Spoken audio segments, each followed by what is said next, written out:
Hello there, folks. Make sure everything's lined up here properly. Welcome back, everyone. I know, right? Maybe? Who would think of having late streams on this channel?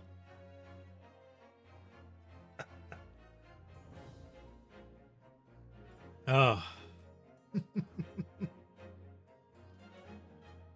But we're back. We're back. Construction continues, though. The sleep issues are hopefully resolved for the short term. Longer term, well, we'll have to see.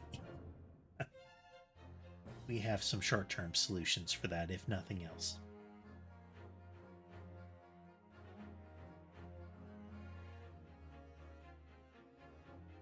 Let's check in with the kitties real quick here. We have Ember across the desk. We have Sky up in his cat tree. Oh, we have the two siblings on the bed there. Looks like Mason, then Sherbet, top to bottom.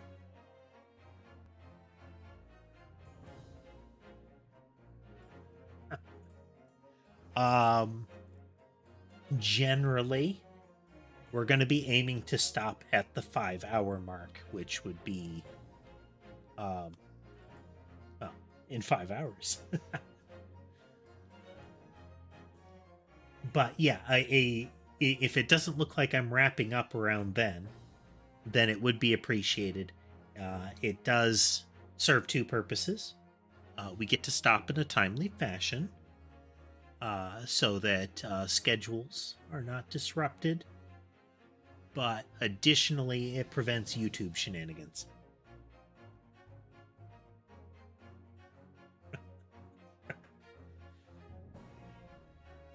Well, I'm sure I won't mess up on the timing. It's impossible. But yeah, we're picking back up with Great Ace Attorney tonight. We had just gotten to the point where the person who is almost certainly the villain in the opening trial has shown up and has revealed their evil side. So we'll see how that plays out. So let's switch on over here. Buttons.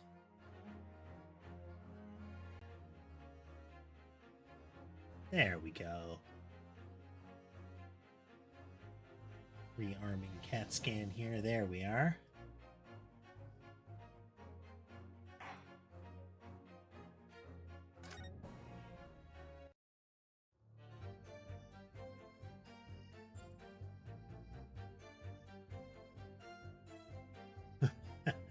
Hey there, Tass. We are picking back up with Brett here, who is definitely our villain. Fun fact, this game has no audio level control. Like, there's no sliders for master volume or anything like that.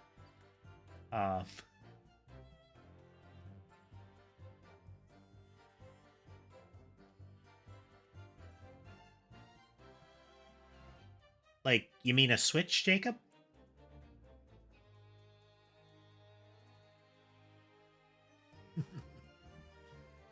Yep, I am controlling the volume to the stream externally.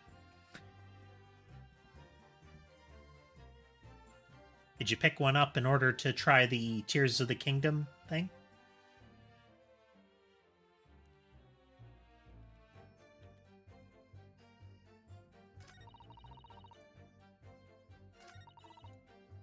Another way a man's life can be... Okay, let's remind ourselves of what is going on there. In any event, though, while we're at it, how's everybody been doing? Haven't had the opportunity to speak with everybody too much outside of Discord,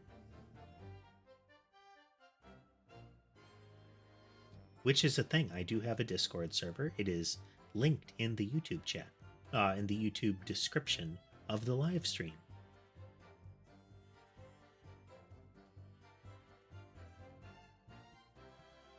I've seen some folks playing it. It does seem to be amusing. I still find myself wrapped up in Genshin in my off time. It's still managing to hold out. I get the impression that Genshin would turn into a either a non thing or a periodic thing if I hit end game. Tears of the Kingdom looks like it has similar vibes. I mean, what was it? The prior one, which is its name eludes me, but that one had the same vibe, the run around explore stuff, which was fun while I played it. Breath of the Wild, there we go. Thank you, maybe.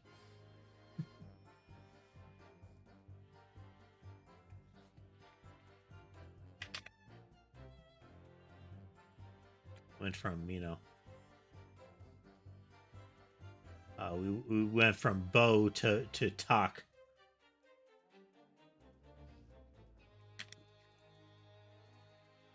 But let's see here.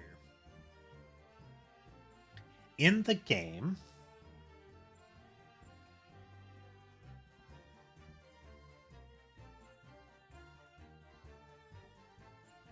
we were... So the story so far is that the main character has been accused of killing a visitor from the UK during a time when the Japanese government is really focused on maintaining a treaty with the UK. So it's clear that they're attempting to railroad a conviction. And at this point we're pushing to a point of accusing Brett here. I can't remember what her last name is.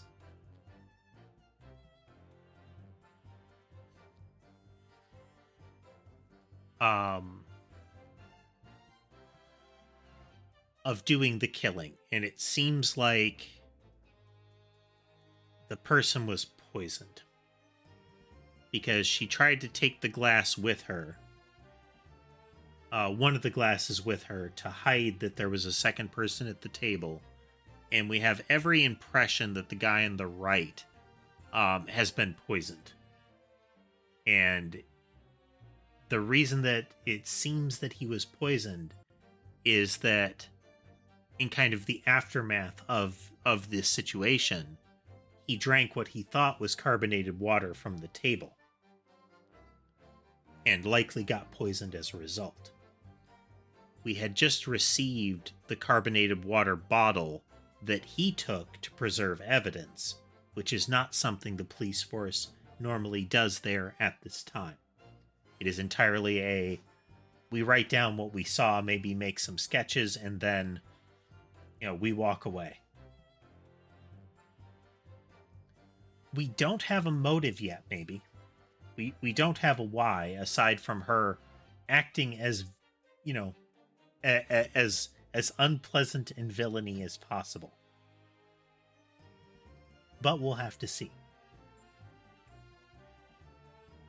I do like the new music.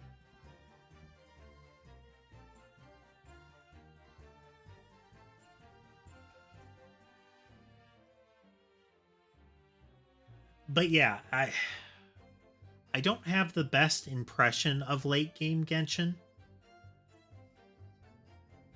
Like, I'm not seeing a huge amount of positive outside of new story content when they get around to releasing it. Once the exploration novelty and similar goes away, I don't know that there will be much there. Which is kind of why I've been hesitant to try Star Rail. There's more there's additional content, but I mean, I haven't given it a fair go yet, so there's still that.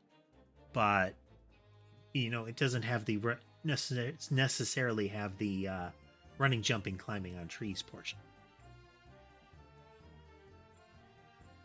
Now, there may be more of that than I think there is.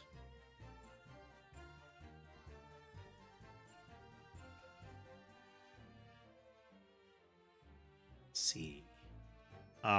So the events in this were that we've determined that something seems to have been off, because in the pictures that were taken of the body, we saw a burn mark on his wrist that the table that matched the tableware that the steak was was at. And given the heat on the plate, it sounded like it would have taken, like, it was something like 5 or 6 seconds of his wrist pressed to it to get that sort of brand on his wrist. And nobody heard any screaming, or there was no commotion at the time, which is why the assertion is that he must have been unconscious or already dead by the time the burn happened.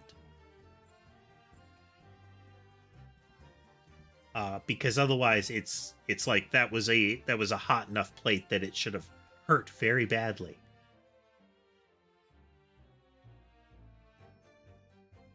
But we'll have to see. So let's try to figure out what we were doing here.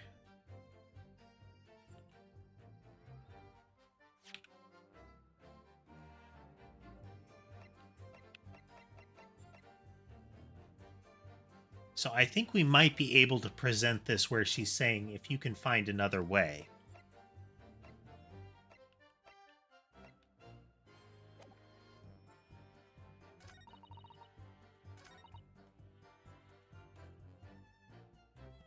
As far as I've heard, the postmortem showed no other possible way. So let's it's that button. Sure, we've got our save down in the traditional fashion.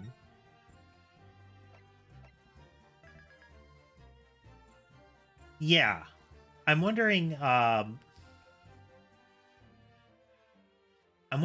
much of that later mechanic in the Phoenix Wright series shows up here. Because there's a lot of the Professor Layton crossover in this game, and that's good. The Professor Layton crossover was excellent in just about every way.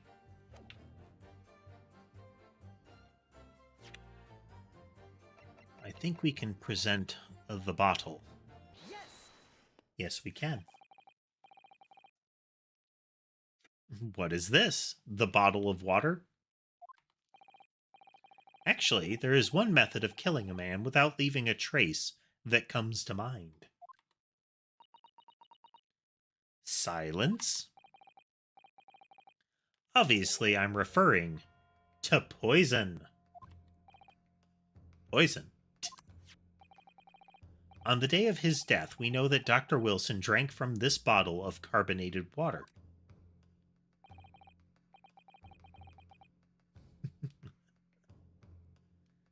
Oh. There was a...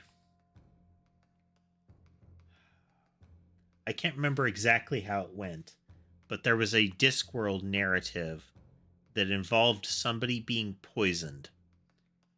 And the group doing it talked about how, I think it was either the group doing it or they were trying to supply somebody with a family crest, like heraldry.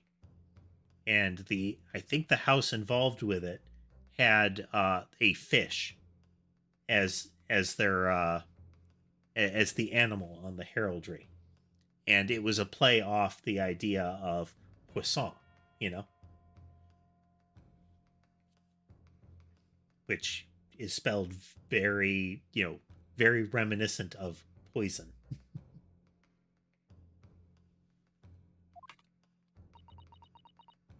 Gasp. Yeah, one of the mechanics that we haven't seen when we were playing through the Ace Attorney trilogy is the idea of multiple people on the stand and potentially, we don't know yet, but potentially looking for tells. We have seen a bit of it with the multiple people, so I'm hoping that we see more of that. Could it be that the professor actually died after taking a sip from his glass? Mutter, mutter, mutter. Gavel, gavel, gavel. Actual desk slam.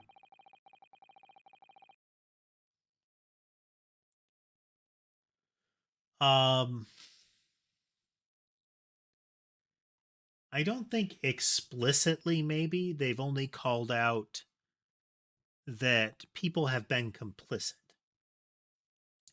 So, like the secretary in the murder of Mia Fey, the person who was actually convicted was the CEO of the kind of info broker company, but the woman with him acted as like his spotter and as kind of flack for the investigation. So you would expect that she would be in some fashion held responsible, but it's not really called out that, oh, and this person is guilty of this, you know. It's usually just the person that they have there. So it could be interesting if you do have a duo called out. And on that day, who was sitting at the same table as the professor and able to slip the poison into his drink? There's only one person who could have possibly done it.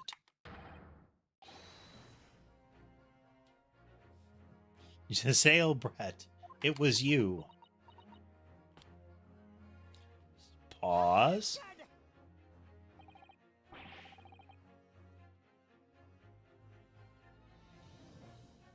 Apparently, there are a couple of variations of Winston Payne. So I think there is at some point, like his grandfather shows up, and I believe, if I was reading correctly, looking up this guy's full name and the like, that this is actually supposed to be the family line. Like, this guy is related to Winston.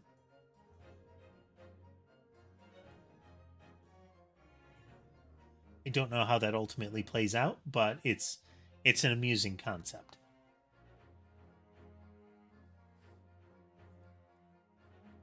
This is outrageous to suggest such a thing without a scrap of evidence.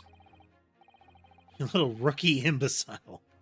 Have you even considered the delicate situation our country finds itself in now? Have you forgotten that we only just signed an accord of friendship with the British Empire? Have you even the vaguest inkling that your rash accusations could jeopardize the entire treaty?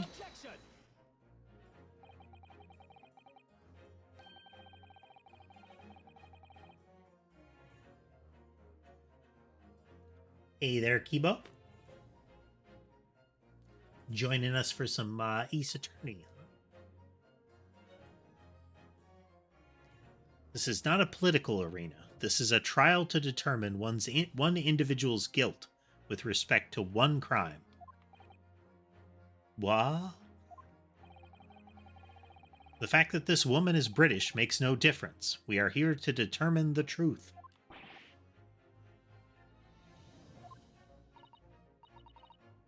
If I may...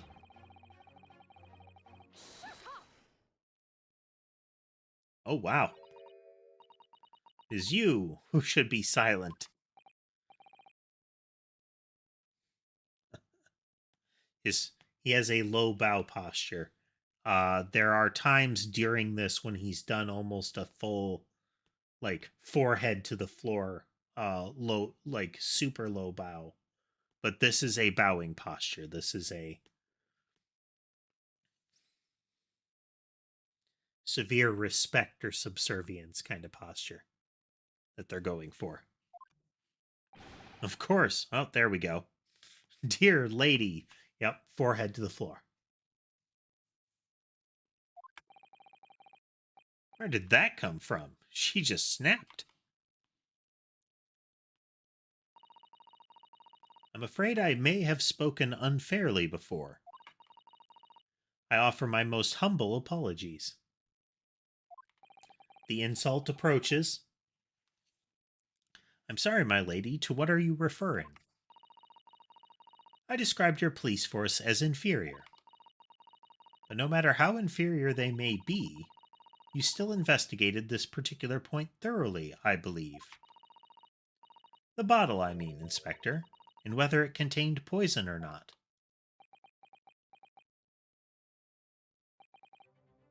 Of course. You did? Have you forgotten what my guiding principle is already? This guy wants to kind of exercise practices of other police forces here.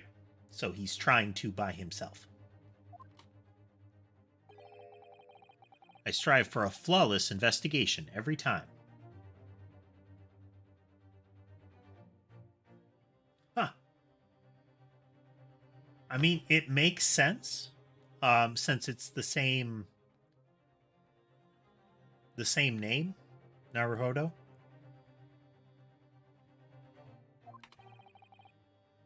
I don't believe it. Naturally, we tested the inside of the bottle and its contents. And what did you find, Inspector? I ordered tests for every toxin that's available in this country at the present time. We could find no trace of poison of any description in the bottle of carbonated water, Your Excellency. Are you sure? The tests were meticulously carried out by the chief coroner himself.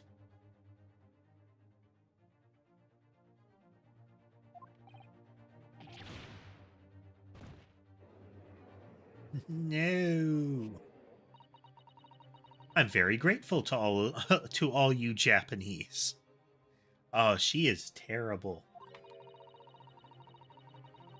You've successfully established my complete innocence in this horrid affair.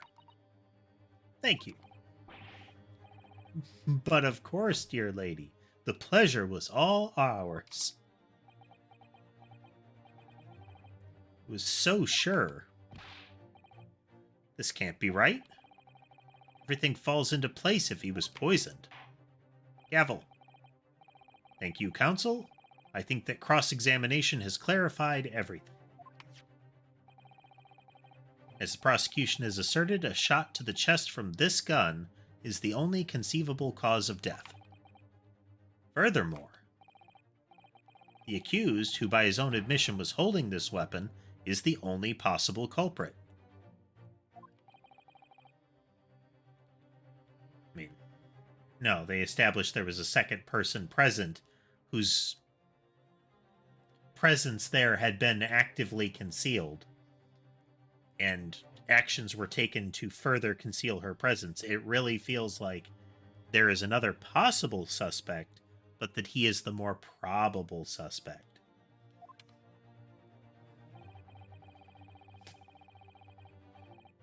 Right, right.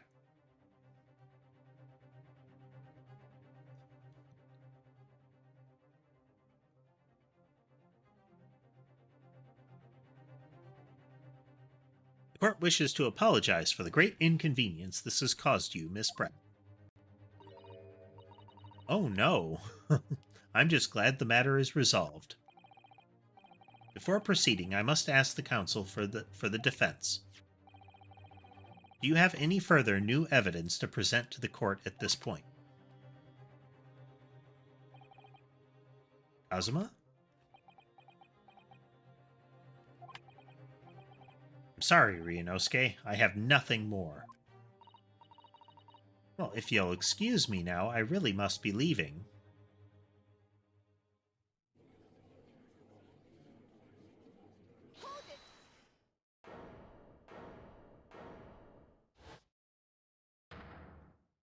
All right, this is the woman that's been with the professor who made sure that, like, Kazuma wasn't the defense attorney. We have not seen her name, and she's always been she's been there constantly. Please wait. Isn't that? What is the meaning of this? Forgive me for intruding on court proceedings, Your Excellency. Susato Mikotoba, Judicial Assistant to the Defense. Is Mikotoba the professor's last name?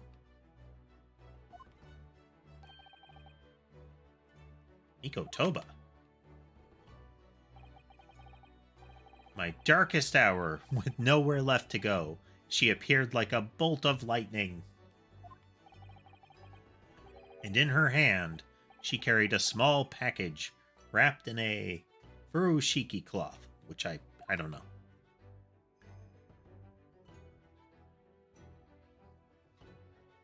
To be continued.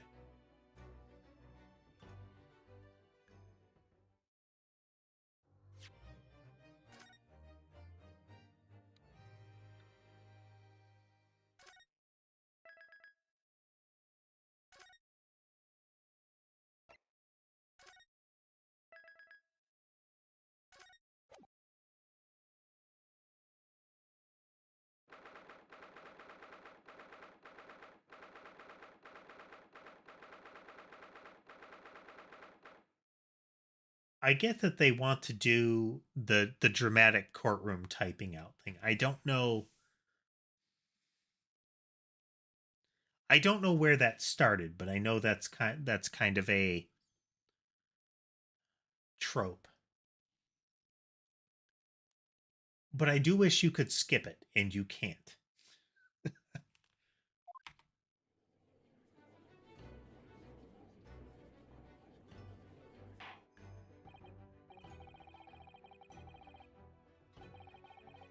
Well, I understand you are the judicial assistant to the defense, but why this sudden ingress into my courtroom?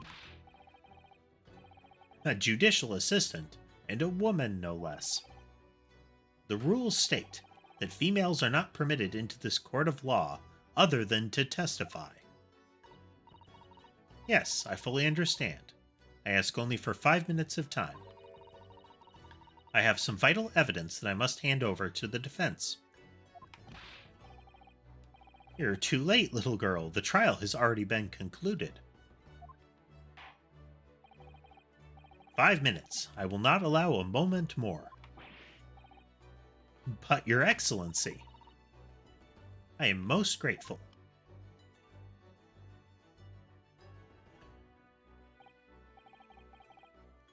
Who are you? Sorry, there's no time. Please, simply accept this for now. What is it? A report about something? Written in English. It's Giselle Brett's research. The Englishwoman's? After the trial resumed earlier, I hurried back to the university. I went to Dr. Wilson's laboratory in the medical faculty, and borrowed this paper. Oh yes, that's right. Miss Brett was studying under the professor, wasn't she? Just a moment. Fix something.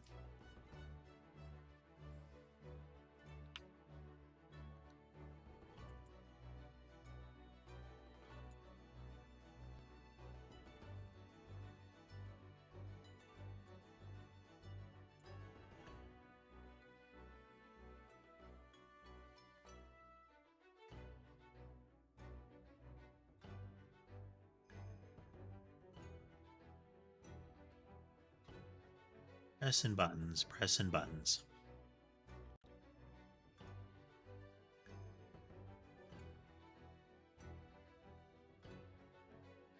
That'll have to do.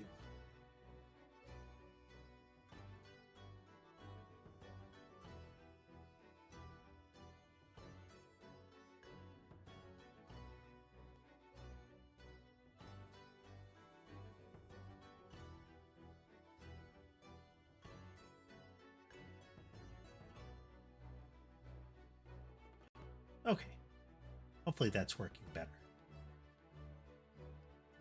Had to toggle some settings.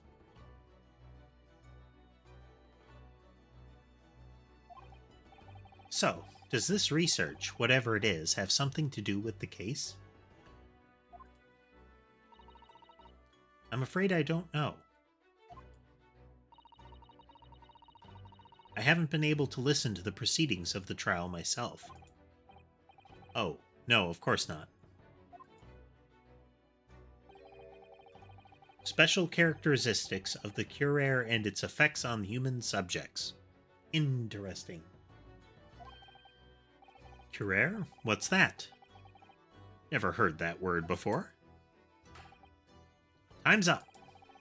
The prosecution demands the immediate removal of this female trespasser from the courtroom. There was too little time for me to read it in detail, but I've summarized what I could on a note just inside the cover. If you think it could be valuable, please cast your eye over it. This is wonderful. Maybe. Thank you. A report detailing an unknown poison that Miss Brett had been researching during her time at Yume University. Goodbye, then, and good luck.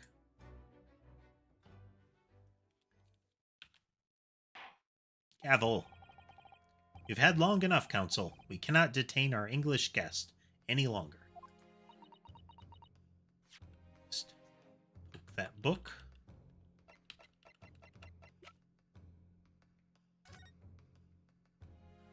It's made from the bark of certain trees in the jungles of South America. The hunters of the region have used it since ancient times to incapacitate their prey.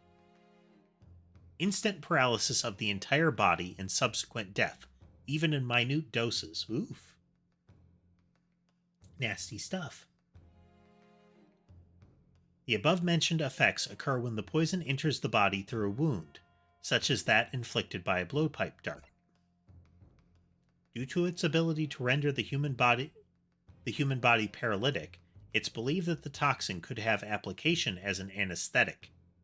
However, a solution for the respiratory arrest, caused as a result of the full-body paralysis, must be found first, or the patient would die of suffocation.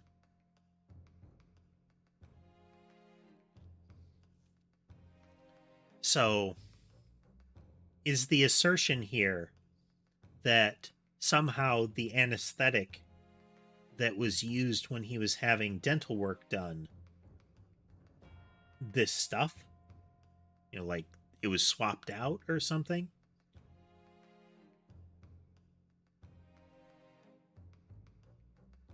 And that she brought him here right after, as he was, starting to feel the effects. How quick did it say it came on? It says instant paralysis.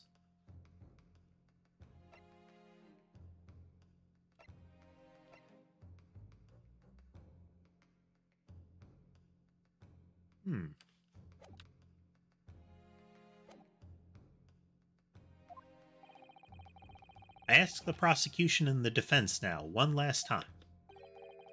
Does either side have any further evidence to present to the court? I presume not, but... The prosecution has made its case convincingly enough already. Nothing more to add, Your Excellency. Ryunosuke, we're out of options here. This really is our very last chance. Yes, I know. Your Excellency, the defense does have new evidence. That look. The unyielding stare of a true Japanese warrior. Well, Miss Brett? Yes, Your Excellency? If you wouldn't mind, perhaps you could grace us with your presence a little longer. It's a delightful invitation, but I'm afraid it's not so very long until tea time. I'll have to politely decline. Forgive me, Miss Brett, it seems I wasn't clear. I realize it was phrased as a question, however... I must ask you to treat that as an order.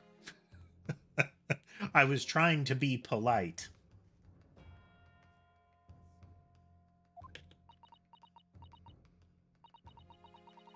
I've said it many times before, but the Japanese language makes no sense. Oh.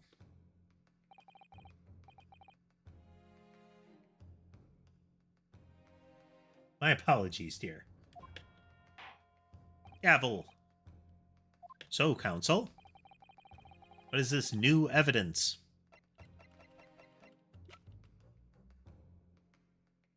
Yes.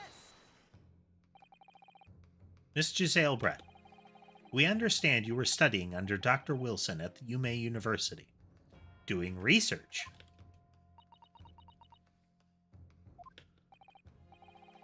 Research, by sheer coincidence, perhaps, into a deadly poison. That's fine, Jacob. Lurking is entirely fine.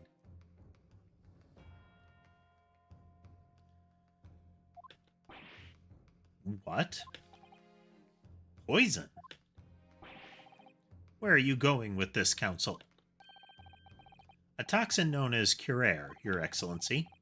Even the slightest amount of this deadly poison entering the body leads to instant death. I mean, swift death. Objection! But it seemed not instant. It was instant paralysis, followed by suffocation.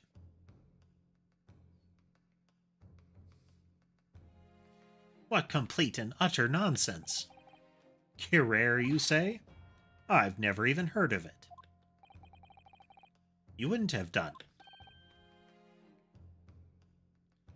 So would it be that it's either in the bottle? If he's coughing up blood, that wouldn't be the same thing. Like, he'd already be dead.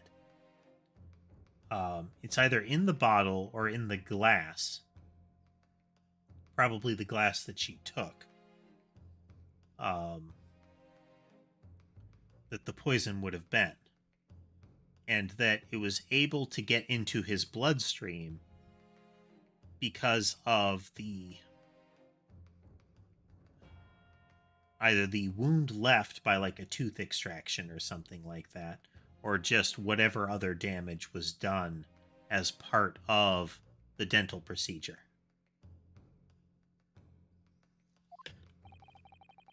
I mean that you wouldn't have heard of curare before for one very simple reason. It doesn't exist in our country. It doesn't exist. Correct. Which means, no matter what test the police can do for toxins, they'd never identify curare. Why? Because there is no test available here that can identify the presence of this highly deadly poison. What? Gavel, gavel, gavel. Counsel, does this deadly poison truly exist?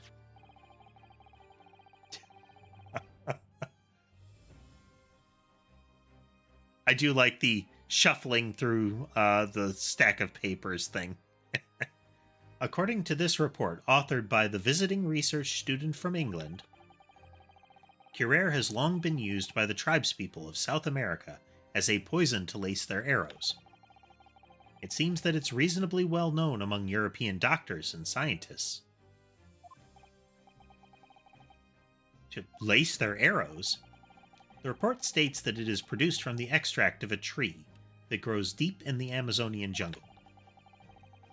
It was first brought back to Europe at the turn of the century by explorers. It claims that animals shot by arrows laced with curare suffer instant death. Doesn't that about sum it up, Miss Brett? Pause. Trumpery! These aspersions are utter trumpery. I haven't heard that particular usage. but amusing modern connotations. To start with, if the victim had been administered some of this so called deadly poison, he would have been squirming and writhing in pain, and other diners would have surely noticed. That's true. What do you say to that, Inspector?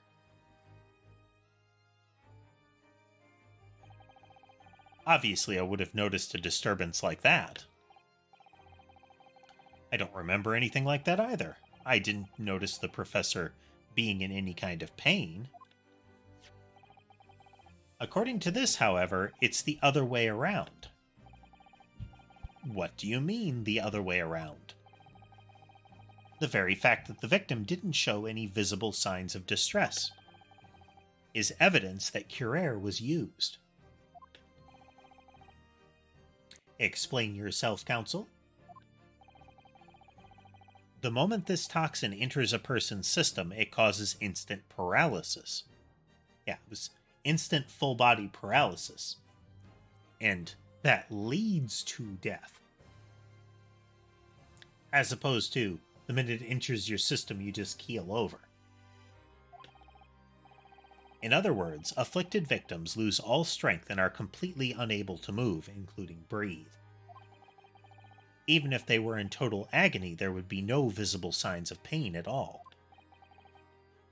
How terrible! Obviously, if a man lost all strength in his muscles, he'd collapse on the floor.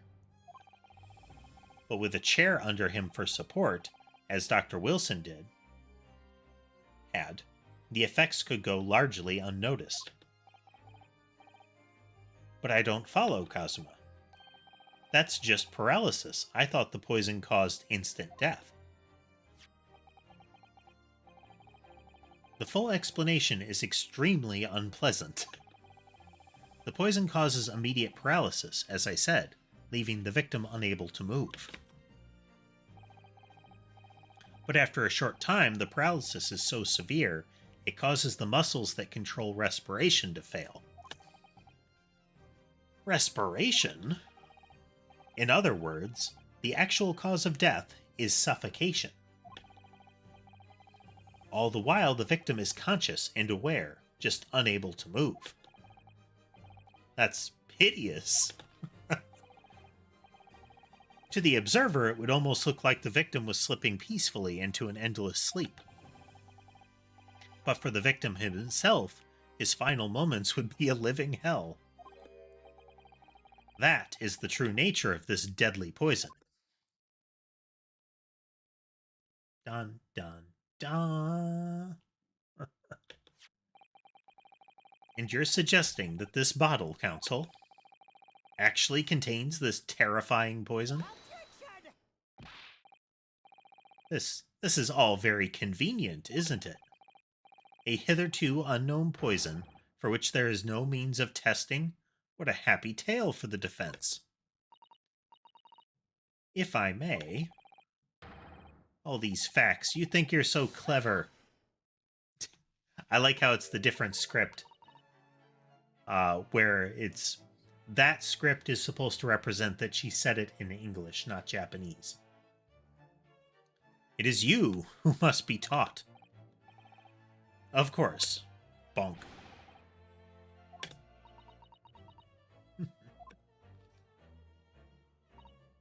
So, this is how you Japanese behave, is it? What?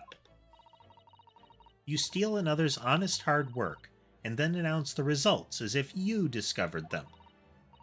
I'm appalled. What a loathsome act. Well, Miss Brett, the feeling is mutual. Whatever do you mean? Capitalizing on the unfortunate circumstances of an innocent man to frame him for a heinous crime?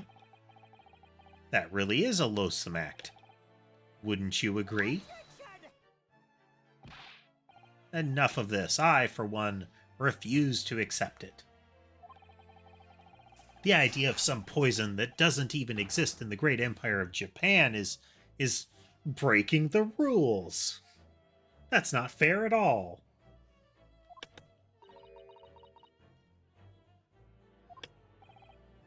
What's so funny? Excuse me, Your Excellency.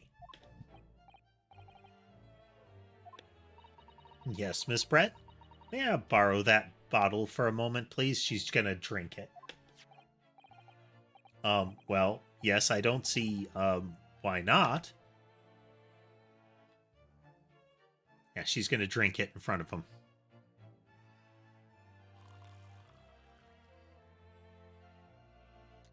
Lassie pour. Don't get too big for your boots, you insignificant little island boys. Wow. Like, believable behavior for the time period. But still, wow.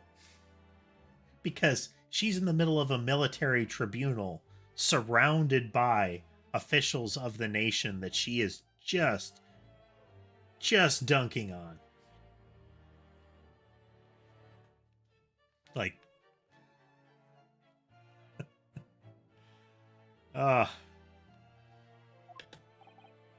sorry.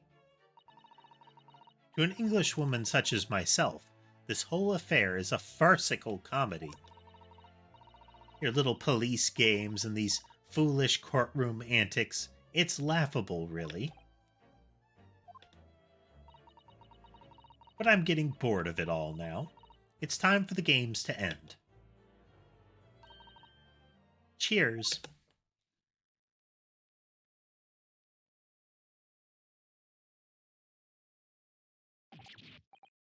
Wait, what are you doing?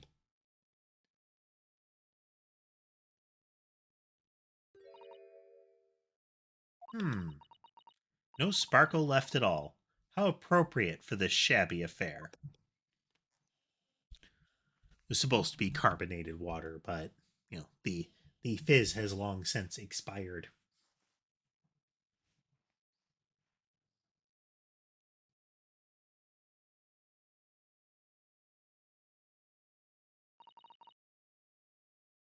Goodness.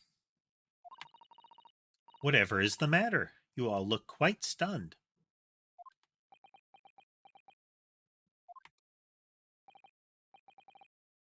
So, no cure.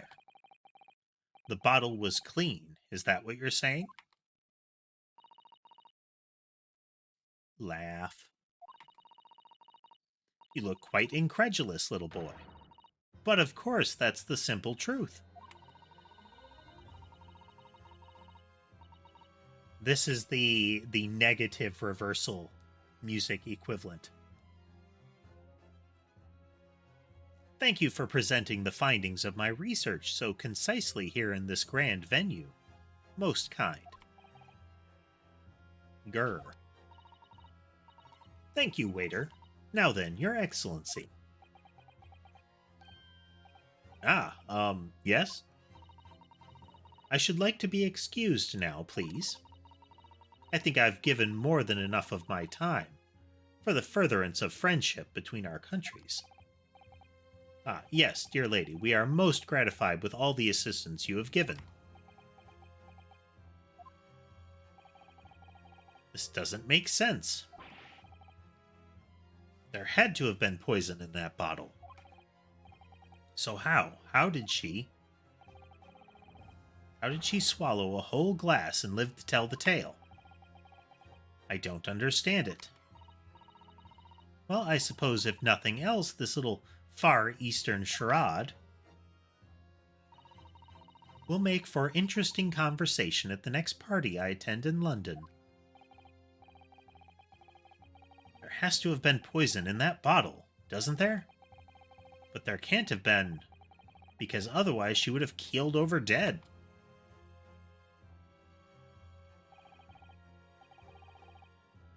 We have all the clues now. That bottle of water. Oh, no. I mispressed there. They did put poison into his carbonated water. The defense refuses to change its position. Attention! Are you blind? There's no possible way that bottle could contain poison. I mean, we just saw Miss Brett drinking the water from it. That's right. which rather complicates your argument, I think. I believe that complication can be explained. How exactly? Oh, okay. It did contain poison, but she has no open wound in her mouth. It has to enter the bloodstream. It has to enter the bloodstream directly. It's not a ingested poison. Need to think through all the things that don't quite add up here, one by one. I'm sure the answer is in the evidence we have in the court record. It has to be. We're going to save just beforehand so we know for sure.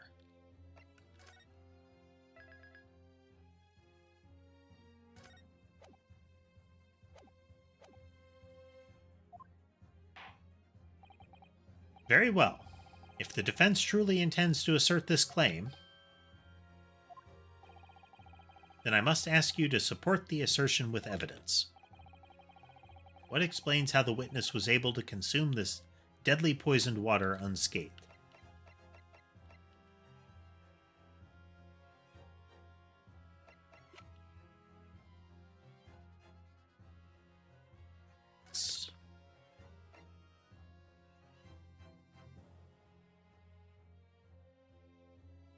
Okay.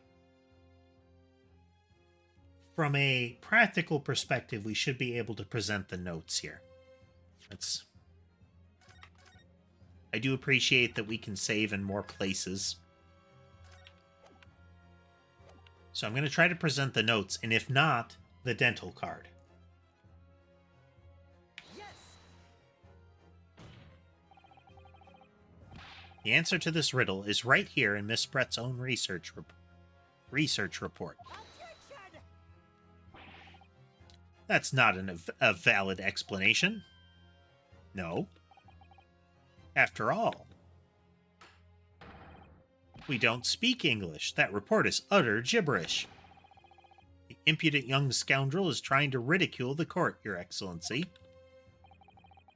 I'm not trying to ridicule anyone, honest. I'm just reading Suzato-san's notes. I concur. This report is too extensive to be considered in its entirety. You will direct us to the pertinent section, Counsel. Which section?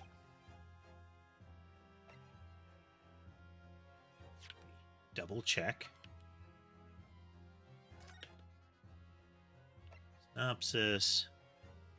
Characteristics.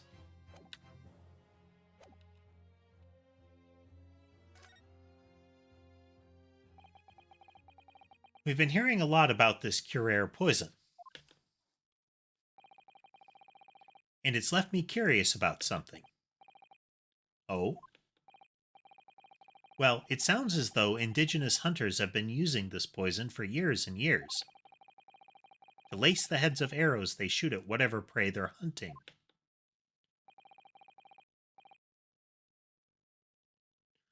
So we've been led to believe, yes. And the point of hunting is to catch prey to eat. Get to the point, please. But if they were to use these laced arrows, doesn't that mean there would be traces of poison left in the prey the hunters were going to eat? Good point. So surely the hunters wouldn't want to eat their prey, would they? Because then they'd be eating poison. Good gracious, no, that would be madness. But I actually found the answer to that conundrum in this research paper here. Under special characteristics, it says this. The poison starts to work after entering the body through a wound. Through a wound, you say? I see, that makes sense. Yes, the mention of that particular detail seemed a little strange to me, though. But it all makes sense when you interpret what's written like this. When Curare enters the body through an open wound, it has terrible poisonous effects. However, when it enters the body via the mouth, it has no poisonous effects whatsoever. What? Miss Brett, You authored this research. You knew Kira's special characteristics. And you knew that you could make a spectacle of drinking that water without any danger to yourself. You meddling little...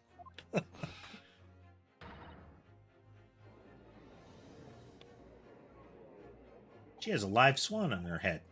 A well-trained live swan. Like, I mean, it's a tiny one, but still. That is the highest of fashion. I need to look really decorative, so you see that pretty bird there? Just strap it to my head. I shall be the fanciest one at the party.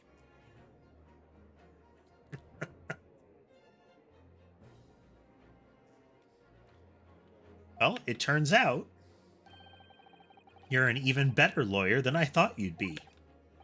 Really? Me? A lawyer? Attention!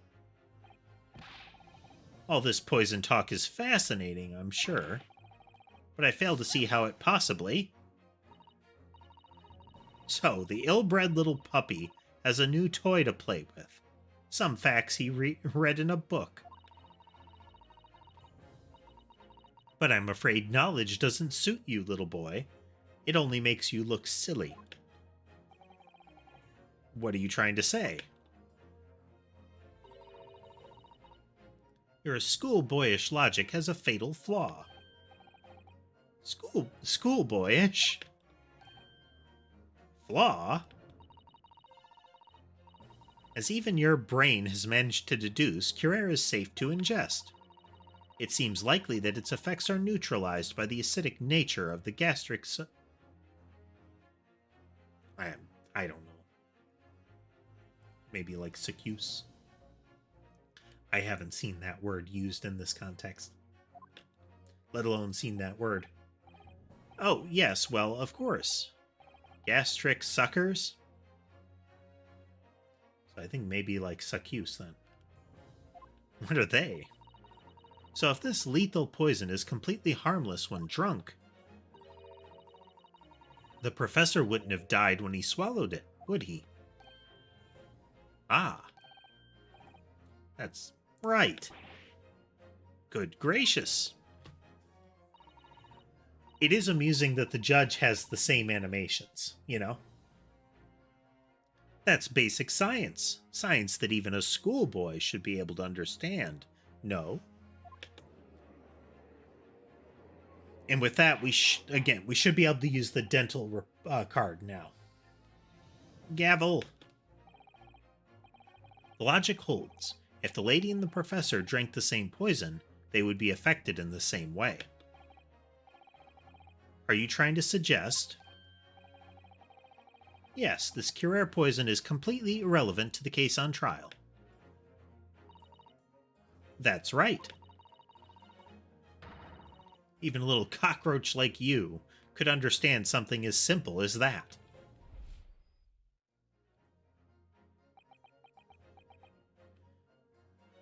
I like how she almost gets like a supervillain mask when she's in this pose. See how it's stretching all the way under the hat?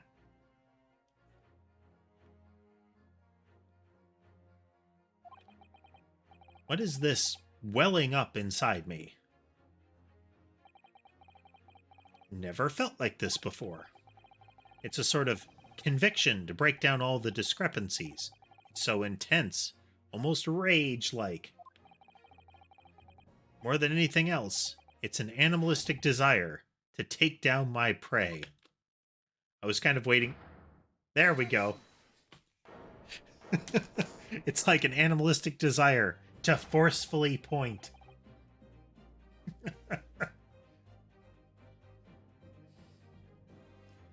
was also kind of amusing how when she was startled, the mask got bigger, like she had either thrust it into the camera or just it enlarged. It seems that the mask changes shape based on her current emotional state. I don't think so.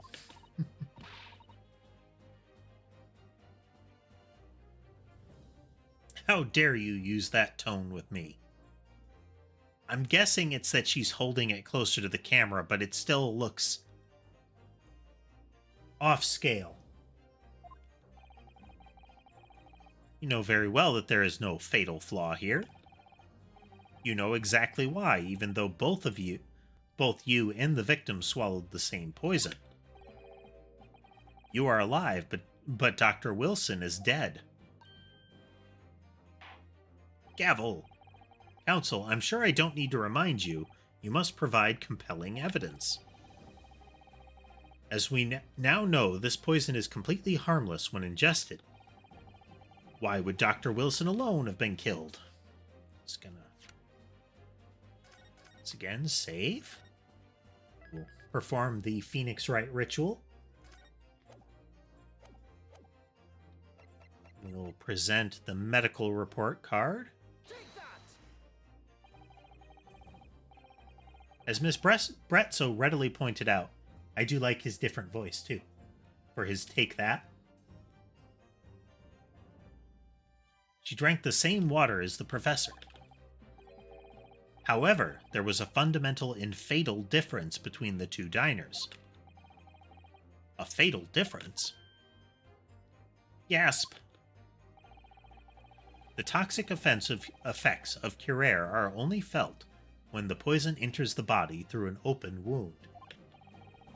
So, for a healthy person with no injuries, drinking it is completely harmless. But what if there was a wound inside the mouth of the person drinking the poisoned water? Inside? Yes, like the wound you might have if you had just been to the dentist and had a tooth extracted, for example. Gasp.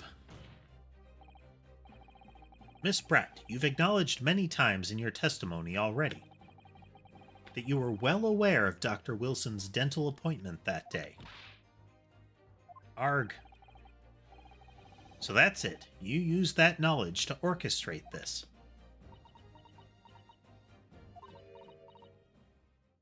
Giggle, giggle. Or perhaps, sinister chuckle. Is she laughing? I don't like to repeat myself, but honestly, I can't resist. These childish courtroom games and your half-baked arguments are all so puerile. What do you mean? Don't worry, little schoolboy, you'll find out soon enough.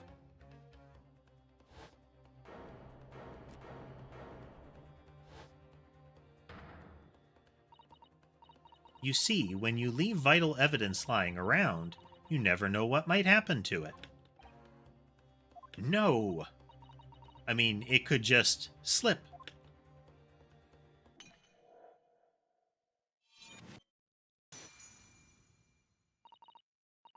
Oh dear, how careless of me. I'm afraid some crucial evidence may have just been tragically destroyed. No!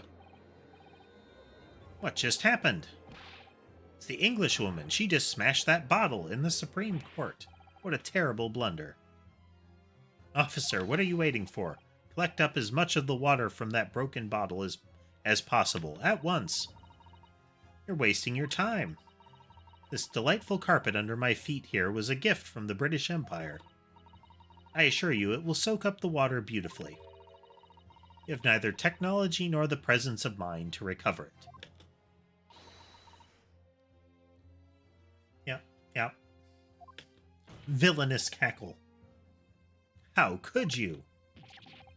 You won't get away with this.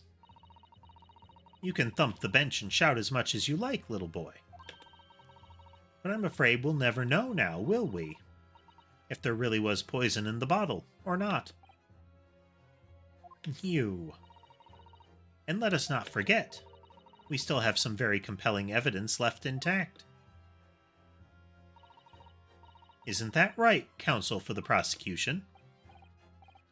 Oh, of course.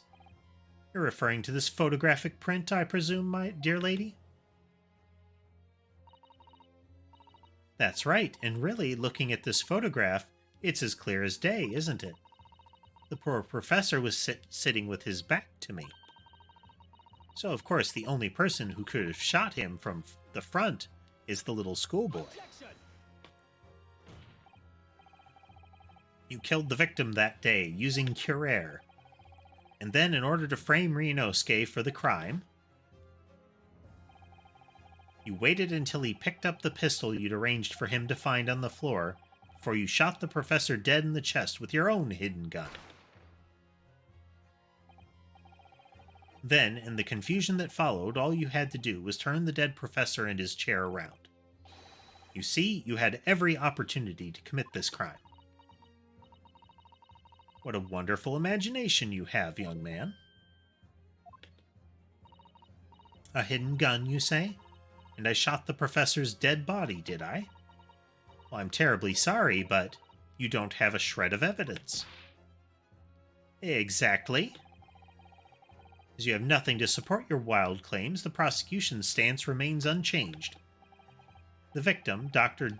John H. Wilson, was killed by a gunshot to the chest. Delivered in cold blood by the accused, Ryunosuke Naruhodo.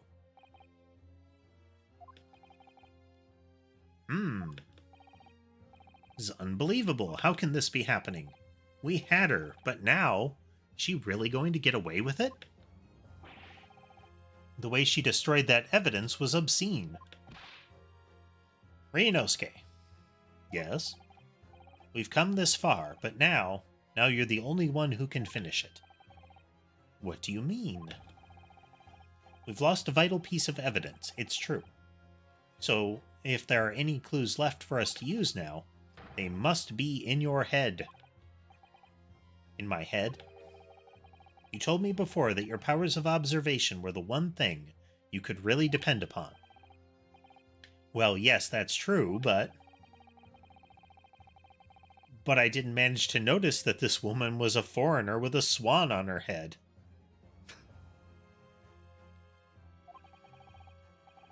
He's more of a details person than a, big picture person.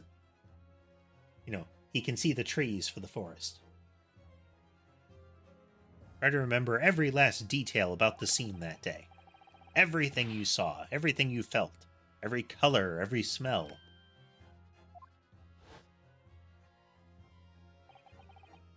What I saw, what I felt. Every color.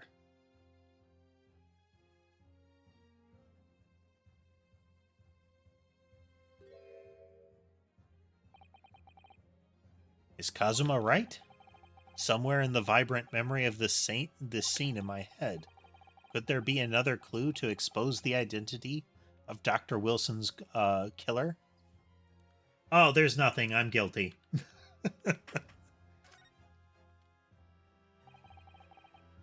Actually, Kazuma, I think I might have something.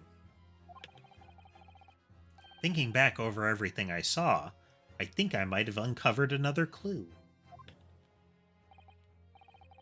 You always have something up your sleeve, don't you? Come on, then. Let's wipe that smug smile off that Englishwoman's face with some evidence.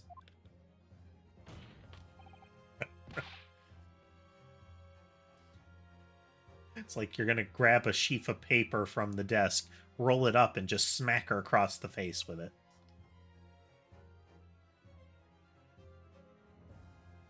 Bad witness. Bad witness. Alright, I can't wait. It's been niggling me for a while that something feels amiss in my memories of that day. Whatever it is could be the key to arriving at the truth about all of this.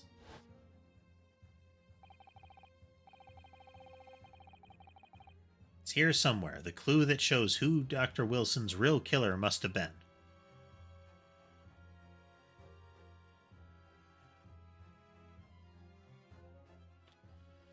Is this meant to be an indication that the guy, that the waiter was present or something like that?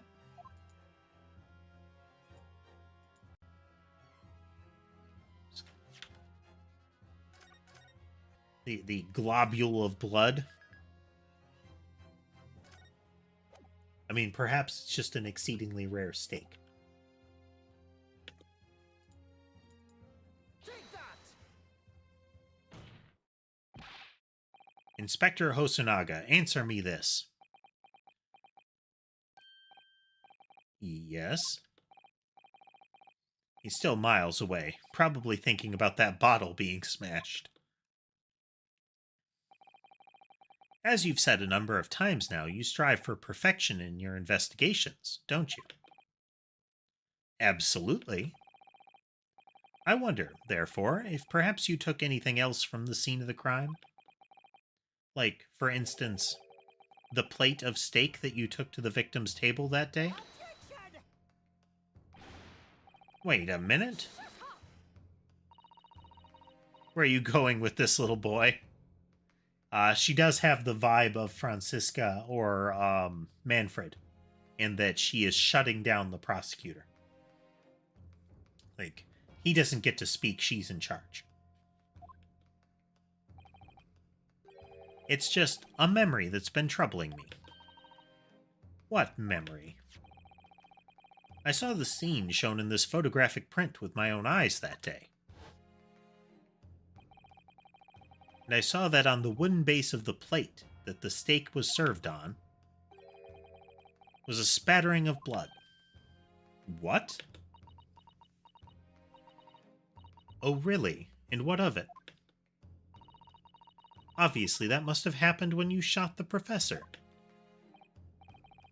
No, that can't be the case. Take a good look at the photograph and the relative position of everything there. The plate of steak is almost directly behind the victim. If I'm supposed to have shot Dr. Wilson in the chest from the front, there's no way that blood from the victim could have ended up directly behind him. Gasp. Yeah? For the blood to have made it onto the plate, it implies the plate was between the victim and the shooter. Which means the shooter must have been sitting opposite the professor, as you were.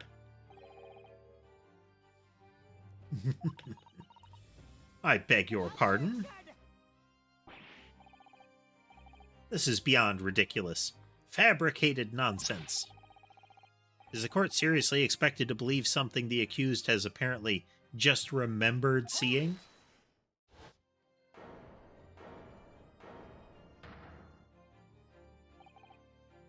This could be the moment that my entire career in the police force has been leading to. Inspector, you mean? Yes, I took the plate in the interest of preserving evidence from the scene of the crime. I took it, meat and all, and I don't care if they call me a crime scene thief because of it. You did what? I took the steak that you had been eating, Miss Brett. I took the steak that the sergeant had been eating. And I did it all in the name of justice. Then we can find out for sure whether or not there's a blood stain on Miss Brett's plate. We must examine it now.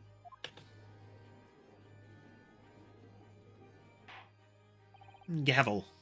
Inspector. The court wishes to examine the plate from the victim's table immediately. Yes, sir.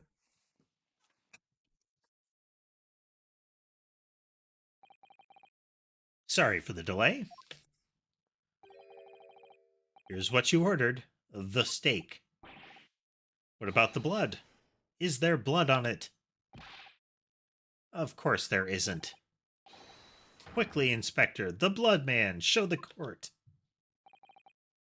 Of course. Examine the plate at your leisure. Bum, bum, bum. No blood. No blood anywhere.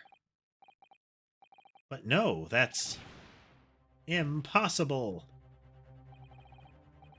I know I saw it. I'm sure of it.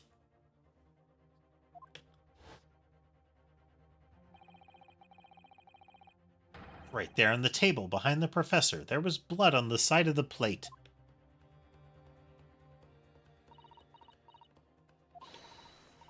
What an unbecoming expression, little boy.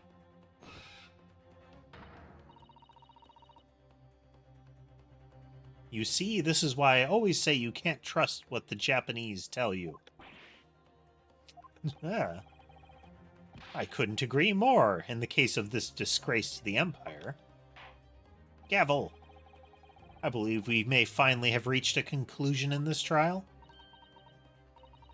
Let's hope so. This let's pretend attempt at courtroom proceedings is painful to watch. But I do promise to do my best to forget all about it when it's over.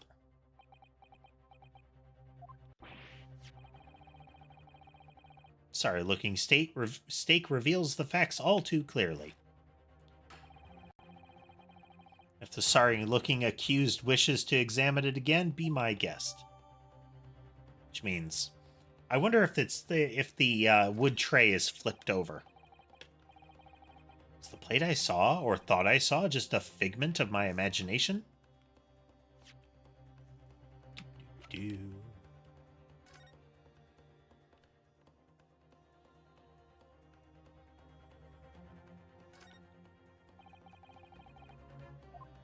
Out of place there. Emblem on the side of the plate. Is it a cat? It's a cow, obviously. Most likely because the restaurant's signature dish is beefsteak. Seems a lot of different restaurants have their own unique tableware. So this is the symbol of La Carnival, is it?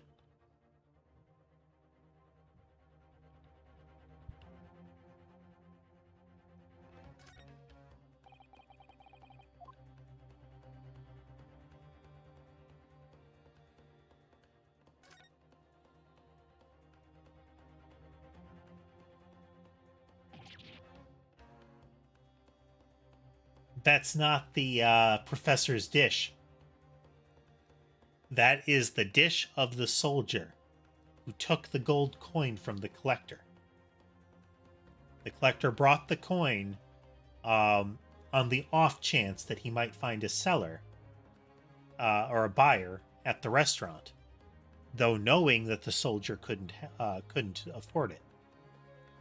And then it went missing, and the collector spent the rest of the time looking for the coin. But it had been slipped under the stake of the soldier, the stake that the investigator said he took, which is the stake. What in the world is this? I think it's a Koban coin, and the hallmark is from the Hoei period. No, I don't mean what is it. I mean, what's it doing here? Wait, did you say it was a Hoei Koban? Yes, and apart from the meat juices, it looks to be in good condition. I imagine it's very valuable. This isn't the first time today there's been talk of this Koban. I've heard of pearls before swine. I never heard of bullion in bouillon. Womp womp. I don't think you ever will again. This is extraordinary, though. This means...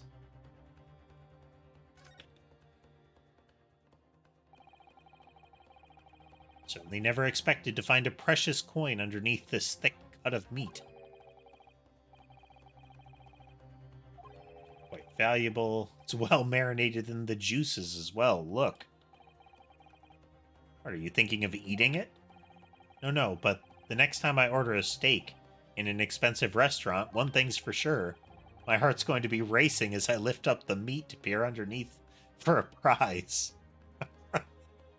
It's a very fancy variation of a toy in a cereal box. I think you might have the wrong end of the stick about this. Oban coin underneath this stake. There's only one logical explanation.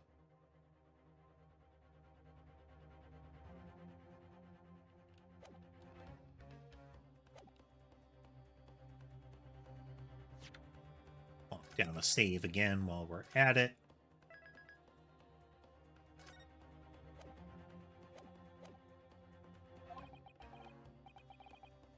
This is it now. I've lost. It's not over yet. Not until the final gavel. Huh? Never stop believing in yourself. Keep looking forward, no matter what. Hey, Sammy joined Sky up there. Believe in myself? Really? Maybe I should at least examine the evidence for myself. As the evidence requested by the defense has not been shown to be problematic, I presume any further examination of the evidence in this trial will be unnecessary. Does the defense have any objection? That bloodstain was going to clinch the trial for me. Can this plate of steak reveal any other clues? Yeah, there's another clue. Your Excellency, please wait. This plate of beef is hiding another clue. Another clue that will reveal the shocking truth. Objection! The only thing that's shocking here is your unhealthy fascination with beefsteak. Your Excellency, I think I've made myself clear, haven't I? I will not be able to turn a blind eye to any more unnecessary procrastination in this trial. I'm sorry, Miss Brett, but we must ensure a thorough examination of the evidence. I will not give a ruling until I am completely satisfied that all reasonable doubt has been dispelled. I see. As a newly affirmed ally of my country, that's still your position, is it? Thank you, Your Excellency. Gavel! Counsel for the defense, you will now clearly show the court what you are alluding. Where's the new clue to be found? Right in this region. No, counsel, I'm afraid that won't do. But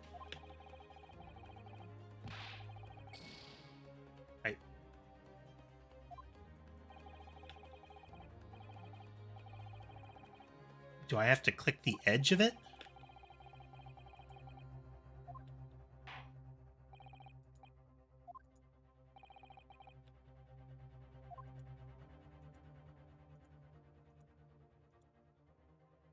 Got it! All right.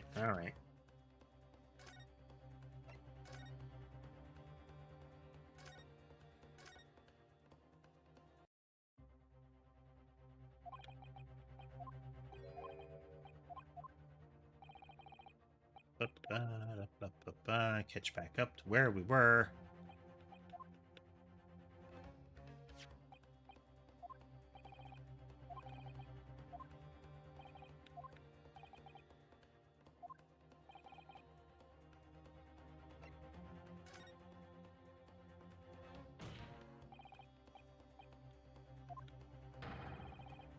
Objection!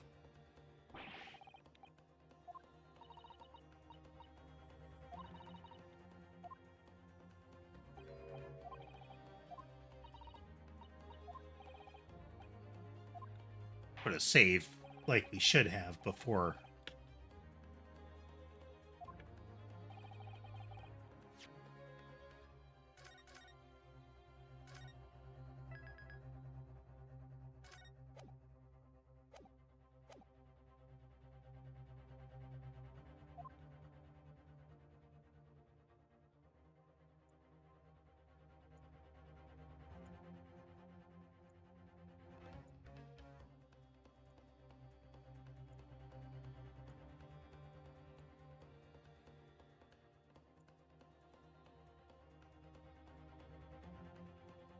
Got it!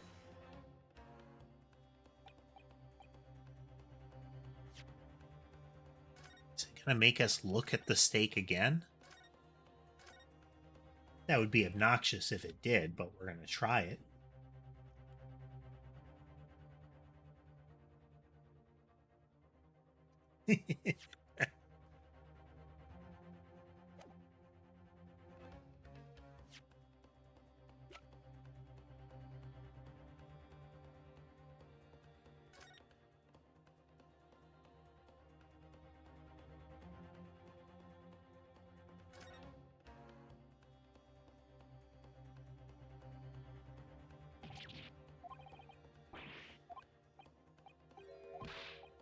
Okay, it's making us look at it again.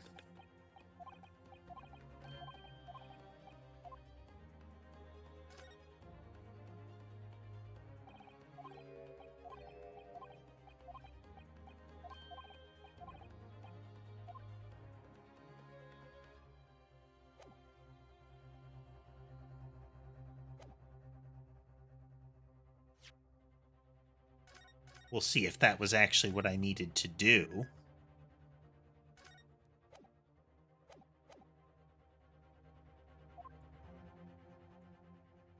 Got it.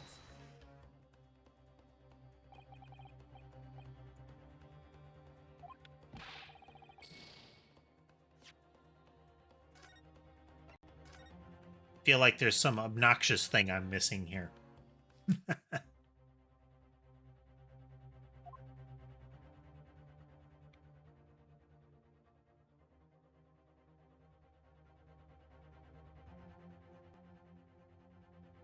Got it.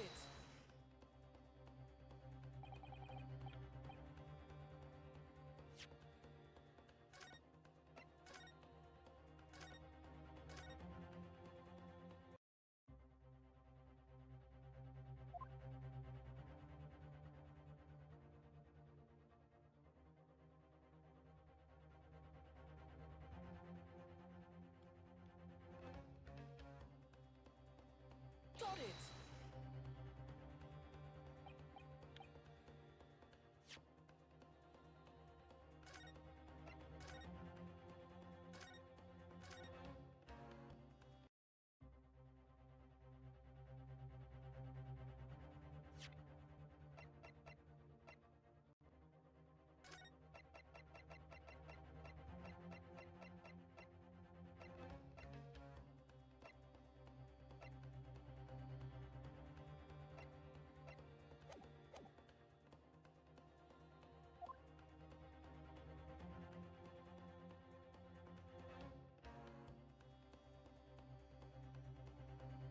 Okay, so clicking the steak doesn't help us at all here. Got it. Yeah, even close to it doesn't do anything.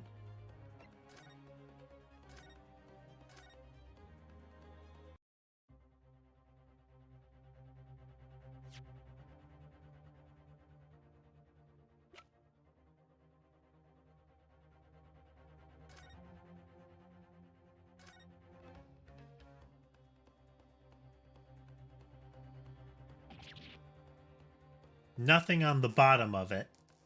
This is what I'm trying to get them to present. Because underneath the steak is the coin that shows this wasn't the steak from the professor's table. This is the steak from the soldier's table. But unless it will let us lift up the steak, I can't show that.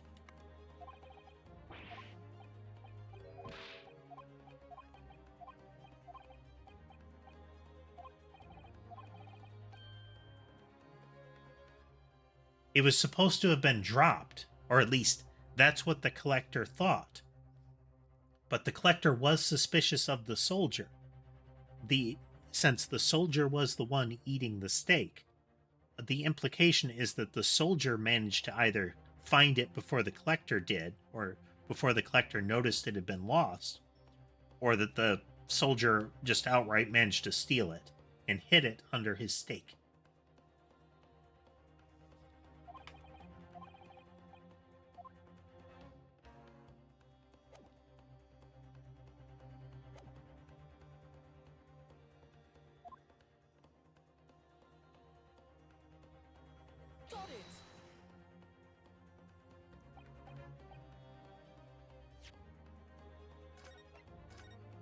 Okay, I've hit that key point several times and it doesn't seem to matter. I mean, that's possible, but that means that we're screwed. Because unless we can show that this isn't the one that was at the table, then it lacks the blood stain. And the blood stain was their last hope. Because the key event now is we need to show that he wasn't fired at from the front where Ryunosuke was. That his back was to him.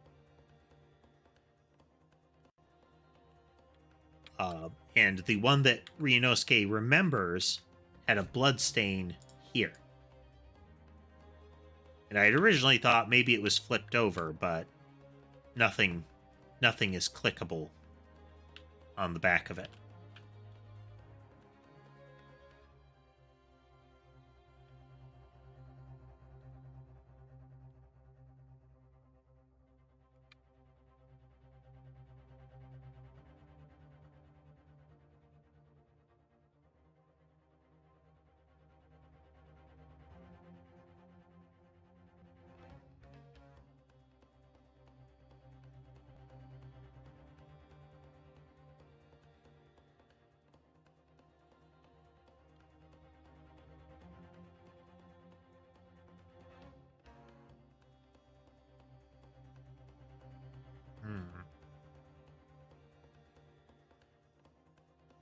Because yeah, that's the thing about this that should be like critical, is that there's something under it.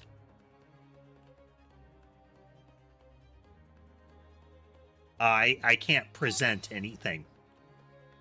I have to point to a spot on the stake.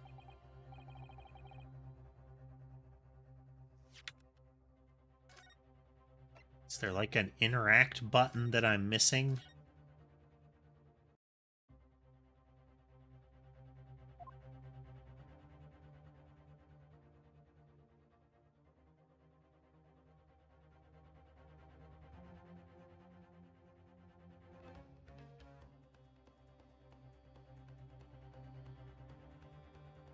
Just... Got it.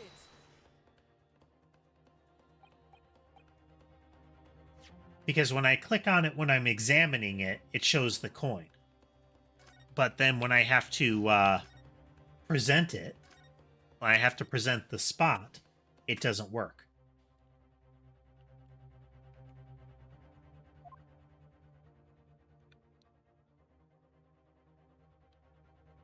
And once I'm in the actual you can decide, like this, I can't look at the court record.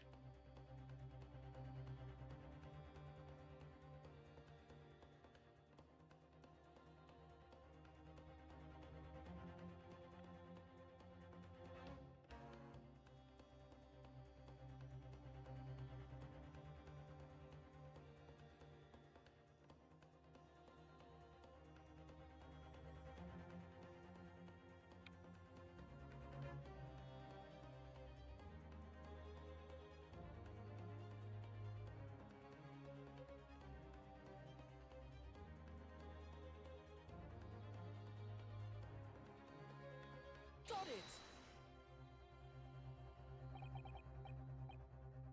Is there a key that I'm missing?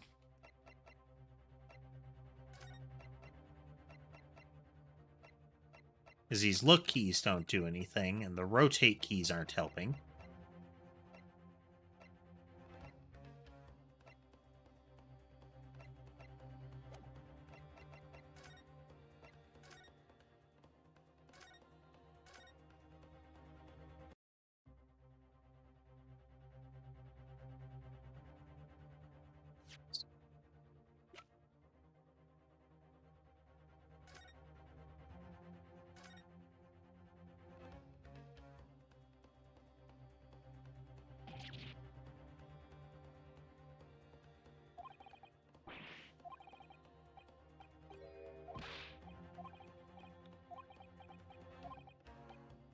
I mean, not shocking, because the exact same place I clicked it here, which shows the coin, doesn't do anything or gets me penalized by the judge.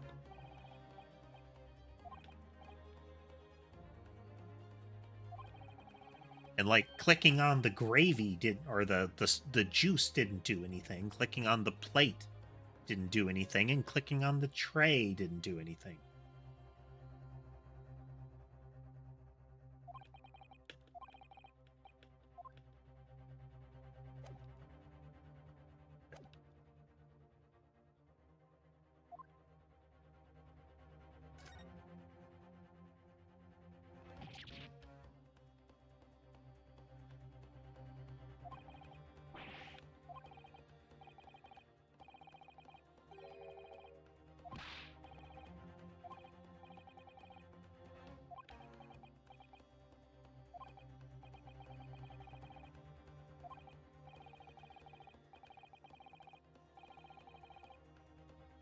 A button that isn't listed on the screen.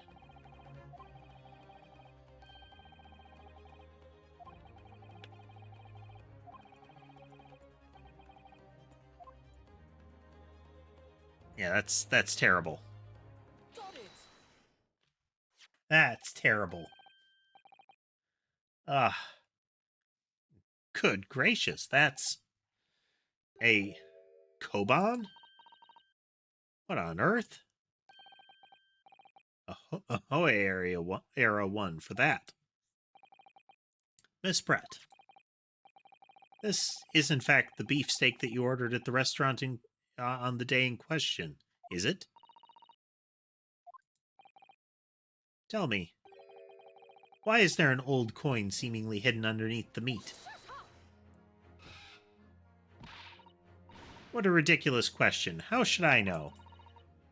Never seen that thing before in my life. I don't know what this is, but I want no part of it. I fail to see how this is relevant. A coin under the meat? Indeed, commenter. Cat. The upper one is Sky, and the one on the middle tier is Sammy. Let us... Yes, multiple cats. Let's see. 4 of the 5 are definitely visible. Let me... Yep. Can't see Mason. But top center is Ember. There's Sky and Sammy, like I mentioned. And then left center currently is Sherbet.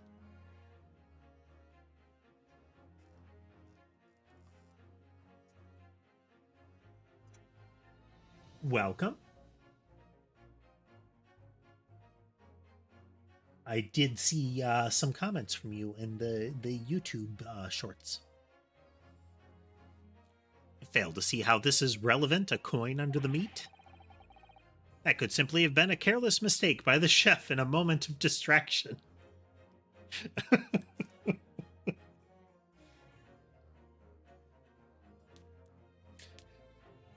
Yeah. Yeah, it's a common mistake by chefs to just slip a thick plate of gold underneath the steak. You know, they were reaching for the garnish and they accidentally grabbed the giant gold coin instead. Happens all the time. Really really makes cutting the meat difficult because there'll be that hard lump under it. And then you've scratched up the coin and it's a whole problem.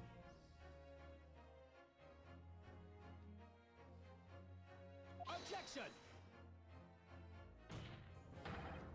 Don't be absurd. We're supposed to believe that this happened by accident in the kitchen. A rare Hoi Koban just happens to be hidden underneath that piece of steak. But yeah, thank you for joining us. Has your day been going well? If this turns out to be irrelevant to the case, I'll rip up my ticket to Great Britain right now.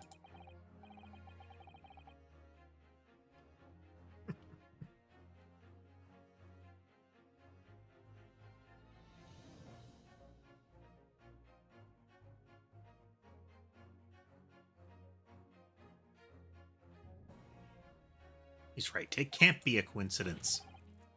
Your Excellency. Yes? A, a rare Koban just happens to be hidden underneath that piece of steak? If this turns out to be relevant to the case, I'll give up my lawyer job right now. By all means, don't let us stop you. No one invited you anyway. Perhaps, little boy, you should realize that it is you who is irrelevant. Even though I'm the one on trial here?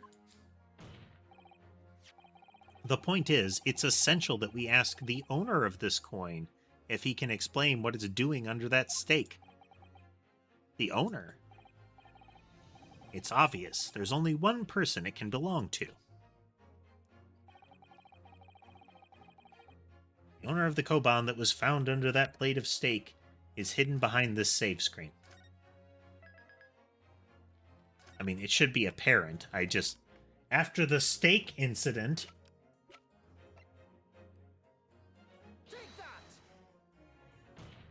Table thump.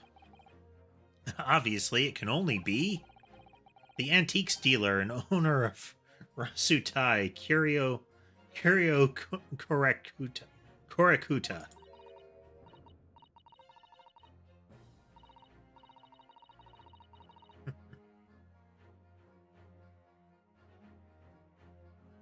As in Mr. Cucumber or something? Honestly, these ridiculous Japanese names are quite unfathomable. Ah, yes. The old man who testified earlier alongside the military sergeant, correct? Yes, Your Excellency. I remember him saying that he was up to something with his Koban coin when it happened. At exactly the moment the gun was fired. The gunshot interested me not. I was far too busy on the floor. Too busy on the floor? What were you doing? Hunting for treasure. The Koban, my prized coin.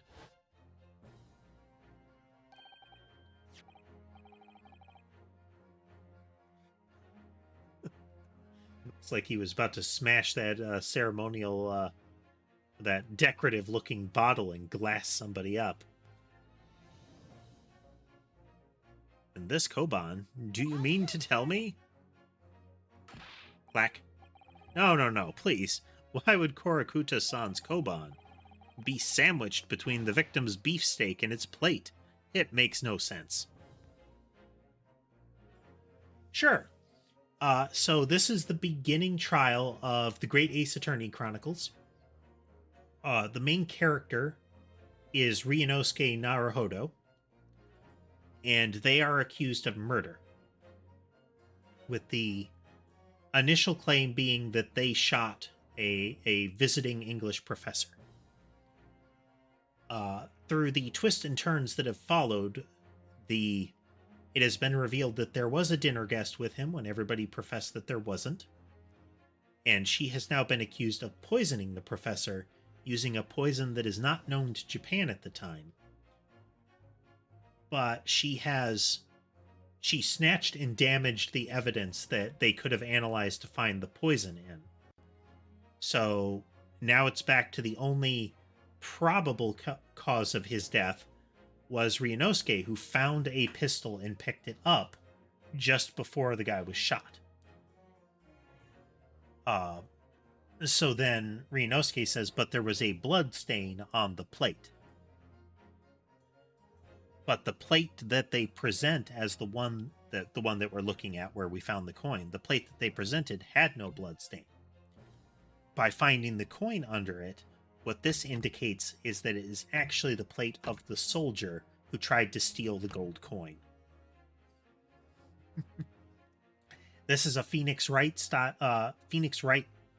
game. It's, we're not playing as Phoenix Wright, but it's effectively a Phoenix Wright game, so the cases are going to be twisty and soap opera like crazy. Yes. Makes no sense, yeah. Which is why I'm asking to bring Korakuta-san back to the witness stand, so we can ask him. Officer, bring both witnesses that testified earlier back in here. This is supposed to be taking place in Japan around the era that they are beginning to try to open up to more international relations. And the big political aspect to this trial is that it's right about the time that they have an initial, like, friendly accords kind of treaty with Great Britain. And the person that was killed and the person that is likely committed the murder are both British nationals. So the government in Japan in this scenario has an incentive to very quickly wrap up the trial and ideally convict the Japanese person that's responsible for it. Because if they accuse a British person of killing the British person, it could be construed as them protecting one of their own. They need to make sure that they have an airtight case if they're going to.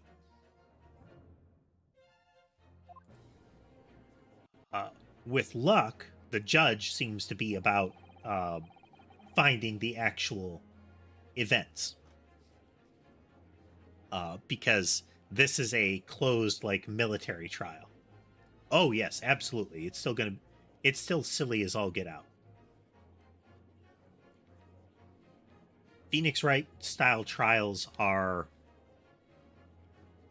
as melodramatic as possible. Can't believe we've come back round to that pair again.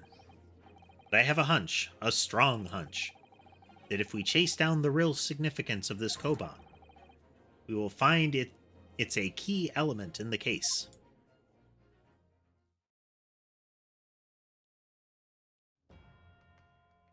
Oh, now we have 4 people on the stand. What's this all about? Why have I been called up again? Don't you realize that it's dinner time for little baby Ido?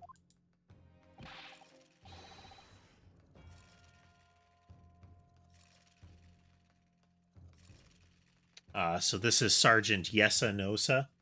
Yes, sir, no, sir. All of their names are puns. And his baby's name is Ido. So his is yes, sir, no, sir. The baby's name is I don't know, sir.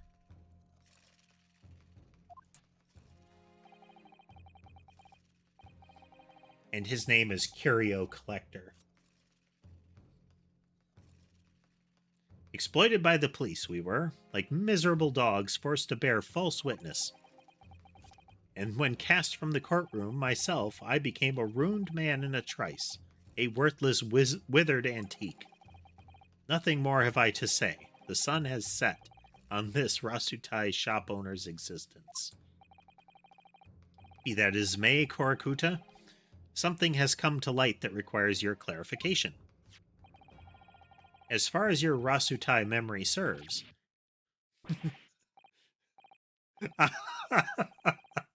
Look to the side there. Can we move to the side? Okay, it won't let us, but he was looking at that that knife. And when the coin was brought up, he interrupts the judge by calling out in startlement, flips the knife into the air, and it stabs into the boot of the sergeant next to him. So you can see him holding up the boot with the knife in his foot, and the baby kind of looking on in shock. Oh, that's wonderful. That's it. The one. The very one. The very exact one, that is.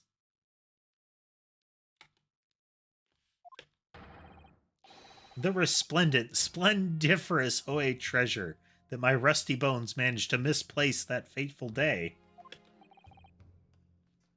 You'd think so, wouldn't you? But let's see. In Phoenix Wright cases, we've had a guy using a very large, heavy knife to shave. We've had a person throwing hot cups of coffee across at the defense. We've also had a lady with a bullwhip attacking pretty much everybody in the courtroom. And that's considered just fine.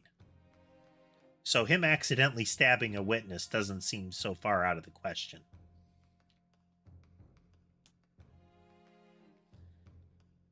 It can't be. As I thought. Young man, enlighten this decrepit old fool. Put me out of my misery. Where was my treasure? Where was it dropped? Oh, I'm not sure if it was dropped anywhere. We found your coin sandwiched between a beefsteak and its plate, soaking in the seasoned meat's juices. Meat juices. Au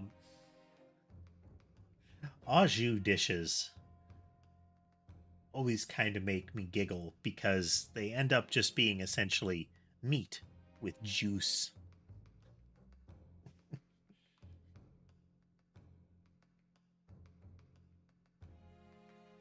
Sandwiched? Soaking? Seriously? Clearly it couldn't have fallen there by accident, which means somebody must have hidden it there on purpose. Somebody concealed my treasure between a slab of meat and a metal plate? Who would do such a thing? Such an unconscionable thing.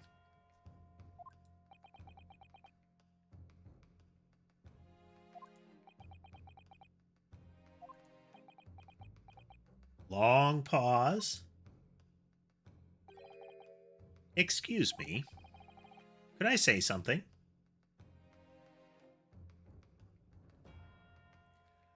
Yeah, we were speculating on that last week when we played this for the first time.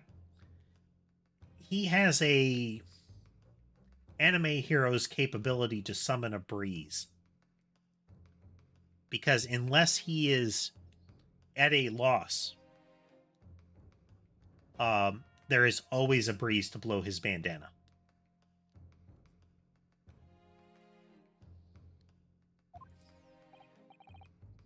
Yes, of course.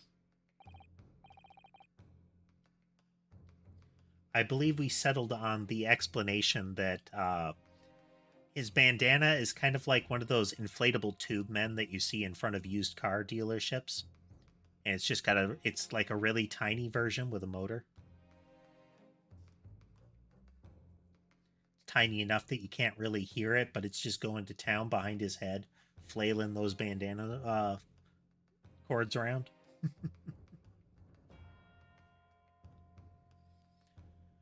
Proceed, investigator. I mentioned this earlier on in the trial, but I was working undercover in the restaurant in order to investigate another case. That's right, the secret undercover operation.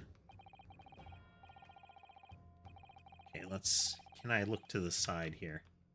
No, not that button.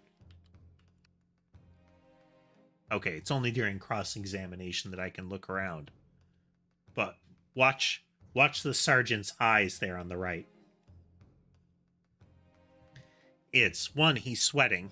The baby is pulling on his mustache. That's why he's flinching constantly. But watch his eyes every other time.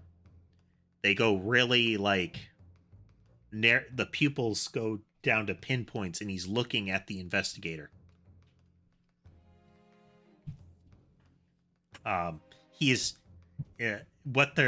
my guess that what he's investigating is a series of thefts at this restaurant. La Carnival is a high-class Western cuisine restaurant. It attracts wealthy diners, including many foreigners. Recently, there's been a run of similarly executed thefts, targeting the restaurant's rich clientele. Yep. A number of such incidents have been reported to the police bureau. Wicked crimes indeed. We wanted to nip the case in the bud very quickly, especially with so many foreigners being affected. So that's why you were sent in undercover, is it? I took on the job of waiter at the restaurant in order to flush out the criminal. It seems likely that this Koban incident is the work of the same thief.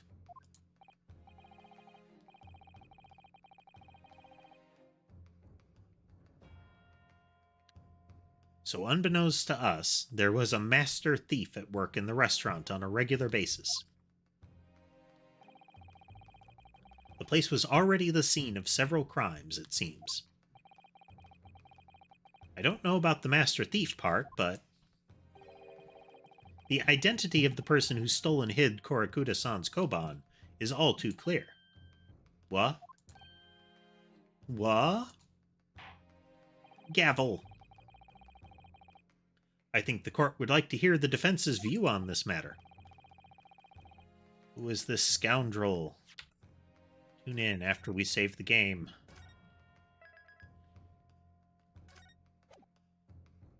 And this is standard practice. You, when playing a Phoenix Wright game, you save scum like crazy. Because sometimes what they want you to do makes sense, and sometimes it's a little tricky. Obviously, it can only be you. Sergeant Yesa Nosa. What? How? How dare you, you monster? Monster? I stole that Koban, did I? I'm the master thief of La Carnival, am I? You're seriously accusing me of these crimes, cadet? But it wasn't me. It was Ido. Ido is the mastermind behind all this. Huh? Huh?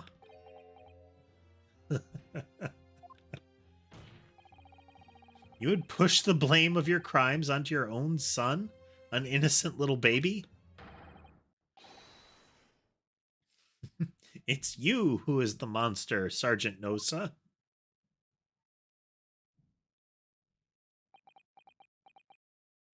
Pause. You.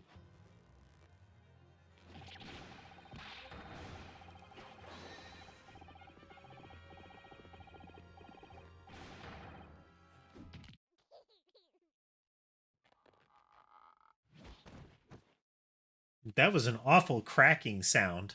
I think the expectation is supposed to be that the baby popped his spine, while swinging from his mustache. Well, hopefully that manages to work itself out there, Commentor.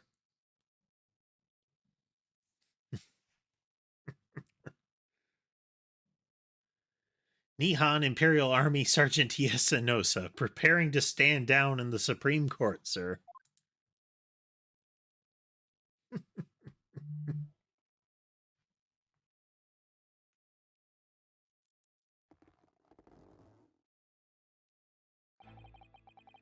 Do any of you know of the extraordinarily low wages of the Nihon Imperial Army pays those it expects to keep our country safe? I don't know that I'm pronouncing that correctly. I've seen it pronounced Nihon. I mean, it looks like Nippon, but I've never actually heard it pronounced that way. Am I doing that right?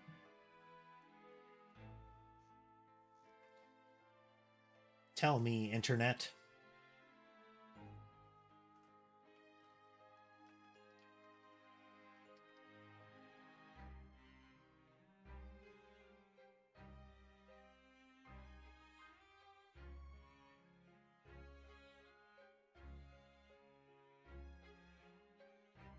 Okay, apparently it's either way. Okay.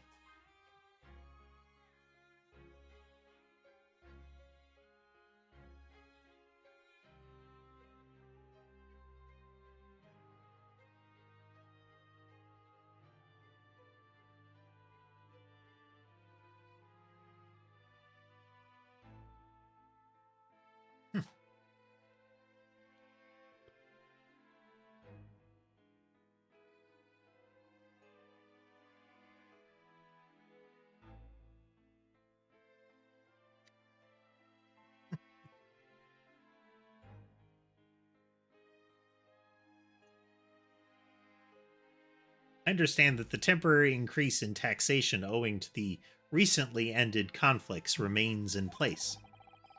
And I've heard it's hard for lower ranking officers to make a living, yes? All I want is to put a hot meal on the table for my son. That's why you were stealing things at the restaurant. The place is heaving with money. Every 3 days, I'd go there to do reconnaissance for a target.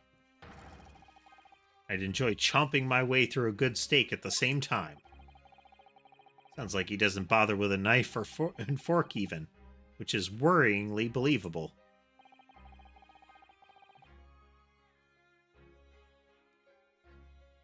Your target that day was the old man and his koban.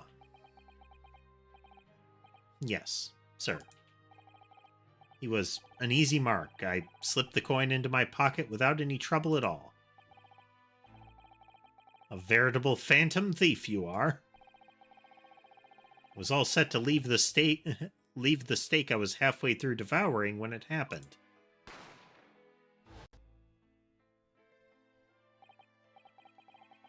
When the professor was shot.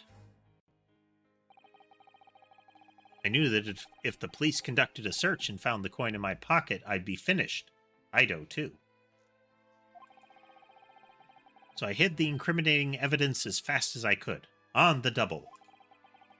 I slipped it under the steak, hoping that I'd be able to rendezvous with it again at a later date.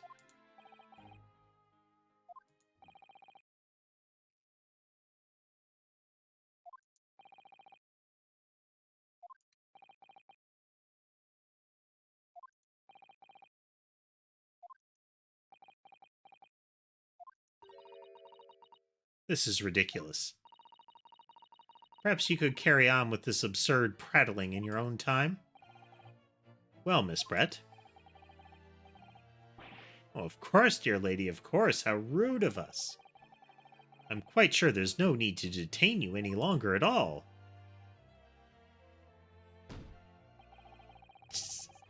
Full on. We even got to hear the clonk.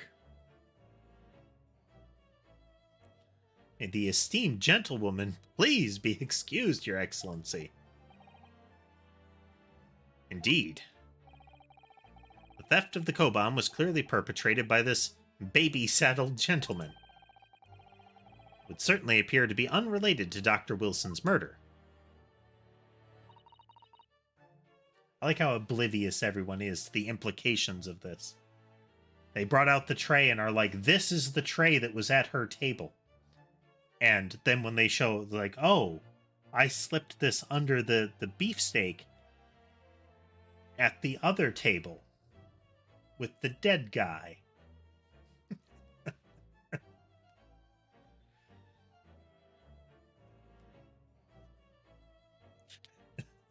Everybody has jumped to that conclusion as opposed to anything else that might make more sense. Maybe they're assuming that he, like, frisbeed it over there. Hiding a coin under a lump of meat, the sheer nonsense of such an idea astounds me. Nonsense, is it? Well, oof. As for picking up your steak and biting into it without using a knife and fork, it's beyond nonsense, it's pure madness. Gavel. Very well, now that all the questions concerning this witness's testimony have been answered, I see no further justification for detaining her. Miss Brett, you are free to leave. Thank you, Your Excellency. Good luck, everyone. And good day. Pause. What's the matter with you? There's no time for daydreaming. Oh no, it's just something about Miss Brett's parting words there got me thinking. Can't quite work out what exactly, but something she said jarred with me. Feel like there was a contradiction in there somewhere. Something didn't quite add up. It's the case, don't just stand there thinking, make your voice heard. Sorry. You can think later, but if you don't call out now, it'll be too late. Hold it! Miss Brett. What is it now? I'm afraid, just one last time, there's something I'd like to ask you. I'd like you to explain the contradiction in your parting words from just a few moments ago. What are you talking about? What contradiction? What new student nonsense is this? Well, what parting words are you talking about? The ones where we saved the game.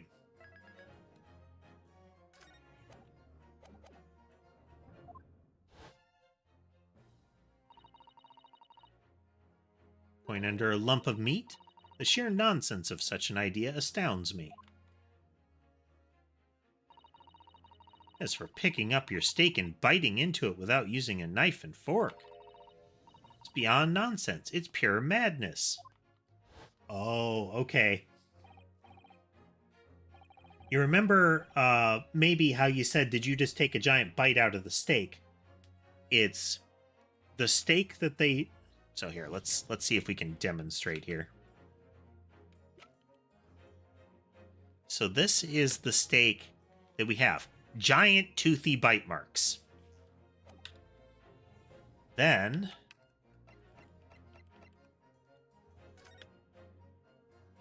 that is the steak at the table. Now we can't quite see. We can't quite see, but I am betting that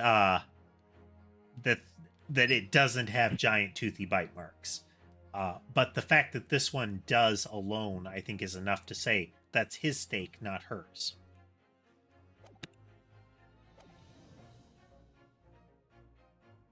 She said there, exposed an undeniable contradiction. I'm going to need to see evidence, Counsel. Miss Brett's words are truly contradictory. Where is the evidence? Take that! The steak that Miss Brett had been eating before the professor was killed. Yes, go on. More accurately, Your Excellency. The steak that was on the victim's table just before the professor was killed. Now you're just splitting hairs. Not true. Doesn't something about this steak strike you as very unnatural? Unnatural? What on earth do you mean? It's extremely obvious. I'm talking about the shape of the edge where it's been eaten. I see you've noticed it too, Miss Brett. Noticed what exactly, Counsel?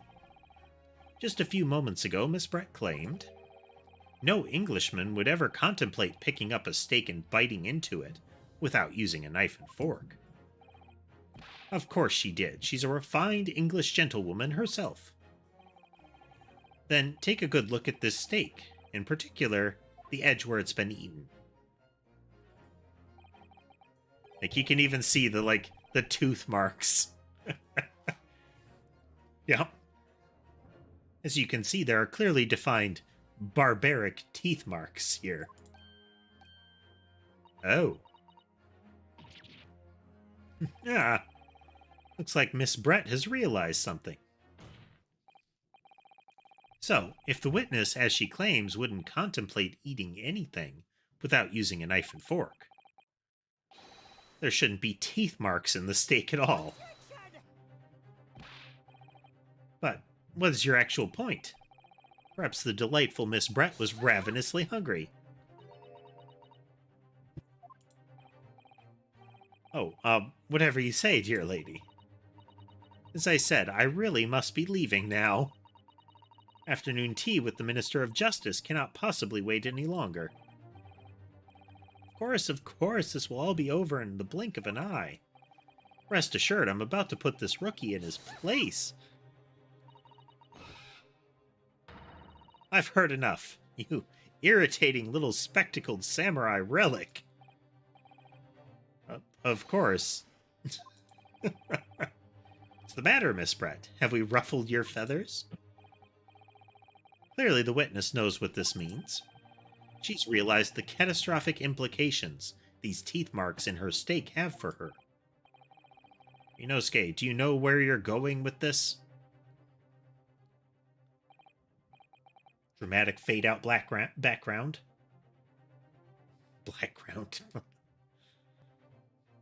Now at last, it's all come together.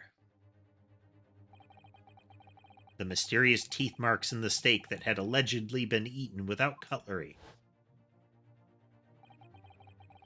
The reason why the bloodstain I know I saw somehow seems to have disappeared.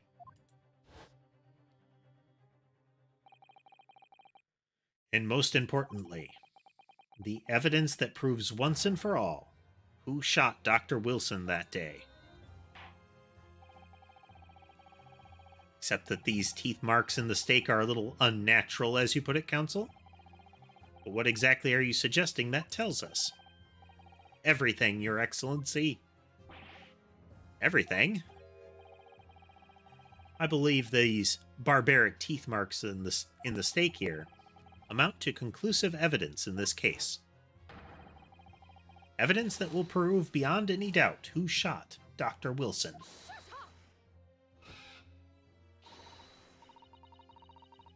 Conclusive evidence? How many times have I heard that today? You wouldn't know the meaning of the phrase. Typical Japanese empty threats. How can you be so sure? Oh, it's quite simple.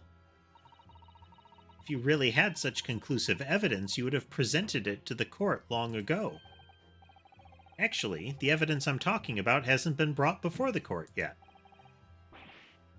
Hasn't been what?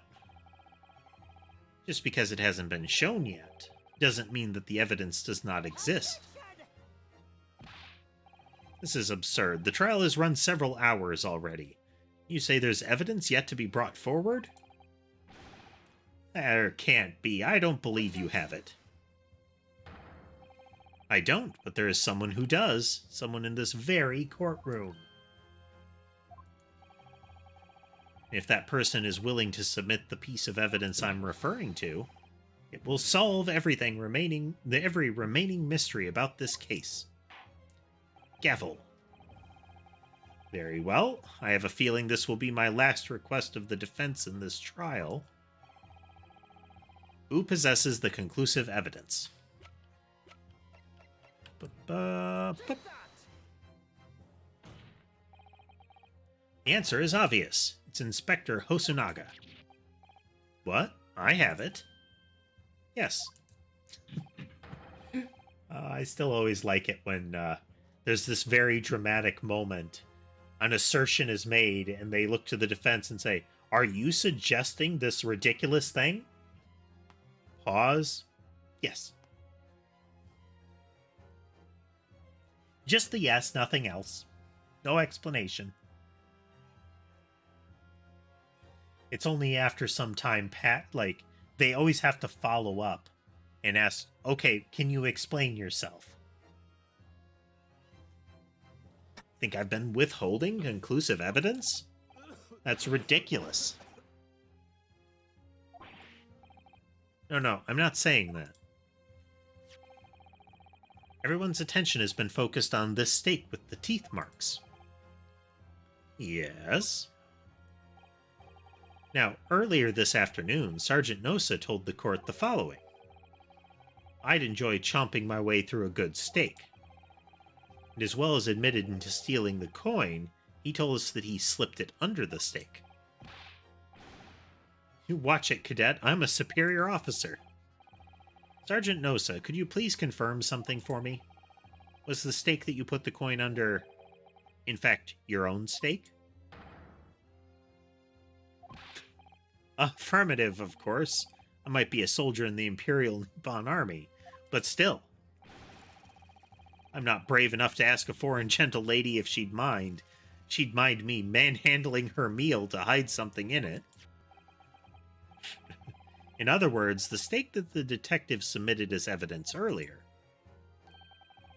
was in fact Sergeant Nosa's meal. But that makes no sense. The plate that was taken from the victim's table Yet the gentlewoman doesn't take bites out of her steak, nor did she have any opportunity to steal the coin. Of course I didn't steal it. To even suggest such a thing would be an affront to the entire British Empire. Well then, how do you explain this paradox? Exactly, surely you're not going to suggest, Black, that the sergeant switched the two steaks over?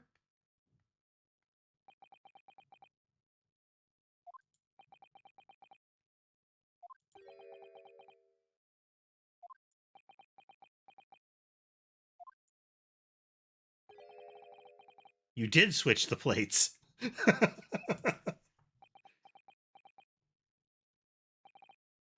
Well, after it happened, when I saw the civilian had been murdered right in front of my eyes like that, I panicked. As I said, I immediately lifted my steak and hid the coin underneath it. But then when the waiter announced he was an undercover policeman, I thought I'd had it. If he decided to investigate my slab of meat, that'd be it. I'd be getting my marching orders. So when the cadet here was arrested and taken off to the kitchen, I seized my chance.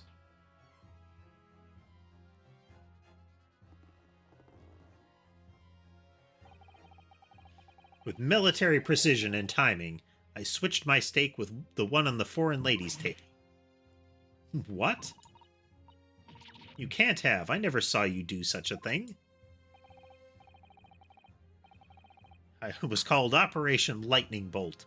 There was no time for strategic planning. Oh, cute. Very cute.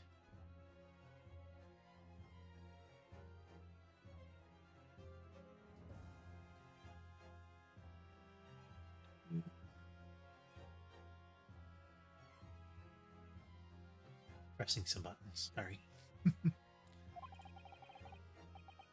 It was do or die, I tell you. So yes, I did what had to be done. I like how they've kept his mustache all crinkled. However, fear not, prosecutor-san. What now? I swear on the breast buttons of my uniform. That is all I did, sir. All you did? That's plenty, Sergeant. So, if Sergeant Nosa switched the plates over, it means he took Miss Brett's steak, and the plate it was on, back to his own table. That follows, yes. Inspector Hosunaga. Yeah? Earlier in this trial, you told the court this.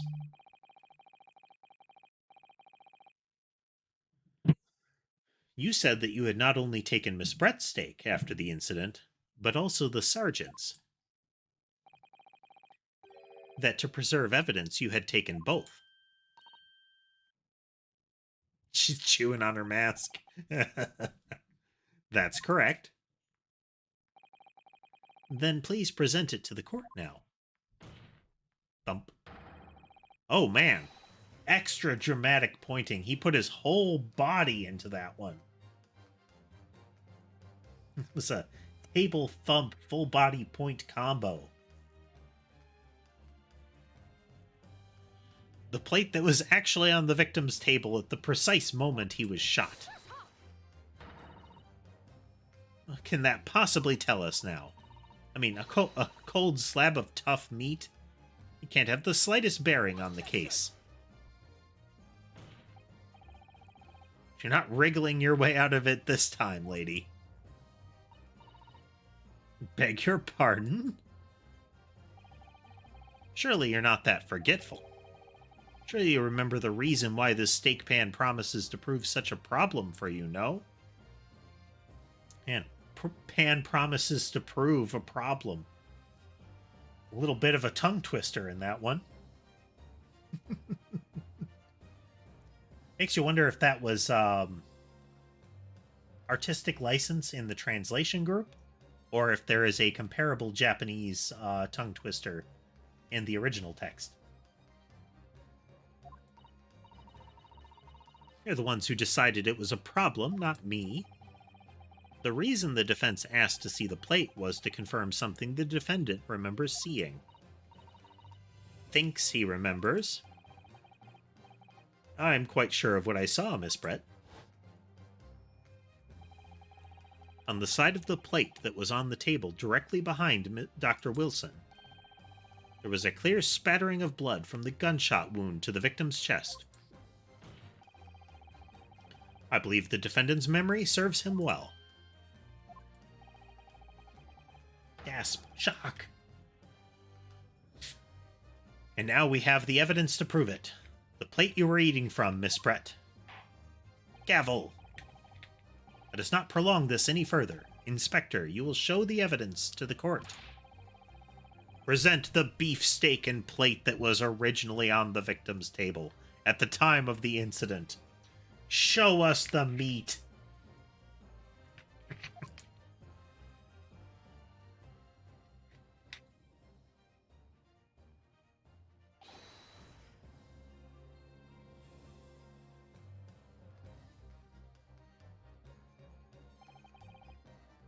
Sorry for keeping you. There's the other steak and its plate. Feel free to examine it. You can see the nice, neat cut. The blood stain is clearly visible. Look. Now this makes everything clear. The blood you can see on the side of the plate shows that at the moment the victim was shot, he was facing the table with his back to me. In other words, it's impossible for Naruhodo to have shot the victim. It can't be. In fact, there's only one person who could possibly have shot Dr. Wilson from the front. I'm sure everyone knows by now who that person is. Eh. Are we gonna get a full freakout from her? That's right, Miss Giselle Brett.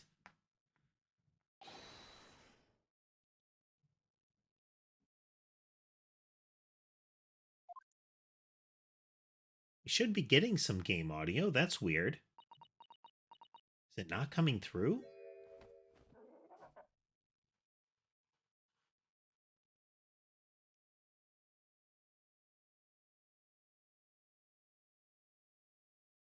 Boom.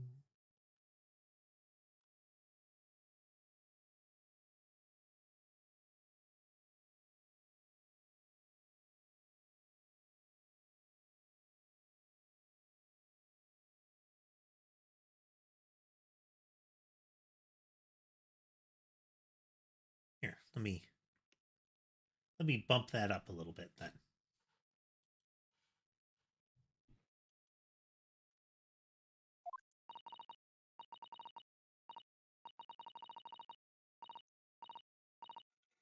Done by a Japanese, me by a Japanese schoolboy. No. Oh yeah, we're getting a full freak out.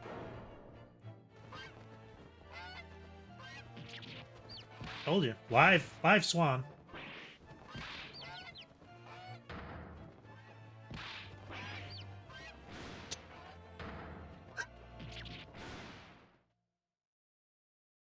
That's amazing. And that's even more amazing.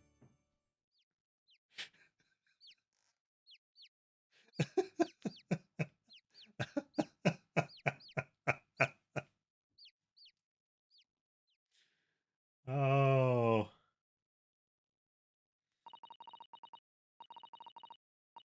Please excuse my little outburst. I briefly lost my composure.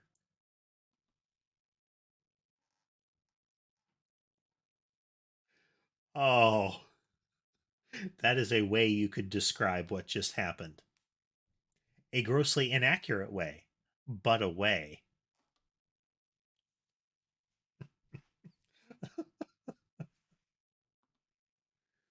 Oh, good times. I hope we get more of this kind of thing.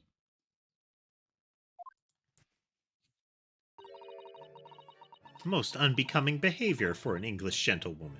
Forgive me.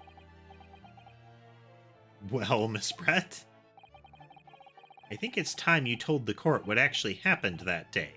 The truth this time.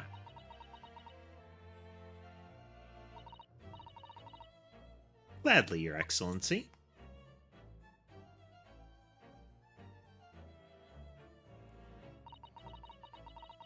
It was I who took the professor's life using Curer. As you surmised, I chose that particular day for one very important reason. The professor had a dental appointment for the extraction of one of his teeth in the morning. So you planned to kill the professor, knowing that no trace of poison would be found in his water. Because Curer is unheard of here in Japan. Yes. Of course, I never intended to remain at the restaurant as long as I did. I only needed to see the professor take one tiny sip of his water, and it would be all over. I would place the steak I had ordered in front of him to make it appear as though he had been dining alone, and leave immediately. However, before any of that happened, there was an unexpected visitor at the professor's table. That would be me, I suppose. Yes, you. Who else? Such a trifling matter, but the fact that you decided to come over to greet the professor meant that I had lost my chance to slip away unnoticed.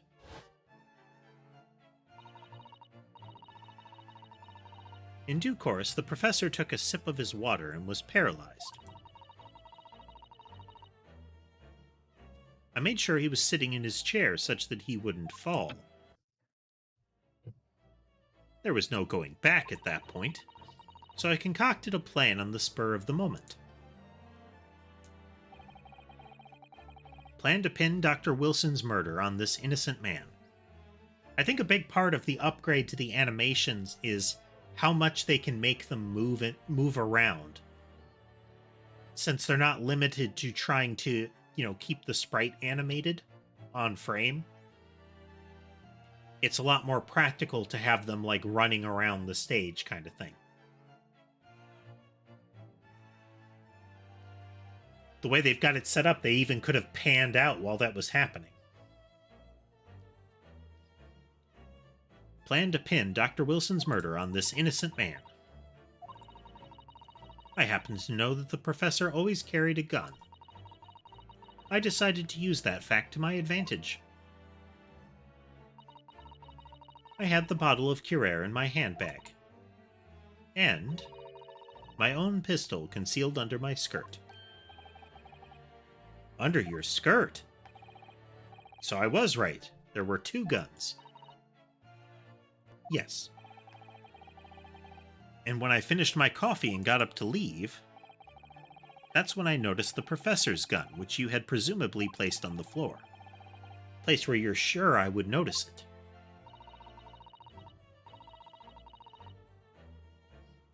And everything went according to plan. You noticed the gun as I'd intended. And then, just as you bent down to pick it up, bang. That's when you shot the professor with your own gun, even though at that point he was already dead. Naturally, the gunshot caused a commotion, at which point the waiter appeared.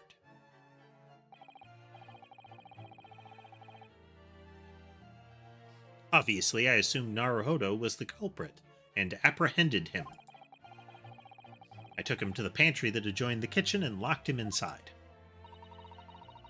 That's when I took the opportunity to turn the professor and his chair around.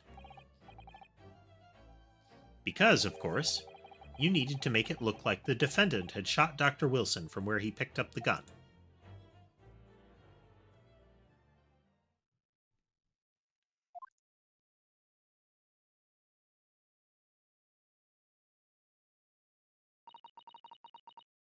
So, there you have it. That is the entirety of my misdemeanor.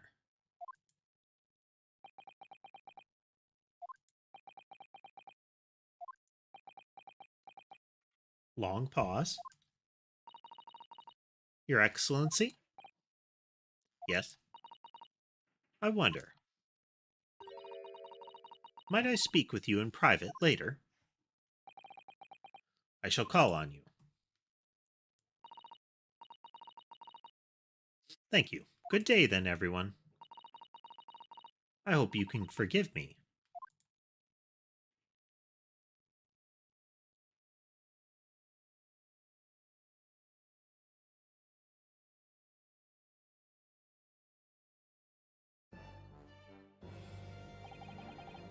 It would seem this trial has finally run its course. I presume the prosecution is in agreement? This can't be. Takatsuchi Ouchi does not lose. Not to the likes of this rookie student.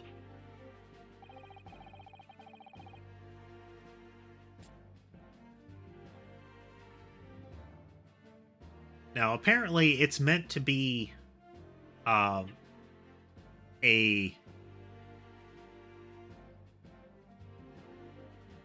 phonetic pronunciation in Japanese that in Japanese would sound like the English word ouchie, and that the first name is meant to be reminiscent of old samurai names. I still think that it sounds like take such an ouchie to go with the Winston and I can't remember who the other guy's name was. There's another person in the Payne family line that that has a similar name.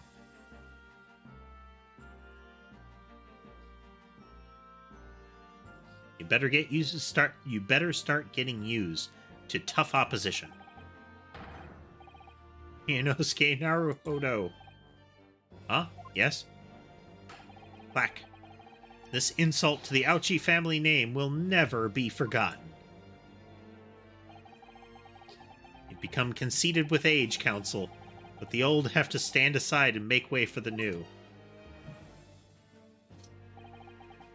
It's the way of the world. May you never forget that.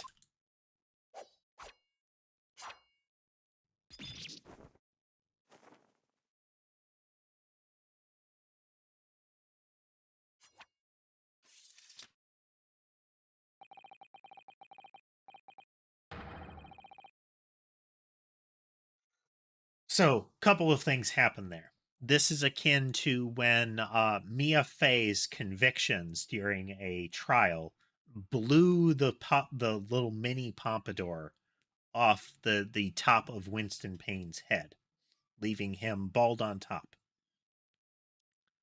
And now the top knot. I don't know if it's called a top knot, but it's that little bound out dealy that is that he was wearing has been sliced away, and he has the same hairstyle now. He's still got longer hair than Winston, but that's not a lot of difference. 1,000 millennia may pass, and still the Ouchi clan will never measure up to the Naruhodo clan. This trial in the Supreme Court of Japan will, I believe, go down in history as the start of a new chapter in this country's judicial system. Despite being summoned as the accused, you, Ryunosuke Naruhodo, presented an excellent case. Thank you, Your Excellency. The use of evidence and deduction to unravel the truth is a modern methodology. That is a very terrifying statement, don't you think? Facts and reason, logic and deduction, evidence. We will have to include these in future trials. It is so novel.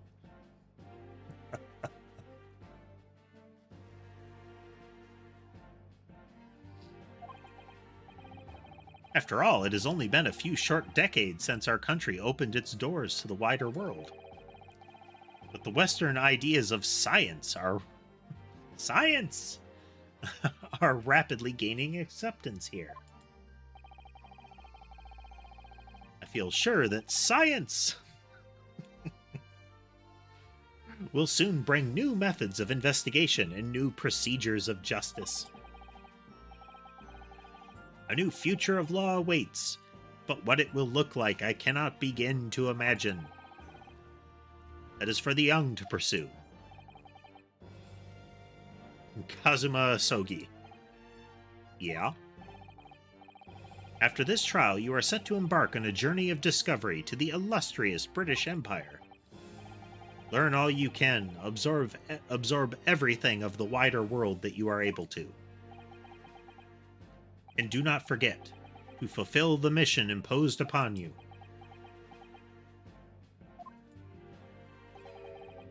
I understand, Your Excellency. There was a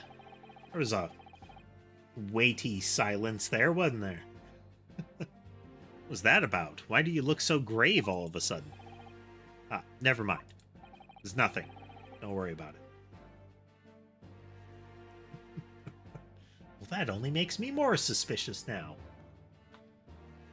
As for you, Ryunosuke Naruhodo... Oh, yes?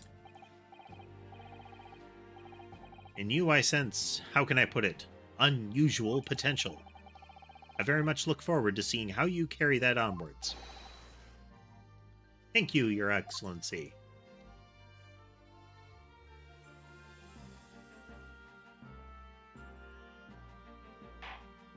Gavel. It's time to deliver the final verdict. I hereby find the defendant Ryunosuke Naruhodo not guilty. Do we get confetti? We get confetti. I mean, they're cherry blossoms, but we get confetti. Phoenix Wright continuity is preserved. This court is now adjourned.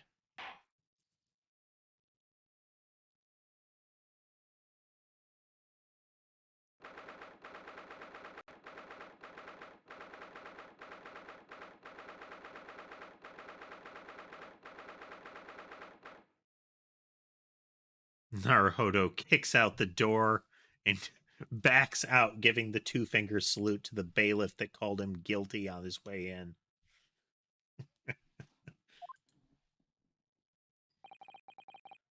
I can't believe it. I can't believe what's happened. I made it. I defended myself and made it through that horrendous trial.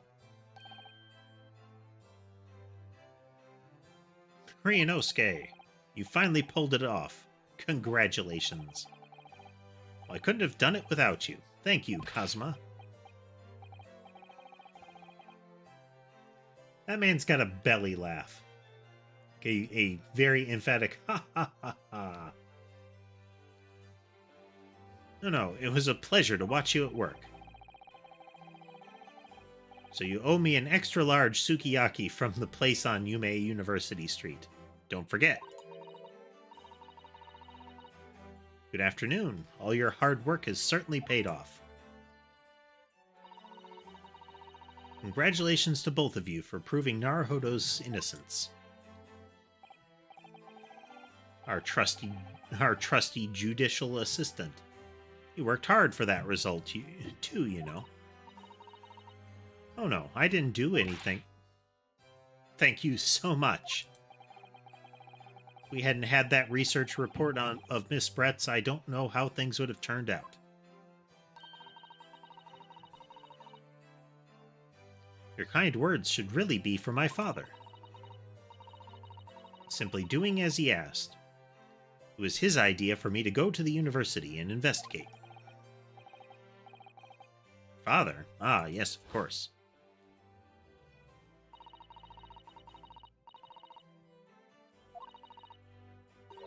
Yeah, Mikotoba.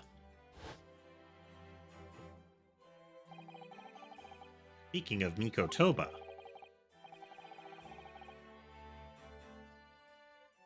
Ah, there you are. I believe congratulations are in order. Naruhodo, you did an excellent job. Thank you, Professor. Oh no, it was I who should be thanking you, after all. Your efforts exposed the true criminal that took the life of my good friend. Good friend? Oh yes, you mentioned that before. It was you who actually invited Dr. Wilson to Yume University, wasn't it? That's right.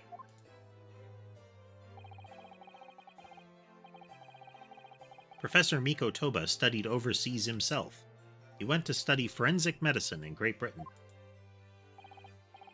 Presumably, that's when you met Dr. Wilson. Exactly. In those days, we worked together in the same hospital. Oh, you worked together. I've never heard you mention that before. Well, it was a long time ago now. Besides, it's your turn, Asogi. Great Britain is a magnificent country. It leads the world. In science, medicine, engineering, culture, and of course, in law. They write their own press releases.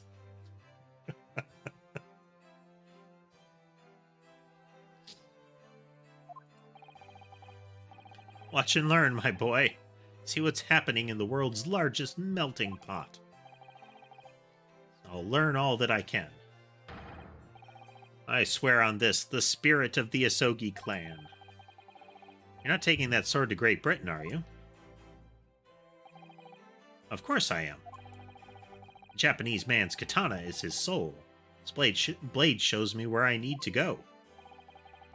And cuts down anything that's in my way. Definitely seen how sharp it is already with my own eyes. That's another thing to note is he was across the room from Ouchie when he cut that top knot. Like that was some anime like vacuum slash thing going on.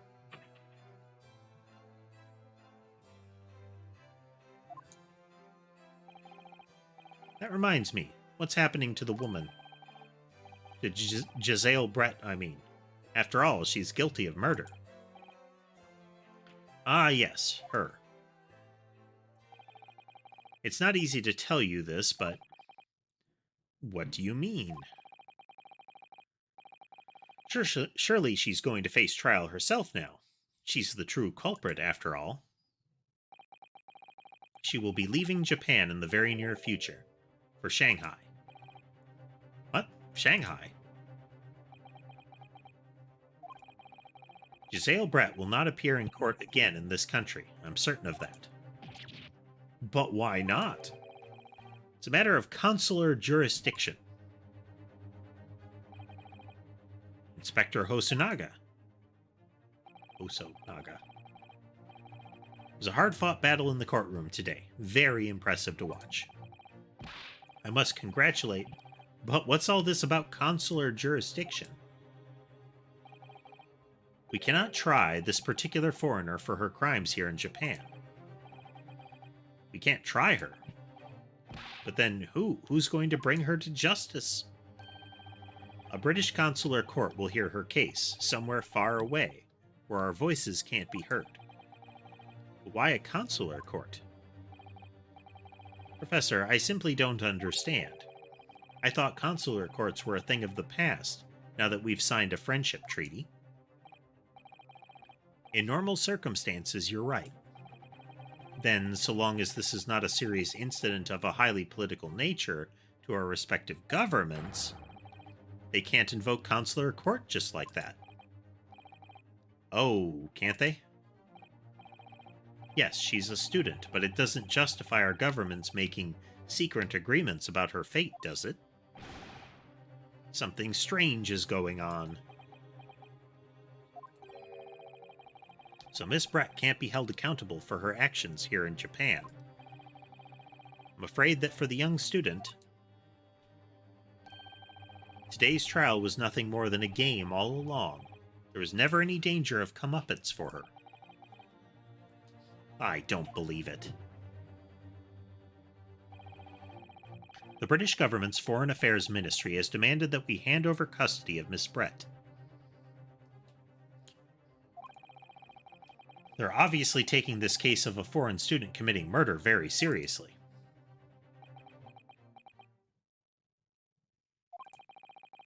But it's all going to change from now on. We can make it change. This is a time of great turmoil, this new era heralded by the start of the 20th century. One day, I have no doubt, that woman will receive the judgment she deserves. So she is totally going to be our Dahlia Hawthorne, huh? We're gonna see her recur over and over.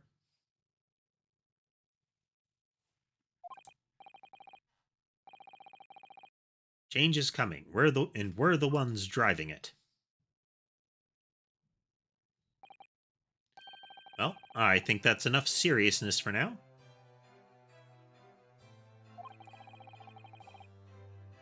This evening calls for a celebratory drink. But, Professor, you're right. There's no time for gloomy faces. We should be celebrating Ryunosuke's not guilty verdict. Let's start having some fun. In that case, might I suggest La Carnival? As the head waiter, I should be delighted to provide you with ample food and drink. You're a detective, Hosonaga-san, aren't you? Let's not worry about details for now. Like, let's not worry that whatever I've got is contagious. I don't know if that actually is, what that actually would be.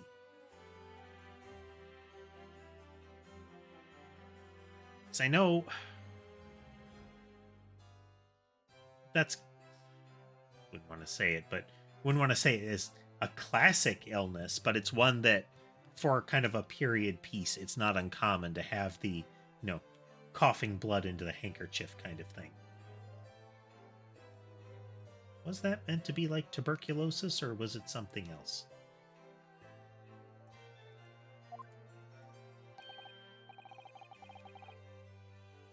Will you accompany us? Of course, La Carnival's food is second to none. We shall go and attend to the paperwork for Naruhodo's release. Oh, yes, thank you.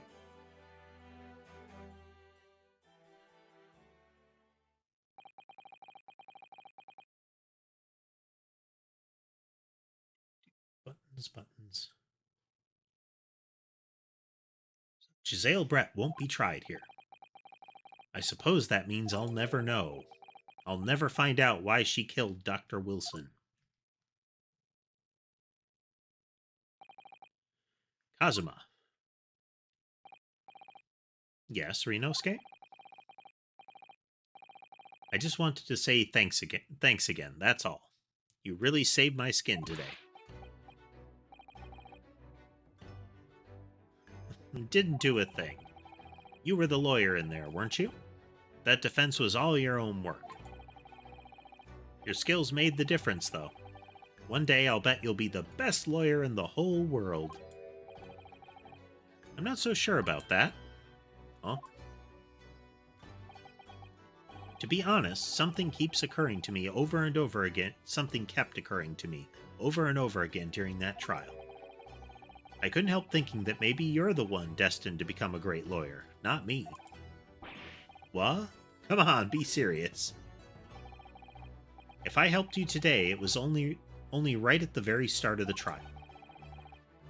You have a natural talent for it. For being a defense lawyer, I mean. Oh no, not me. All that tense verbal combat? I never want to go through that ever again. I did what you told me to do, that's all. Because I knew I could trust you. That's the point. Sorry? What do you mean, that's the point? Listen, Ryunosuke. Do you know what the most crucial weapon is that any lawyer needs in order to win?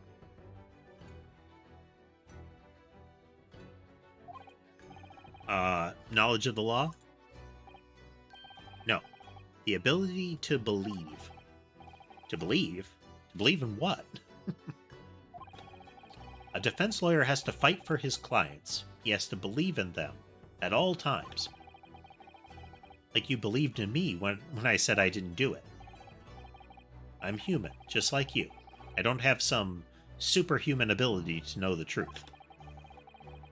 But you have to make a choice about what to believe in and stick to it when you're defending someone. Sometimes, in the courtroom, you can really be backed into a corner.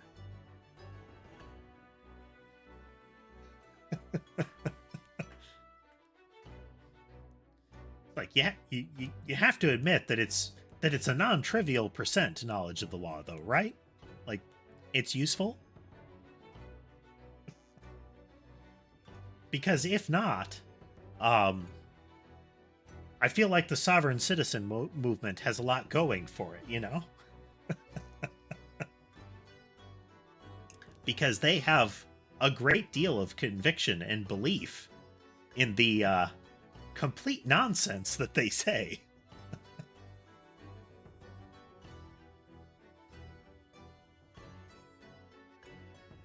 But no, it's all about believing in your client.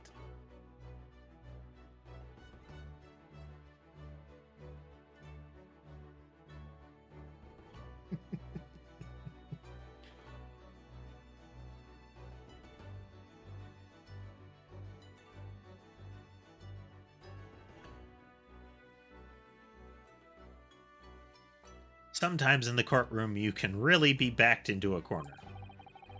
But being able to remain faithful to what you choose to believe, and even then, being able to remain faithful to what you choose to believe, and even then,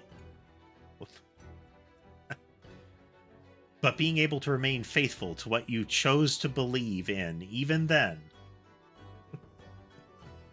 it really is. He's describing one of those people that has no idea, or I'm sorry, even if they have every idea that they know what they did was illegal, they just assert, no, I believe differently.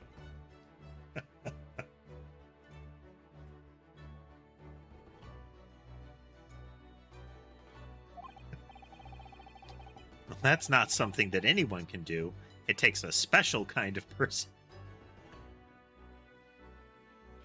Yep. I don't know if they're intending to make this joke or if the actual release of the game coincided with the like real heavy upswing of the sovereign citizen movement, but it really feels like they're describing that whole process going on here, doesn't it?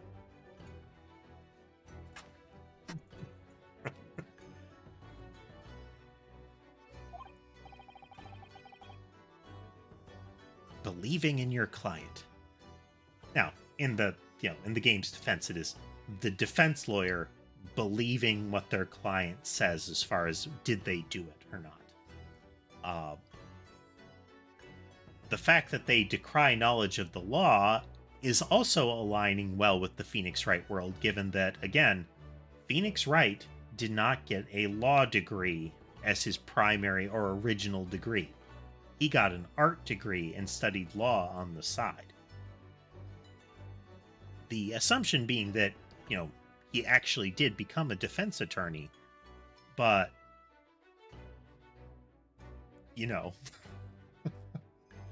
it's like it was his hobby.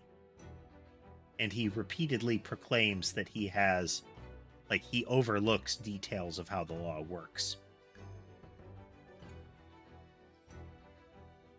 So yeah, this all checks out. Maybe that's why the prosecutors can get away with, flagrantly breaking the law and, assaulting people in the courtroom. It's not because it's not illegal. It's just that they believe it's okay. They really believe it's okay that they do that. And that's what really matters. Not the actual law, but that they believe it.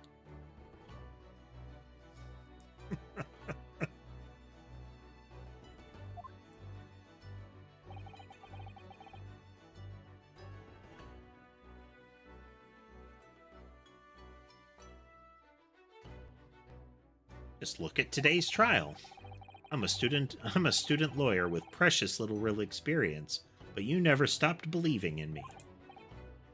Well, You faced seemingly hopeless situations time and again, but you never stopped looking for the truth. And in the end, you found it, through your own efforts, and because you never stopped believing in me. He did also have the secondary motivation of not probably getting executed for a crime he didn't commit. I mean, faith in your childhood friend is a powerful motivation, but I think the I don't want to get deaded is at least an equivalent motivation. Like, I'd prefer not to be executed for something I didn't do. Tends to light a fire under you, make you want to take action.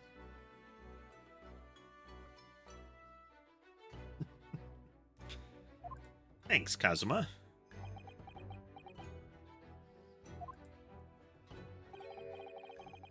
There's something I want to ask you, actually, Ryunosuke. Well, it's a favor, really. Something very important to me. It sounds serious. What is... Ah, you're still here, are you? Oh, Inspector. I've arranged some rickshaws for us. Let's go. Thank you. We'll be right there.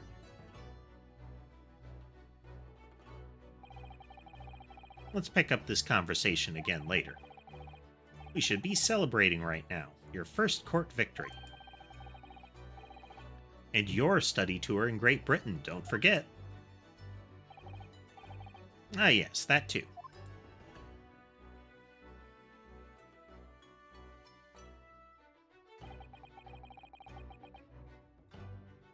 My very first trial came to an end. Kazuma. Professor Miko Toba. Susato, who acted as my assistant. Inspector Hosonaga, who didn't really play much of a part, but still. And the inspector, but forget him, he wasn't terribly useful to us. I mean, his urge to actually preserve evidence for use in investigation, I thought was critical to the trial.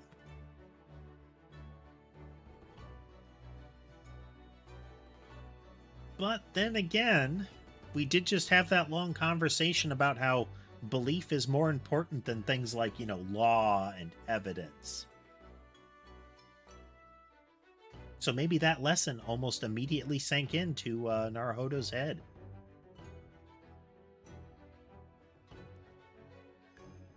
It's because of the help and support of all these people that I managed to get through the trial. But more importantly, Kazuma hadn't yet managed to ask his favor of me. Little did I realize just how much it would change my life.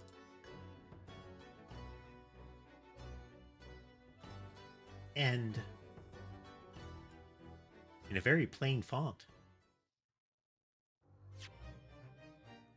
Would you like to save? Yes, I would.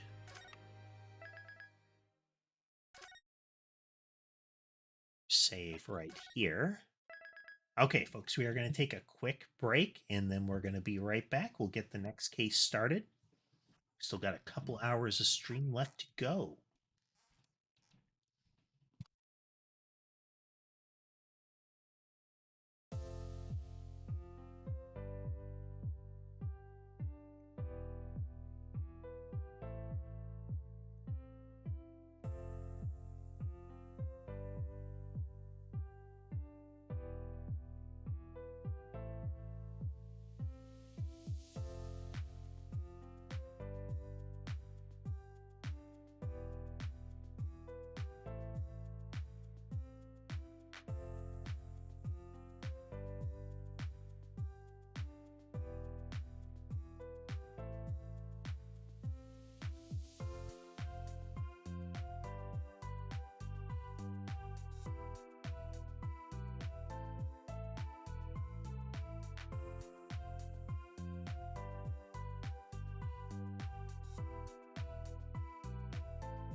Let's get resituated.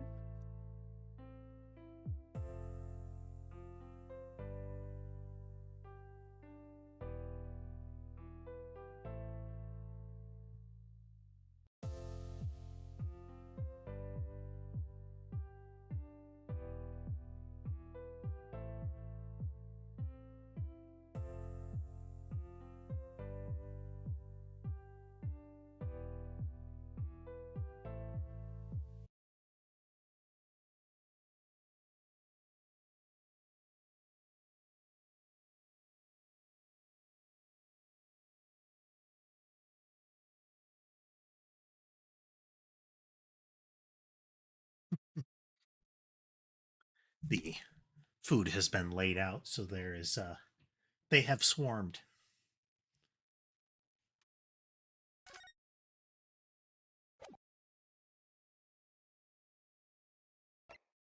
Same general pattern.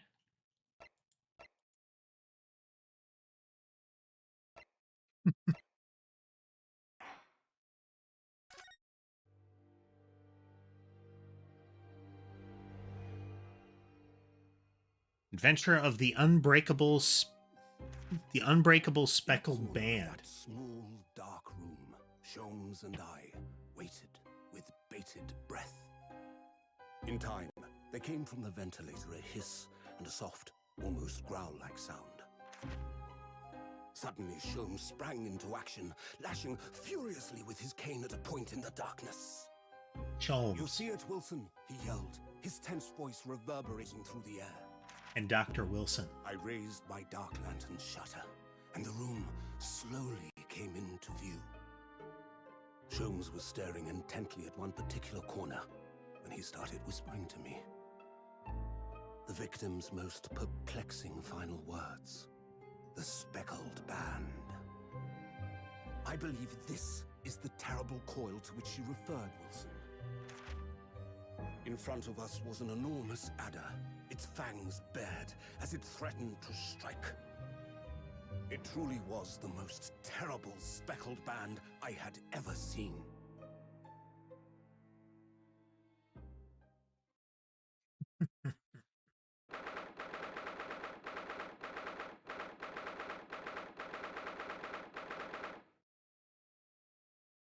Bump up the volume just a couple more decibels and see how it plays out, you know?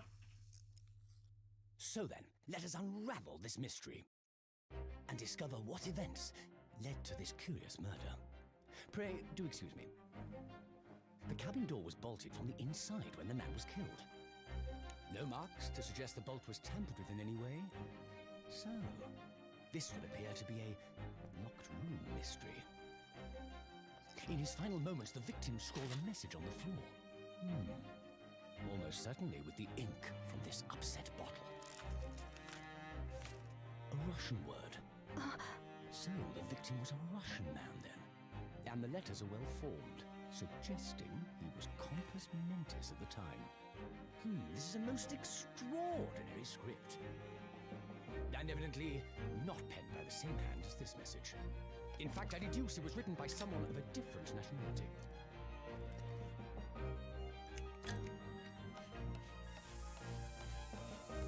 This paper seal was placed just prior to the incident, by the victim himself, I would venture. Well, what have we here? Who are you, and what do you think you're doing here? No one must touch before maritime police come. We must wait.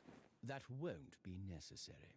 You see, in less than 5 seconds from now, I will reveal the killer to you. What? Don't be absurd. This is murder. I need cabin locked from inside. Ah yes, the locked room. But that mystery is paper thin. Got a little anime to go with the game. Who are you, and where have you come from? I'm a great British consultant detective, the only one in the world. Sherlock Sholmes. I presume you must have heard of me. Sherlock Sholmes.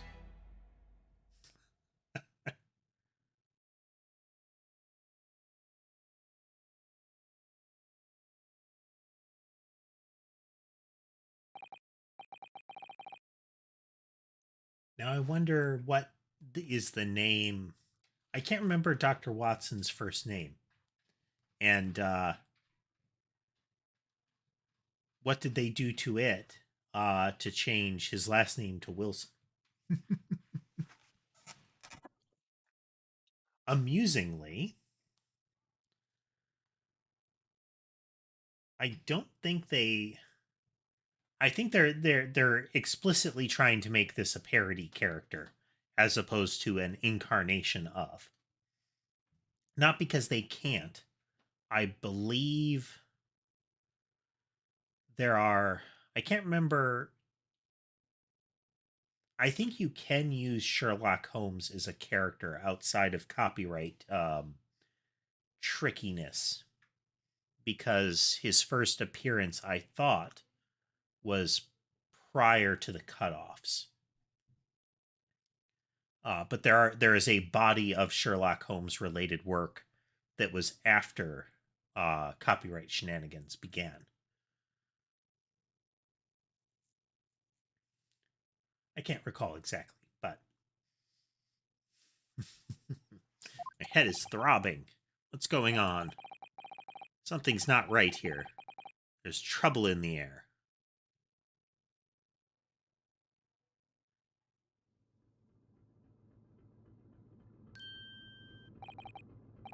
Wait. I can't move. What the? Why am I in handcuffs? So, is it going to be a running gag in this one that instead of his sidekick being the one that is constantly on trial, that it's actually going to be Ryunosuke himself?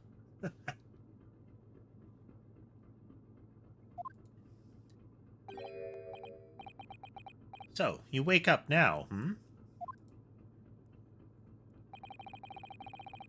We had to drag you out of the wardrobe. I do not believe how you could not wake up. You're a true cold-blooded man.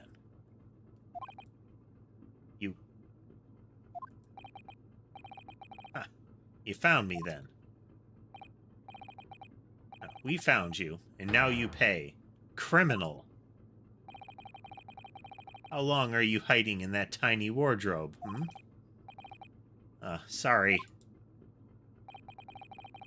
Now you have been found, it is time to admit your crimes. Unless you want to find out how cold the ocean is, I'll tell you everything. There's only one thing I'd like to know from you. Isn't that... Why did you do it? Why did you take his life? Miss Susato? Wait, what did you just say? Take his life?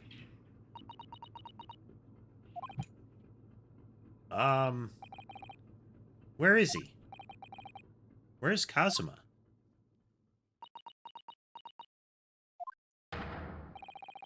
You pretend you do not know? You are a wolf in the sheep's pelt. You are the killer. Do not try to make excuses. What? Kazuma's body was discovered not long ago. Here, in this very cabin that was bolted shut from the inside. His body? Please, do not try to tell us what you were Tell us you were doing this terrible thing in your sleep. Kazuma's dead? But he can't be. These handcuffs. Surely you don't think I have to know. Why did you take Kazuma's life? Answer me, please. No. No. Dramatic yell.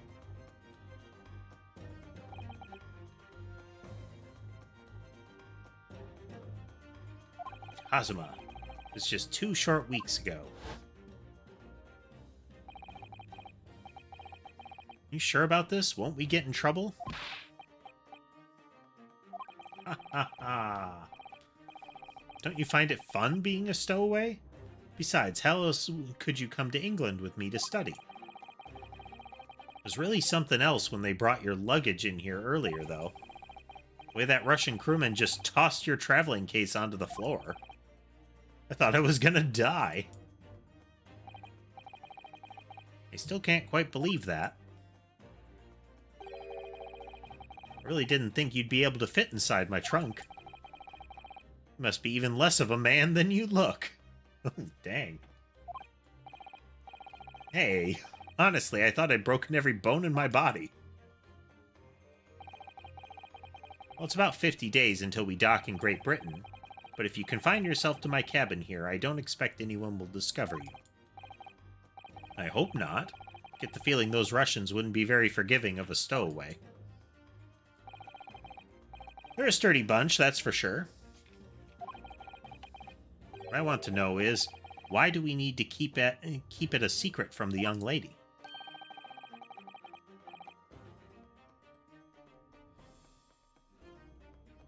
Beverage. From our faithful judicial assistant Miko Toba, you mean? From your close friend, more to the point. Surely we could confide in her, couldn't we? I don't believe she'd give me away. No, but if she knew what we'd done, that would make her guilty by association. It's best that only you and I know about this. I suppose so. Anyway, it's about the time that the steward is supposed to come and clean the cabin. I know it's cramped, but you'd better get in there, I think. It won't be for long. Anyway, compared to hiding inside my traveling case, it'll be a breeze. Yeah, but what if the steward decides to open the wardrobe for some reason? Then then I'll be in for it. Stop worrying. I tell you what, why don't you write "keep out" or something on this piece of paper? What? Then I can stick it over the wardrobe doors once you're inside. Oh no.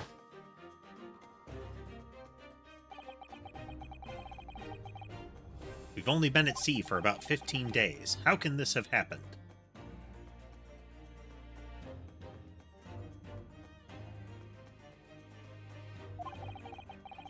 We were supposed to be going on this adventure to England together.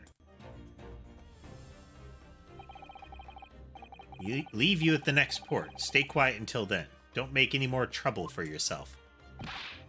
Murderer? I'm not a murderer. Yeah, you said before. You said you admit everything about your crimes. That's not right. I mean, yes, I did stow away on this ship, but murdering my best friend? No one else could have done it. Admit the truth. Susato-san. Please, tell me what happened. I need to know. Very well. But there is something I would like to ask of you, too. Those eyes. She looks like she's ready to destroy me.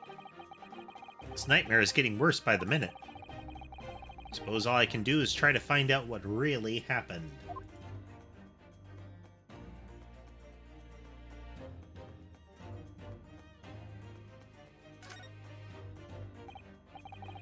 He really has been killed, hasn't he? This isn't just a bad dream? And these handcuffs, they think I did it.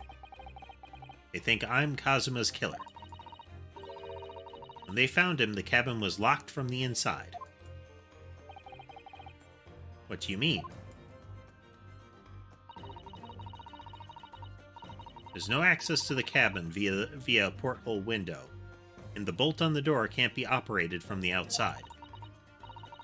In other words, after the crime, the culprit couldn't have escaped these four walls. What? Or to put it another way, the culprit can only have been somebody inside this cabin. Or do you have some other explanation? This is impossible. How did he die, then? What happened exactly? Are you still trying to deny the charge, even despite the circumstances? Please, you have to tell me. The cause of death is still undetermined. They don't know how he died. The ship's doctor is examining the body, but of course he has no post-mortem analysis experience. I don't suppose we shall learn more until an expert has been consulted at our next port of call. So presumably that means there were no obvious external signs of injury then. That's true, yes.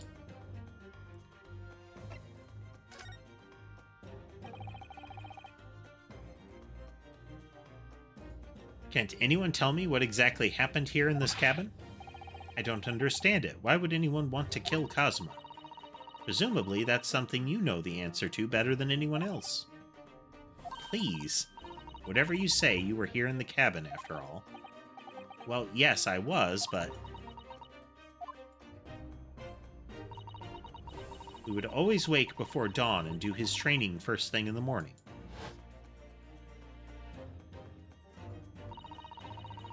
I was waiting outside his cabin, as I have every day so far on this voyage.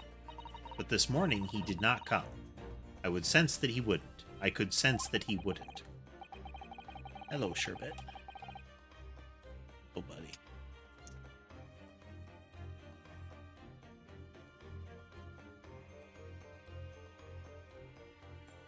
Hello, Ember. Come here.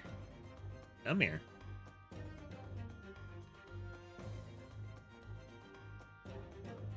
Delay by cat. Come on. Come on. Yeah.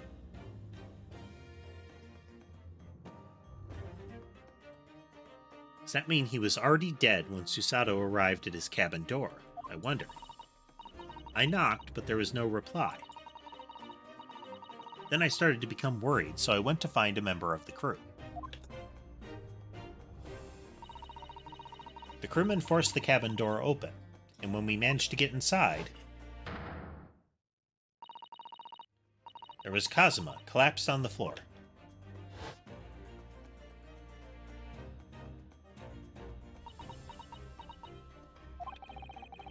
And the white tape here shows exactly where he was found, I suppose.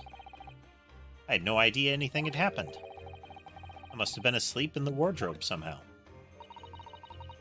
I wish it wasn't the case, but that's just very hard to believe.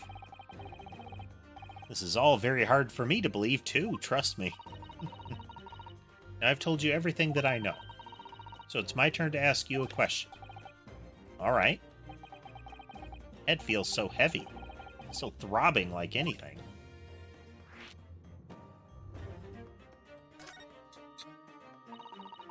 Why are you even on board this ship, Naruhodo? You said something before about being a stowaway, didn't you? Oh, yes. I'm afraid that's true. It's 2 weeks since we left Japan now, and I've been shut up in this cabin the entire time. I had no idea. But how could you have occupied Kazuma's cabin for so long without him noticing? No, that would have been impossible, obviously.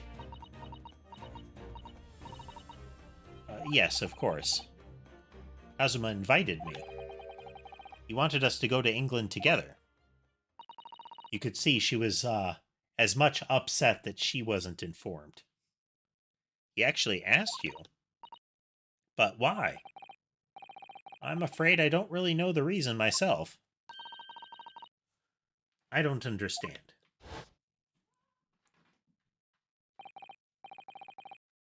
Why do you want this? What's the real reason? Why go to such lengths to smuggle me to England with you?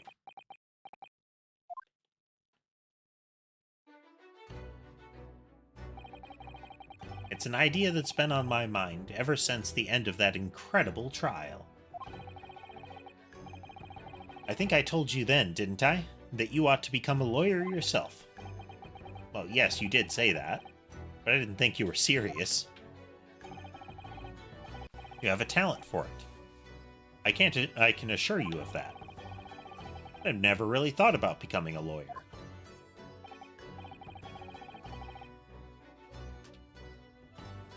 The candle stand on a boat is kind of concerning.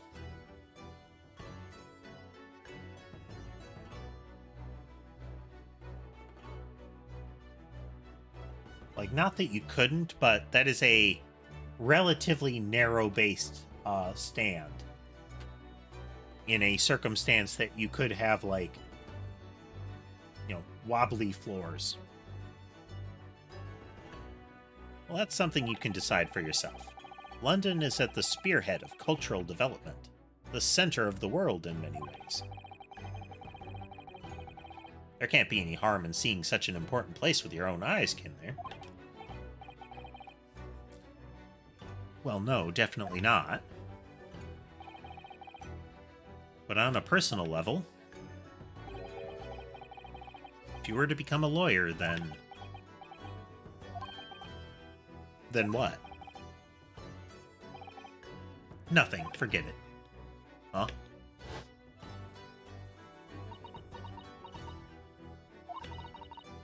Kazuma he always was saying the same thing. That he wanted to change the Japanese legal system. Perhaps he thought that he could do that with you. Maybe. But something's still bothering me a little. The look in his eyes, then. It was darker than I'd ever seen it before.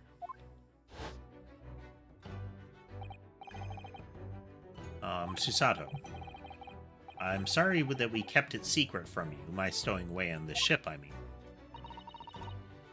If I know Kazuma, I expect he was trying to protect me, to avoid me becoming guilty by association.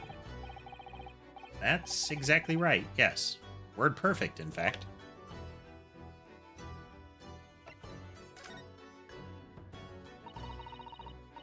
If you're not the culprit, then tell me. What happened last night here in this cabin? Well, the thing is, I don't really remember. Kazuma brought me something to eat, just like he always did. And then I got myself into that wardrobe over there, and just like I always did. After that, I fell asleep. Well, yes. So deeply that you didn't even stir when Kazuma was killed?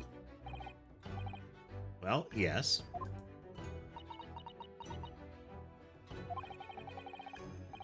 So, drugged is a possibility. We have vents up top where if it was a gaseous one that could have been dropped in there, they could have drugged the food. It sounds unbelievable, really I do, but it's the truth. If only I'd woken up, then perhaps I wouldn't be in this predicament. And for some reason, my head's still throbbing like anything. Really?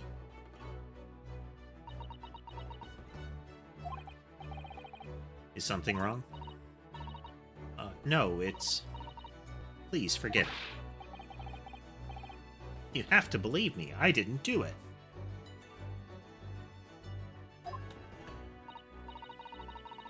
I really don't want to doubt you, but the trouble is there is no one else who could possibly have done this.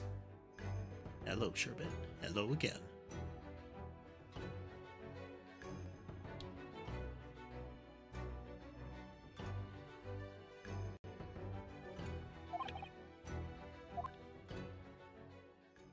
Back of my chair again.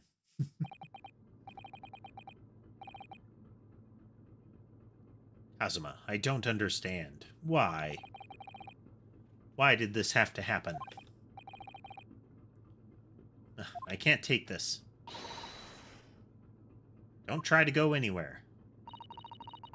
You're the perpetrator of this crime. You can't leave. I can't allow that to happen. I'm sorry, but Kazuma was killed right under my nose here, and I didn't do anything to stop it. And now I'm supposed to just sit around with my hands tied while whoever did this walks free? I can't allow that to happen. Well, what do you propose to do, then? I'm going to investigate. I'm going to find out exactly what happened here. I'm going to work out who took Kazuma's life and how and why they did it. So I'm sorry, but you're going to have to excuse me. Yeah, and she launches him. Oh, she thinks otherwise, Naruhodo.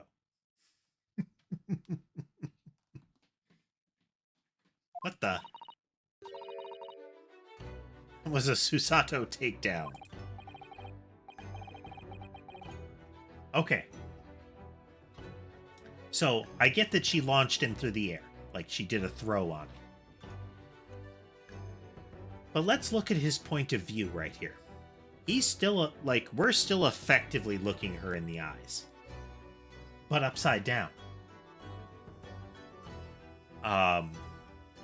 So, what on the wall or on the ceiling has she launched him into and got him hanging from now? Hey there, casemate. We finished the first trial. We're right at the beginning of the second one. Naruhodo is accused of murder again.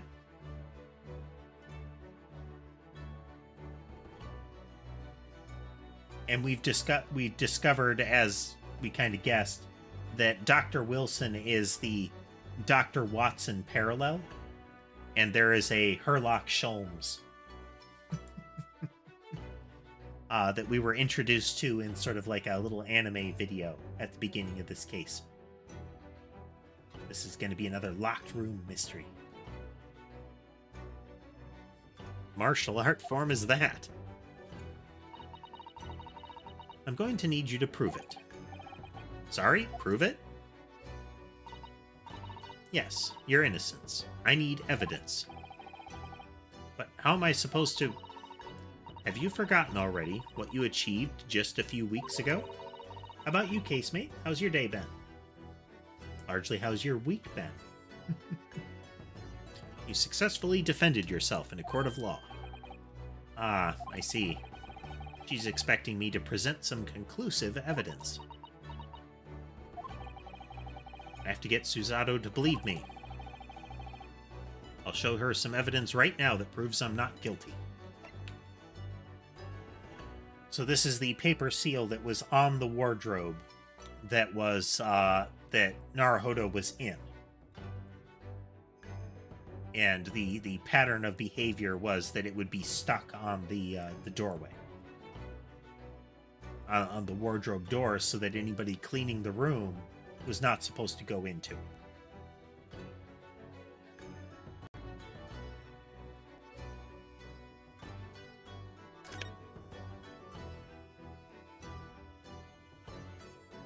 Yeah, you can see the stickum there.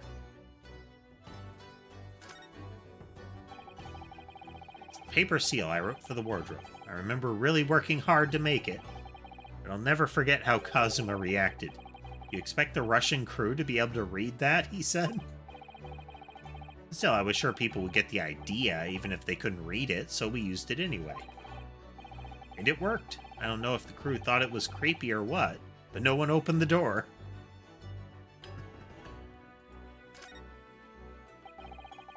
You can see the remnants of the glue we used to stick this over the wardrobe door. Although it wasn't proper glue, of course, we didn't have any of that with us. So I pulverized some rice into a paste and used that instead. I've heard of people doing that.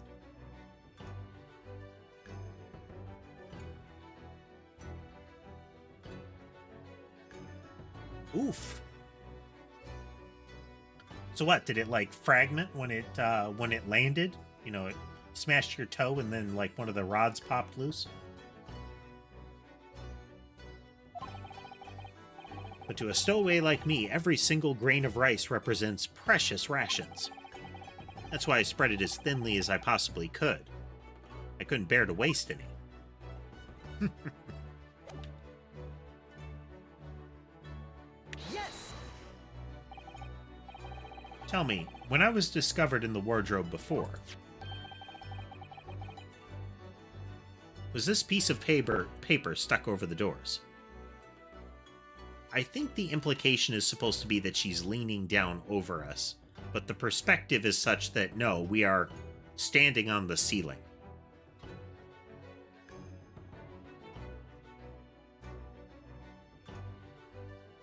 And it generally depends on the kind of the how and the where of the puncture, you know? There are some spots that are probably less awful and some things that are going to be less awful.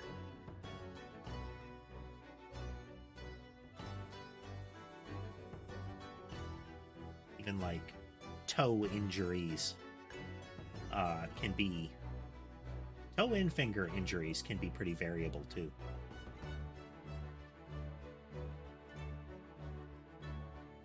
Is this piece of paper stuck over the doors? Oh, yes it was. I remember clearly. I thought so. Kazuma always put it in place whenever I went to sleep in there.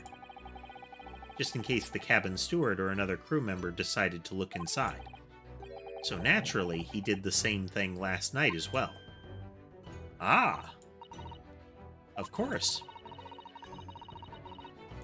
The gentleman who discovered you peeled that sign from the wardrobe doors before he opened them.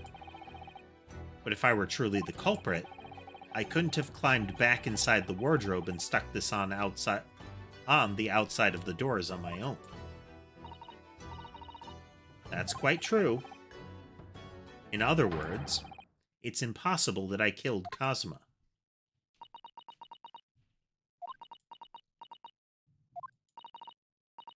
Well, even if you are sprawled hopelessly on the floor, I can see why Kazuma thought so highly of you. Sprawled hopelessly on the floor over top of potential evidence.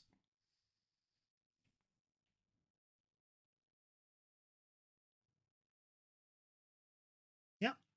I mean, at least it's not hurting you too bad.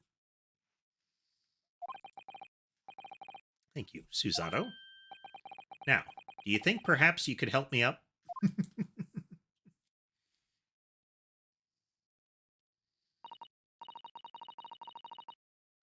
the light of that evidence, I don't see any reason why I should stop you from investigating in here, at least.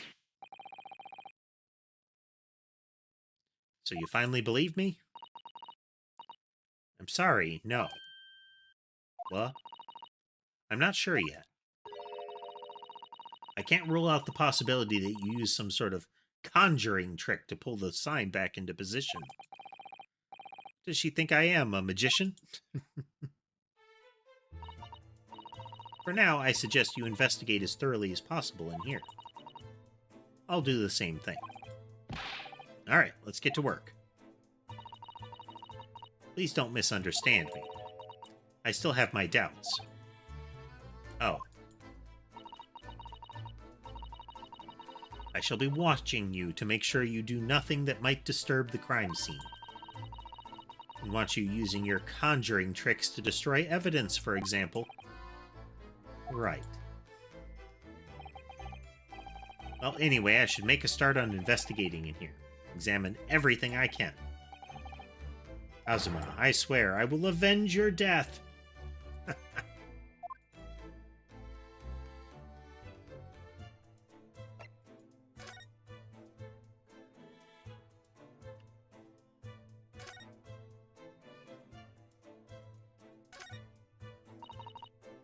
This is, yes, it's a bell cord contraption, I think. What do you mean, contraption?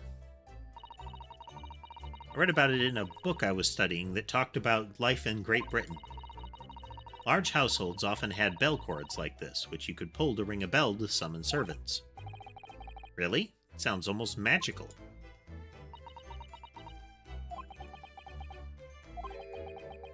Shall we give it a little try? Yes, in the interest of cultural research, obviously.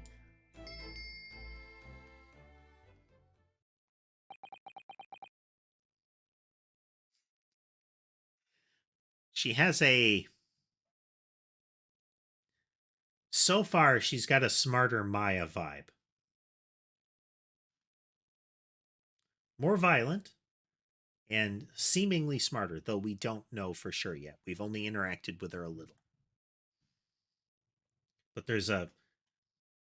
Between her interaction in the trial and how she's been behaving right now, there's a greater air of competence.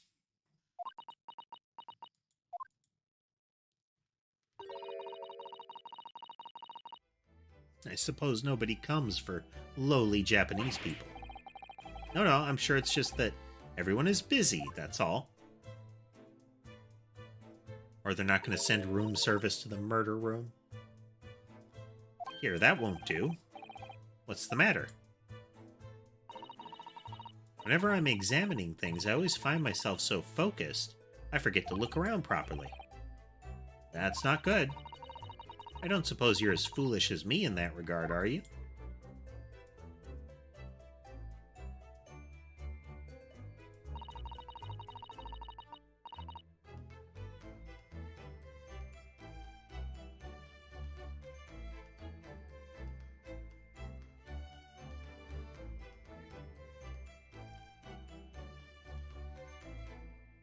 Every now and then.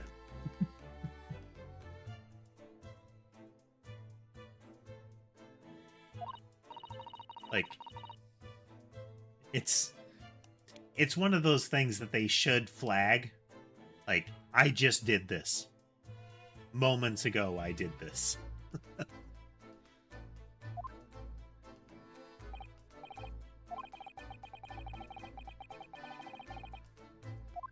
Suppose my field of vision has been rather small until now.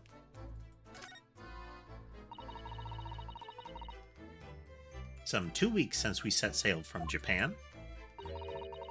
Have you really been living in that wardrobe the entire time? I think living isn't quite the right description. Oh, no, I suppose not. Although it must have been rather exciting making this voyage in your secret hideout. The trouble was, I never knew when a member of the crew might come in. So yes, I did basically have to live in the wardrobe.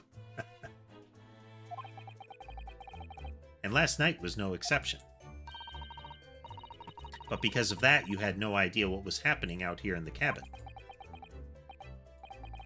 No, sadly not.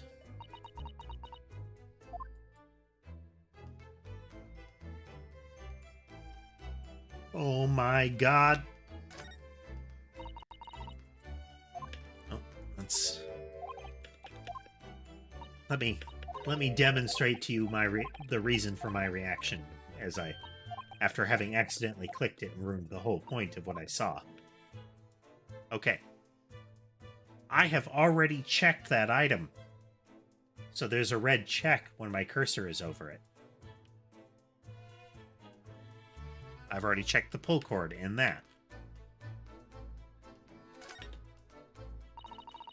And that's a quality of life improvement. Not perfect. We still have to, like, know what can be clicked on, but that can be a sweeping kind of thing. That's some kind of opening for a ventilator. A hole through which fresh air can circulate into the cabin. Isn't that a little odd? What do you mean? Well, this ventilator, if that's what it is, looks like it must connect to the next door cabin. It would appear to, you're right. But if its purpose is to allow fresh air into the room, surely it should be connected to the outside. That's true. Perhaps it's so that rain and spray don't find their way in when the seas are rough, or something like that? I suppose. Maybe that's it. Well, that will be used. This is where dear Cosimo would have sat whenever he was writing.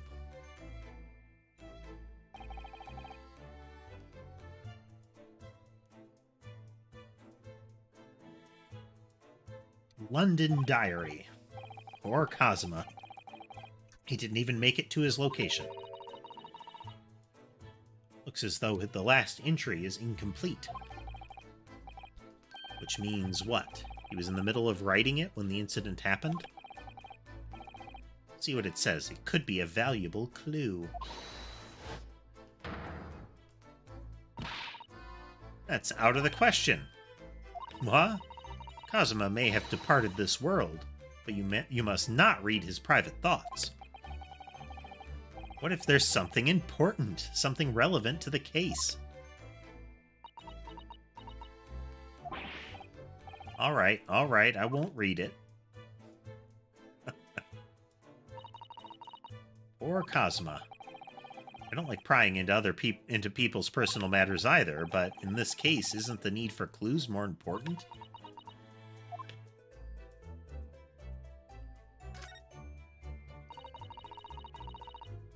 That's a very large traveling case, isn't it? Yeah, it carries a lot of memories for me. Memories? What do you mean? Well, that's actually how I stowed away on this vessel. I was brought on board inside that case. I see it says "this way up" in Japanese. Which, in hindsight, I should have realized the foreign crewmen wouldn't be able to read. I was turned over and over and over, and then I was tossed on the floor in here.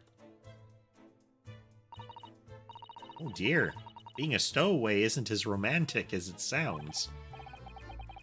It was less painful than a Susato takedown.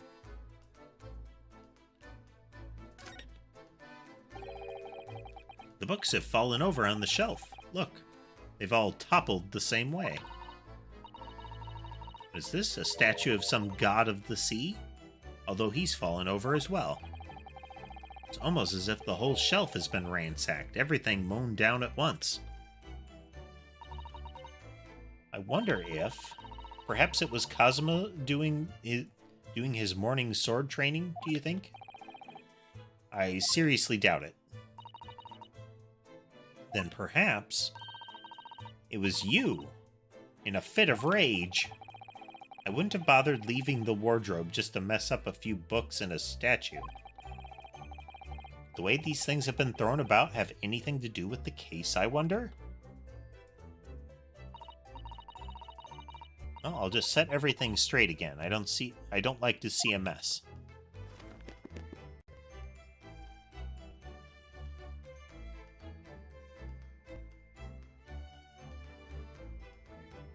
Questionable choice to do, but yeah, sure. Get in there and touch all the probable evidence. Really get your fingerprints on it. I think this is. It looks like a broken piece of glassware. Whatever the thing was, it appears to have broken clean in two. Glass is such a beautiful color. It's like a cute little Netsuke fastener from a kimono outfit. Not sure that sounds like Kazuma. He wouldn't have secretly carried a cute little trinket like this around with him, would he? And the mark beside it, I wonder what it is. It has a sort of brick-like hue. You're right, this is the color of brick, isn't it? Even though I don't see anything of the same color anywhere else in the cabin.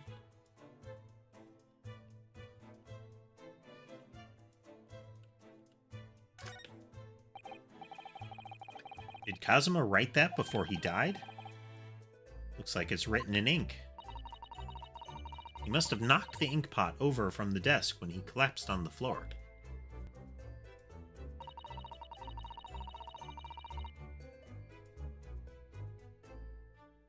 And I suppose he wrote this message by dipping his finger in the spillage.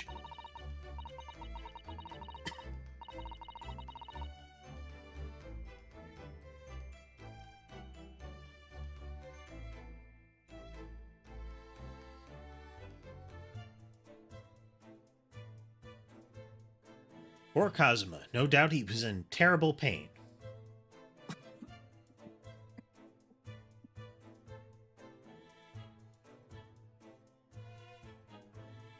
It's almost unbearable to imagine it. I suppose he was trying to leave some kind of a clue in his final moments, was he? I'm sorry, partner, but I can't read your writing. I don't think that's Japanese. What? Then what language is it? Pains me to admit it, but I don't know. It's not a foreign script I'm familiar with. What does it mean, I wonder?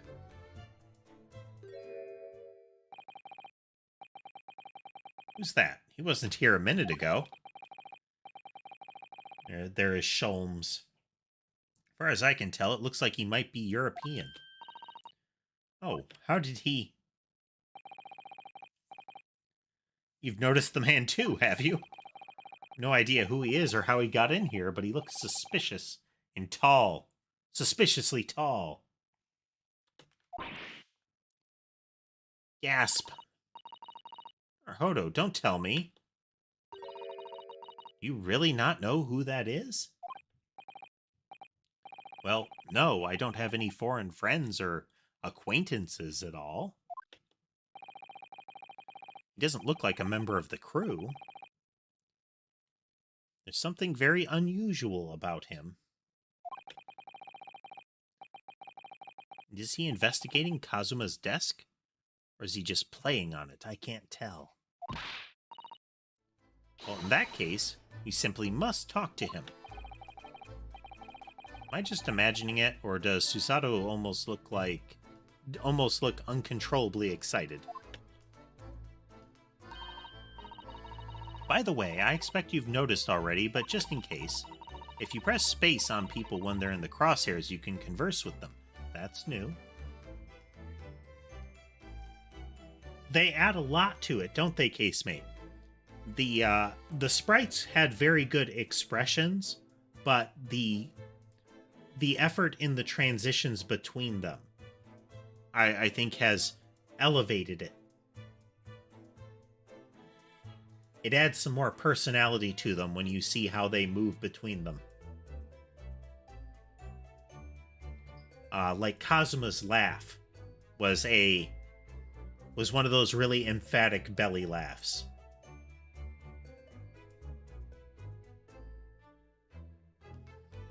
And it changes that impression when you don't just see like a still frame of him doing it. The first freak out was amazing.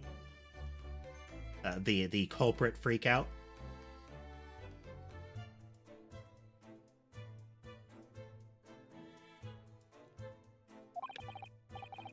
Then I'll get that suspiciously tall gentleman in my sights and see what he has to say for himself. Please do. First, I'm going to click on other stuff, thank you.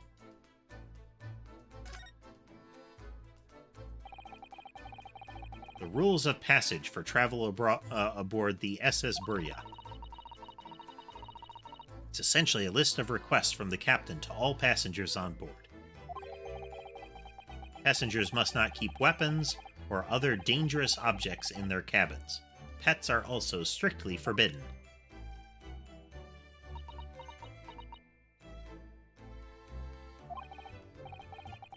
What? Why are you staring at me? Oh, sorry, I was just thinking, are you more of a dangerous object or a pet?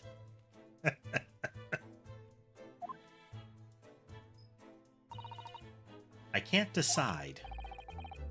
Well, one thing's for sure, either way, I wasn't supposed to be in here.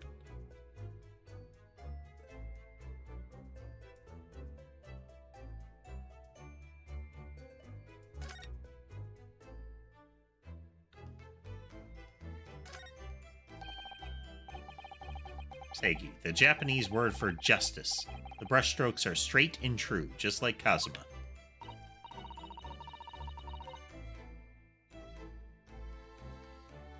Insert orientation joke here. Yes, his calligraphy always was a reflection of his heart. Yet you, can you really look at those characters without feeling shame, knowing who drew them so thoughtfully? Of course I can. I mean, I'm innocent, so why shouldn't I be able to?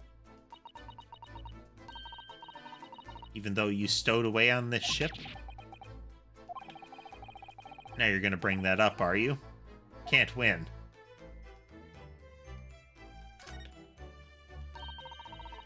That's Kazuma's precious sword. He never went anywhere without it. Yes, he was always saying that a Japanese man's katana is his soul.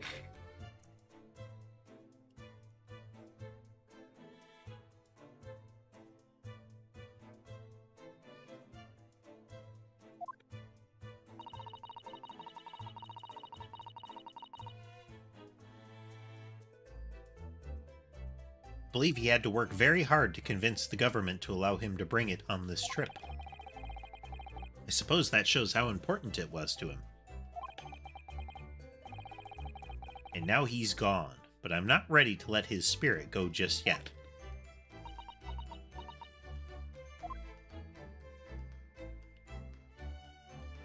Overturned meal.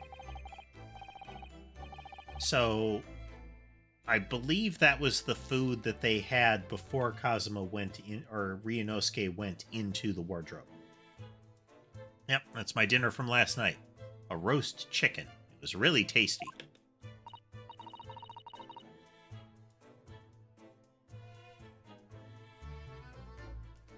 Looks a lot more like a full-on turkey leg, doesn't it? It doesn't seem to be like roast chicken bones. Like a whole, like a whole leg. It was very delicious, wasn't it? But did you eat it on the floor here? I'm not a dog. I ate at the table. Which begs the question of when and how the plate ended up on the floor. But Kazuma didn't like chicken at all, did he? No, that's right. He didn't touch it. Which meant all the more for me. Oh no. Does that mean... Poor Kazuma spent his last night on Earth with an empty belly? Just too horrible. Now I suddenly have a guilty conscience and an achy stomach.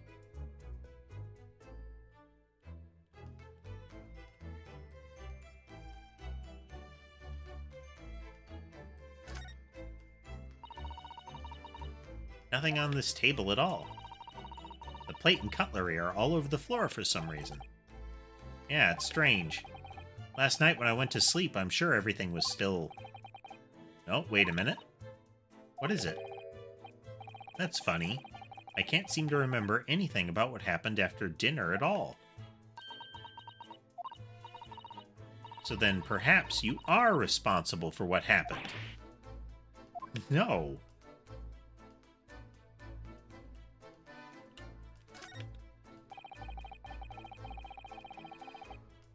So I should see what this Russian crewman makes of the scene. Excuse me. What? I was wondering how it's going, the investigation, I mean. Grandmother told me Japanese people do not make jokes. But it's not true, I see. Sorry? The criminal asking investigator for information about his crime? Very funny. Oh, it wasn't supposed to be a joke. He doesn't appear to be laughing either. He's convinced you're guilty. Kind of like the bailiff at the beginning of the last one. Might have useful information, though. I have to keep trying. So, last night, did you notice anything out of the ordinary? No, of course not. Now back to the corner of room and make silent. I say no more to you.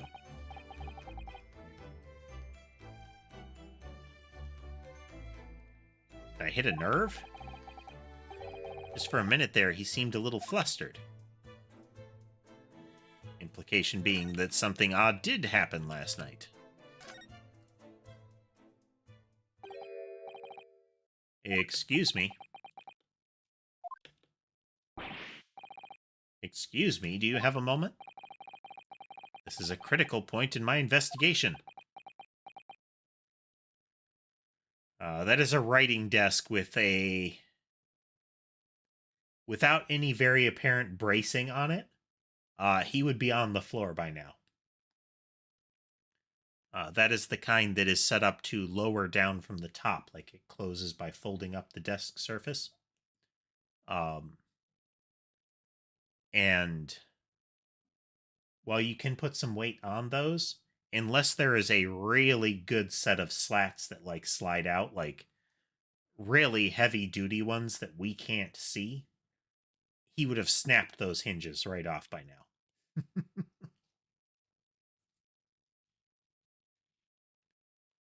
It is at least a thicker looking one, but that doesn't necessarily mean that it's going to hold up.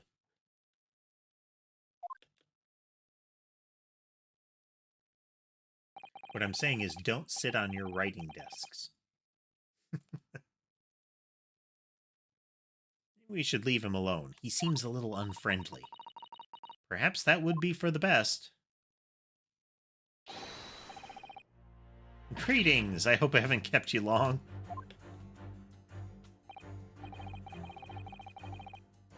Oh, it's steampunk Sherlock Holmes. It's amazing. He's got the big old goggles with attachments. He has the little pump-operated revolver that like fires things like fingerprint powder and whatnot.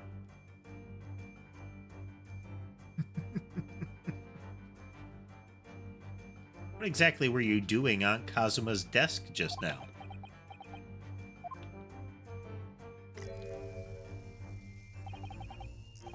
I see. Fascinating. Sorry, what do you see? It's like he's looking right through me. Everything is clear now. The train of reasoning has run its course. My deductions have crystallized. You have been in Afghanistan, I perceive. Just recently returned, if I'm not mistaken. You are very mistaken. What? And now, whilst venturing toward foreign climes, you find yourself in a most troubling predicament. Oh, well, that part's true at least. But how? How the deuce did I know that, perhaps? It was really a most elementary deduction, hardly worth explaining. Have you perhaps managed to deduce anything else? But of course, a great many things. There is no mystery, my dear madam. For example, you have fled your native land of Russia, being, as you are, a merciless revolutionary. I want to know where this story he's spinning goes. Tell me more, steampunk Sherlock Holmes.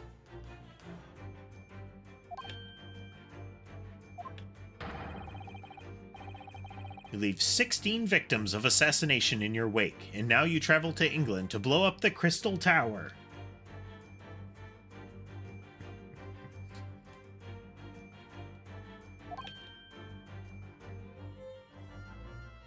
The story does get better.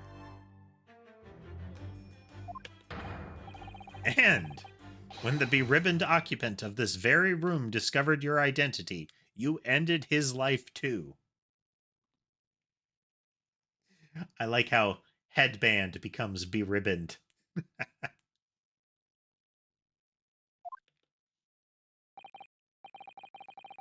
believe that summarizes the facts beautifully.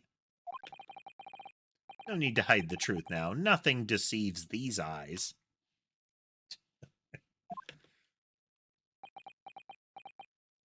Long pause. Just to be clear, you are talking about me, are you? Certainly I am.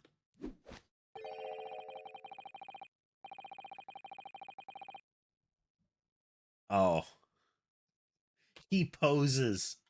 Oh, that's excellent. He poses. Do you see another in this cabin who fits the bill? A Russian assassin with 16 victims to his name? It's such a very specific thing that he's calling out. It's not like the classic things like they're a dock laborer freshly off the job or something like that. This is really specific.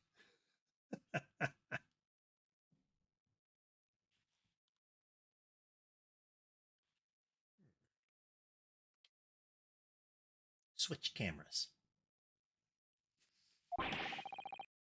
I don't even see one person who fits the bill.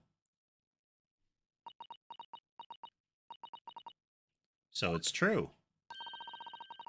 It was you who did this to Cosmo. Okay. She is, her brain waves are converging on Maya's. Just instead of like petty larceny, she's really into violence. What? And you're plotting a revolution, too. Shameful behavior, Naruhodo. Absolutely wicked. No, listen, there's no way I...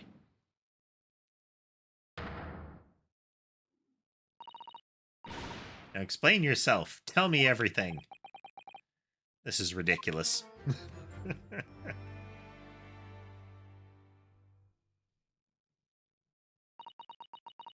How could you do it? For pity's sake, open your eyes. I'm not a rough Russian revolutionary. Obviously. Oh, forgive me. And as for you, what kind of deduction was that? You were just saying the first thing that came into your head. Ah, but was I not right? Oh, you were decidedly not right. You have crossed the horizon away from right, going so far that you've come across the other end and lapped everybody else.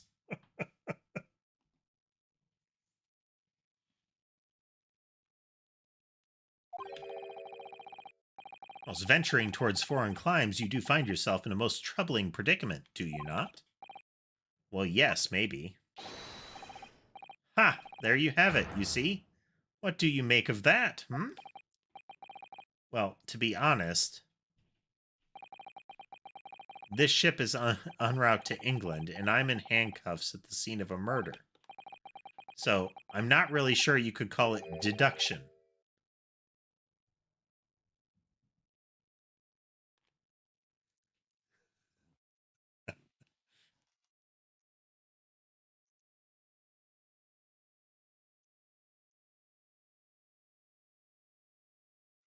It's more plain observation. Indeed, and observation, my dear boy, is the basis of all deduction. He's not entirely wrong. It's less that it's not a deduction, and it's more that it is not an impressive one. It's that whole, I see that you are in this room, and from that, I can deduce that you entered this room. Well done, Holmes. How do you do it?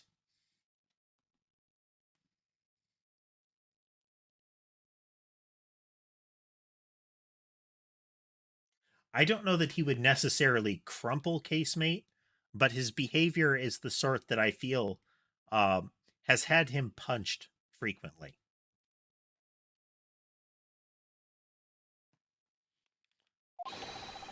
My method is founded upon the observation of trifles, you see. I announce my findings with a brassy certitude. It's that part that would get him punched. And more often than not, I'm right.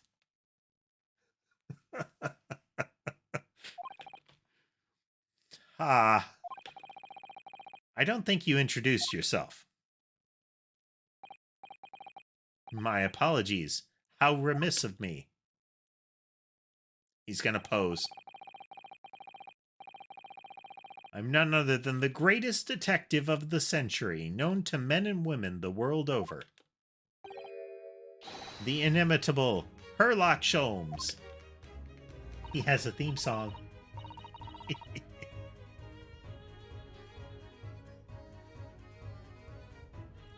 It's not a terrible one either. So it's really you, the actual Sherlock Holmes? The very same, the inimitable, actual Sherlock Holmes.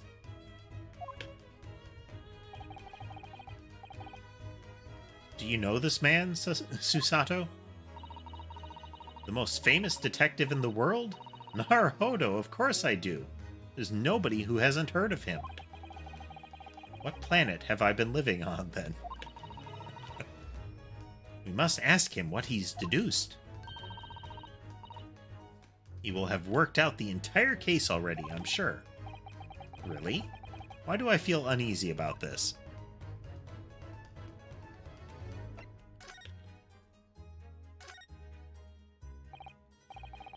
So, you're a great detective, are you? Sorry, what was your name again? Indeed, I'm none other than the one and only Herlock Sholmes. Oh, I see. You're German? Herlock, was it? Hairlock. No, I have no hair. I mean, I have hair. Please, call me Sholmes. You can read all about my exploits in this exciting London publication. Ranced magazine, full of wonderful short stories and interest articles from Great Britain. I never miss an issue. I have it sent from England especially. Yes, here it is. The Adventures of Herlock Sholmes. Now, are we going to find out that he's meant to be a conglomeration of Holmes and Doyle? And that he is a hobbyist who writes his own press?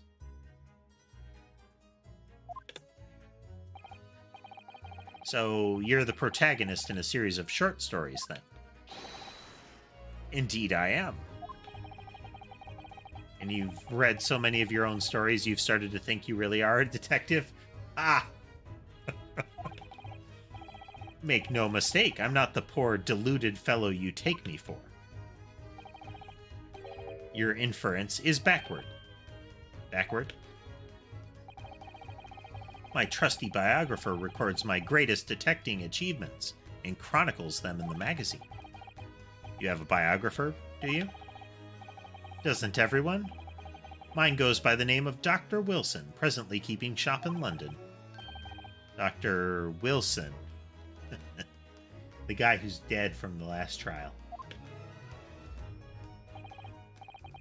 I must say, thanks to that publication, I've been fantastically busy of late. That pose. I am in some ways reminded of the young dude going into a pseudo fighting stance with hands out flat for some karate chops, you know?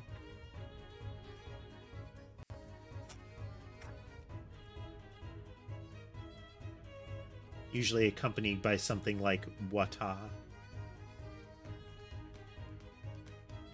At this very moment, I am returning from Asia, having solved the mystery of the cursed royal crown. Really?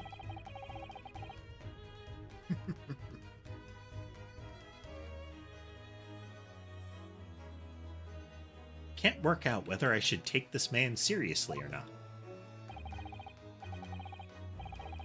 Deduction, you see, is to me a science. Logical reasoning in its purest form. A science? Really? The astute observer notices even the most subtle of reactions in his subject. A furtive glance, a twitch of a muscle, a slight inclination of the posture. Fingernails, arm sleeves, furrows in the skin, all these things are data. Right. And the trained logician makes deductions from this data in the blink of an eye. The ultimate conclusion is, without fail, the truth. As I demonstrated only a few short moments ago. How can he look me in the eye and claim that?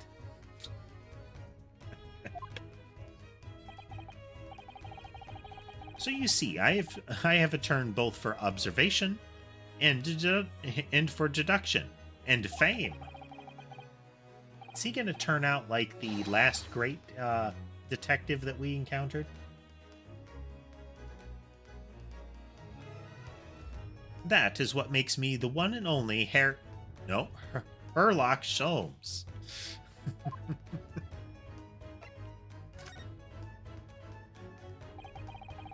Have you managed to deduce anything about this particular case yet? Have I managed to deduce anything? My dear fellow! Who do you suppose discovered the culprit in his most cunning hiding place? That's right. It was none other than the great detective before you now, Mr. Herlock Sholmes. Ah, I see. In other words, I'm in these now because of him.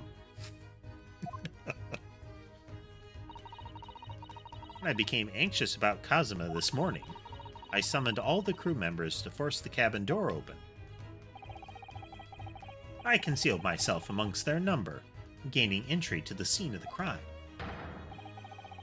Luckily for everyone, the great detective, Herlock Sholmes, was on board.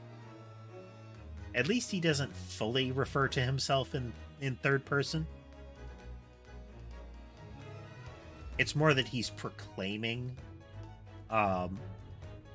Again, he's writing his own press. He is calling out what the headline should be, kind of thing. But I could still fully see him speaking in third person.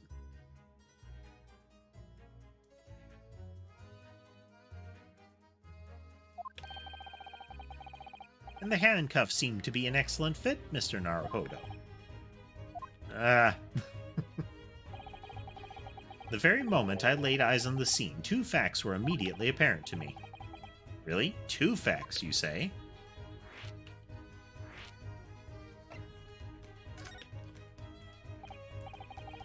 Can we talk about your deduction before? The thing you concluded about me, I mean? The now famously accurate, troubling predicament you find yourself in? Actually, it was the other details that I was more hoping to discuss. You know, the merciless Russian revolutionary and assassin of 16 part? Ah, yes, the more sordid details. It was a fairly commonplace deduction. Here we have this morning's paper. The main headline reads...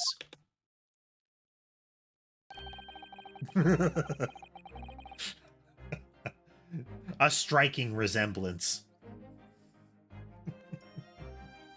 Revolutionary, violent, Bolshevik. Okay, it feels like it's another pun name.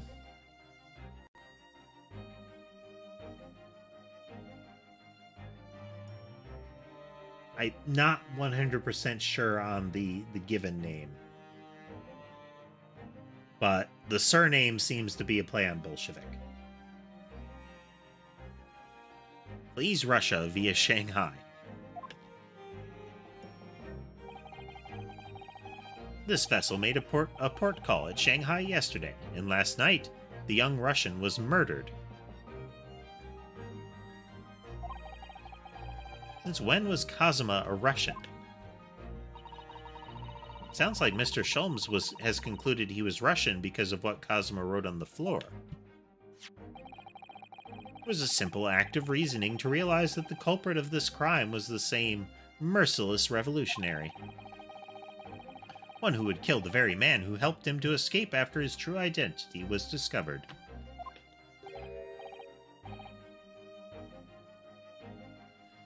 Yes, you. Is it meant to be like villain Bolshevik? Or Bolshevik villain?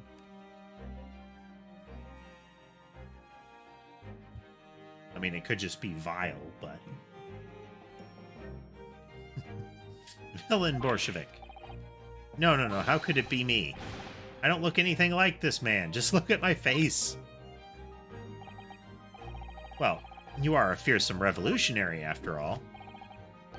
Therefore, you have no doubt learned to revolutionize your appearance as well.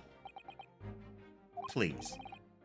And I might add, your name does not appear on the ship's passenger list. Need I say more? Well, that's because I'm a stowaway. What about the other details? The 16 victims of assassination and blowing up the Crystal Tower? Ah, yes, the journalist clearly interviewed the man and printed all of these particulars in the article. the deeds the man has perpetrated thus far, and those he is plotting. Everything about this revolutionary Bolshevik was included. There can be no mistake. It's written in the paper. They can't lie. You can't lie when you write it in the paper. They wouldn't let it be written otherwise.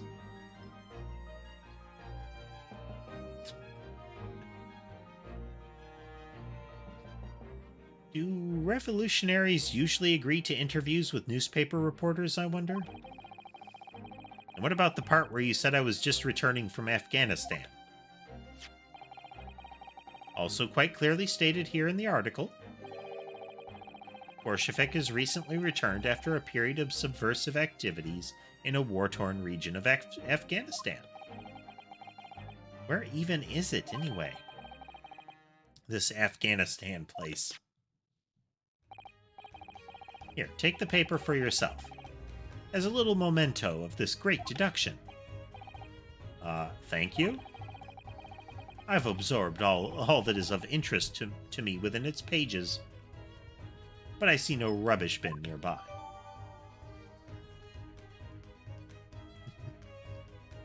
The article about the revolutionary has been entered into the court record.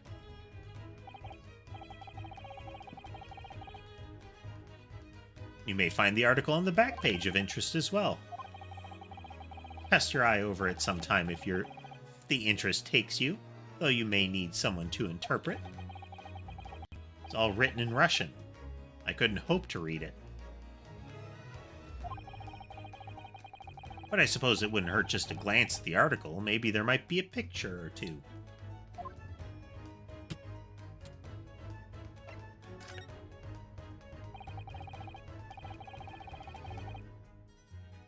Before we started talking, you were examining Kazuma's desk, weren't you? Kazuma? Ah, yes, the victim.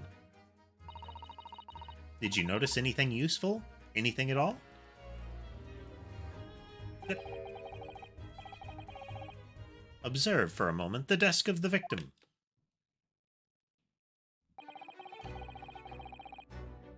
We see that the victim was engaged in penning some text. London Diary. Kazuma was keeping notes of the trip. Ah, but I don't think you should read his private writings. It could upset people. Tragic. And something you ought to perhaps elucidate before the act of reading. You mean you've read it already?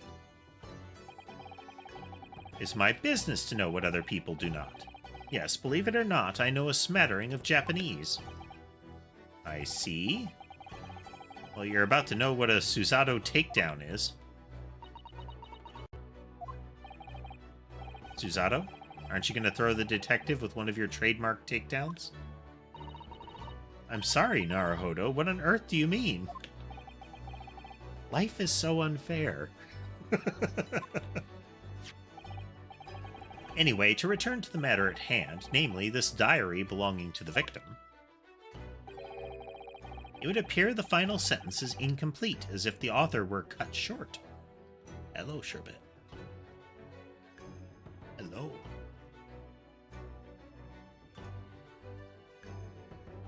Kitten pets.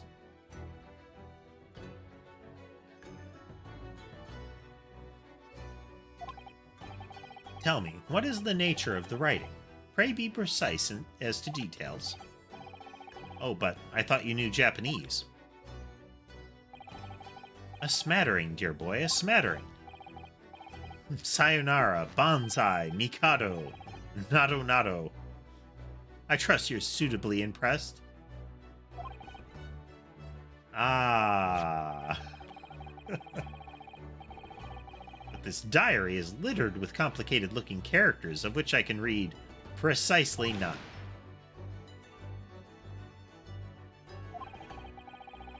What was all that showing off about before then? Yeah, he does seem like the type that's gonna get punched a lot, doesn't he? If you would be so kind as to show me, I'd be happy to read it for you, Mr. Sholmes. I'm much obliged, my dear madam. The final entry here in Kazuma's diary consists of 2 short sentences. The first reads, 1:23 a.m. I can hear a faint whistling sound. A whistling sound? These are very deep waters. Pray go on. The second sentence reads, 1:35. What looks like some sort of speckled band is dangling from the ventilator grill.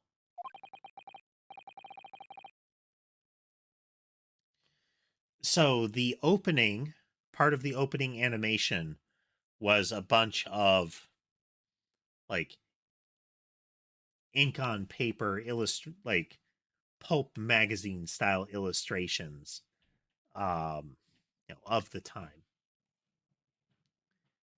that were the like, Sherlock Holmes and Watson investigating a dark place, and it was the mystery of the speckled band, which was apparently an adder.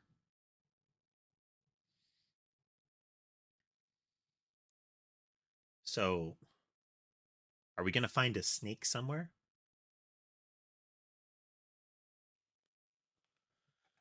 But then what would have essentially knocked Ryunosuke out?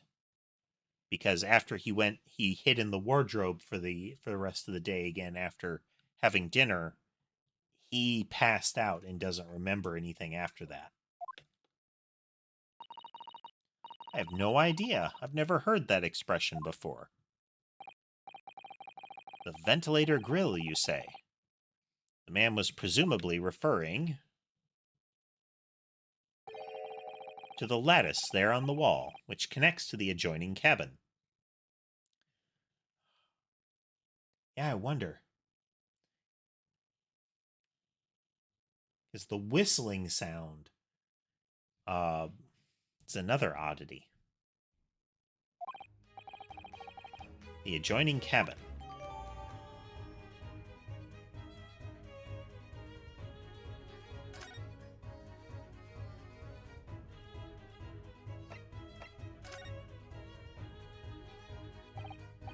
Mr. Sholmes, tell us, please, what 2 facts were apparent to you when you came into this cabin this morning?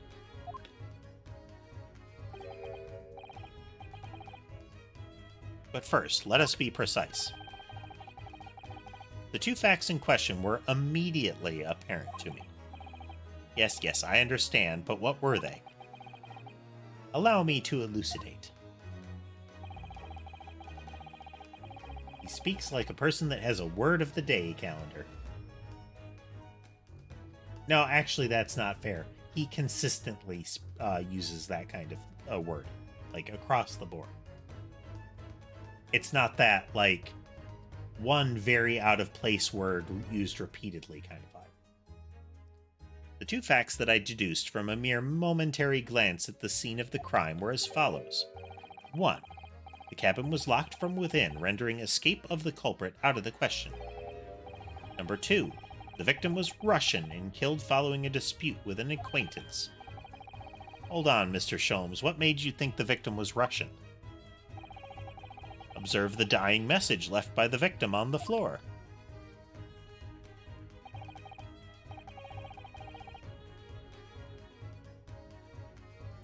That is the Russian word for wardrobe. Do you really think Kazuma could have left a dying message in Russian? In their final moments, many find their native tongue filling their head. For this young man, Russian. Kazuma was Russian, was he? Initially, I considered Garderobe may be the name of the killer. A certain Robert Gard, perhaps. But in the interest of thoroughness, I decided it would not be wrong to look inside the wardrobe there, at least. Where you found Mr. Naruhodo sleeping soundly. Quite so, I found you, the renowned Russian revolutionary killer. Why is it that I'm Russian too? I observed that you were wearing the same attire as the victim. In other words, you were acquainted. And if my memory serves, that outfit is the traditional dress of the Russian people. Our school uniforms are the traditional dress of Russian people? I had no idea. And I had no idea a detective could get something so wrong. I took a photograph of the victim in the message, that I might analyze it for possible hidden details.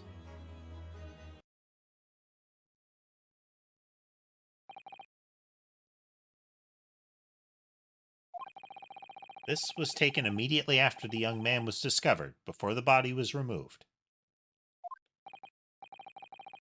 Yes, Kazuma had already been taken away when I woke up. This is the first time I've actually seen him like this.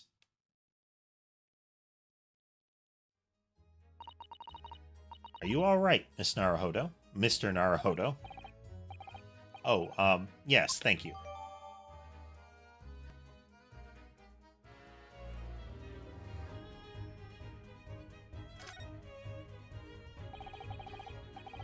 Can I ask you something, Mr. Sholmes? What, pray? You mentioned Russia before as well, didn't you? You know, when you said I was a fearsome revolutionary fleeing from Russia and all that? Ah, yes, the train of reasoning that led me to the truth. Would you mind explaining that train of reasoning to me, do you think? Certainly, if it interests you. I don't know. How many times I'm not Russian and I don't speak Russian?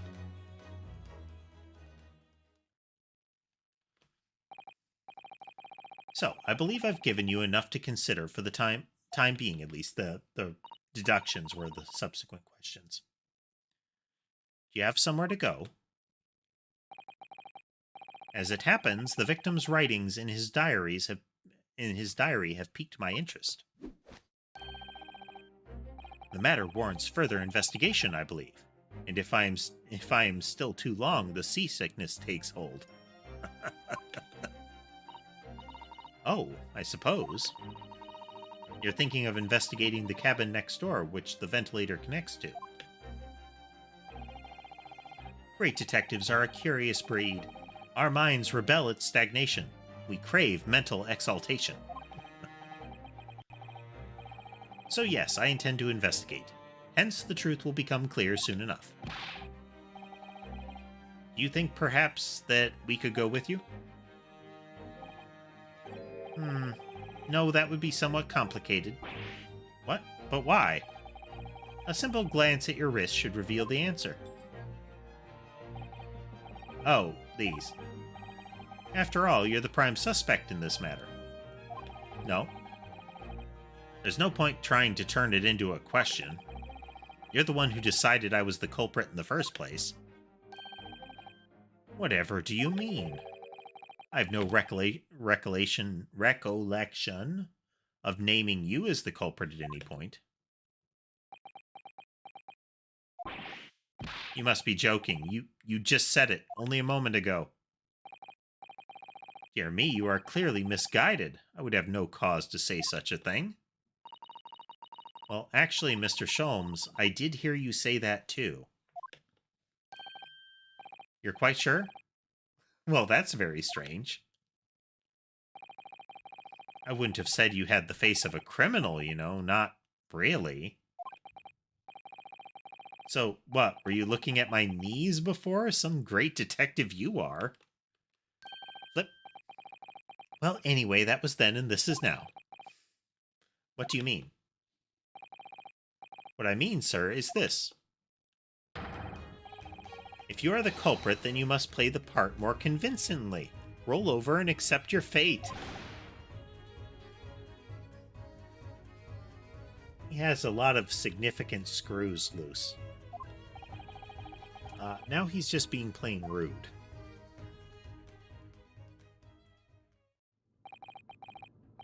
And off he goes, having just laughed in my face. His sense of humor is as twisted as his name. Naruhodo, what are you just standing there for? Huh? We must go and investigate the cabin next door as well. Aren't you forgetting something? What about these?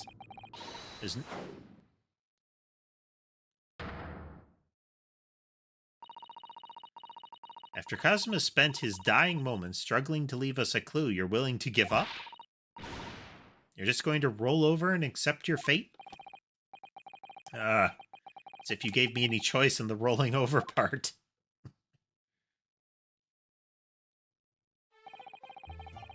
I think we still have some investigation to finish off in here first, don't we? Let's carry on examining what we can in the cabin while we wait for a chance to slip next door. Good idea. Situation doesn't look good for me, but there are still some things I can do to help myself. I owe it to Kazuma to do everything I can to find a way out of this and bring the real culprit to justice.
Went for help and the crewman forced the door open. This bolt had been firmly closed. It's quite a small bolt, not particularly sturdy. It just slides across to secure the door shut. But still, with the door bolted, there would be no way to get in or out of the cabin, that's for sure.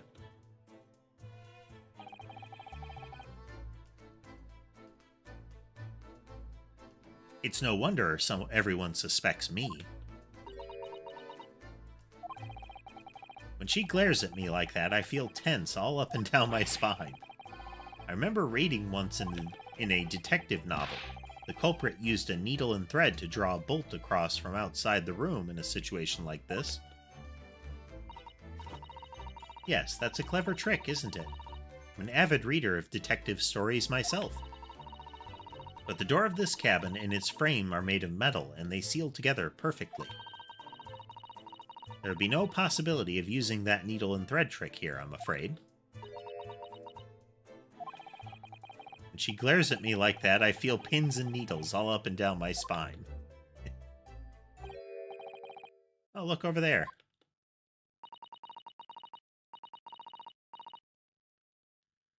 That crewman is Investigator Hosonaga in disguise. I feel confident about that. He wasn't there before, was he? That's what I thought.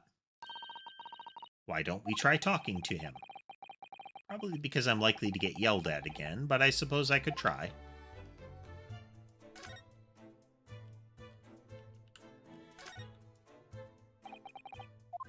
Is that something wrong, Naruhodo? Oh, no, it's just that crewman standing by the door. I can't help feeling like I've seen him somewhere before. We got a closer look at him during the animated opening.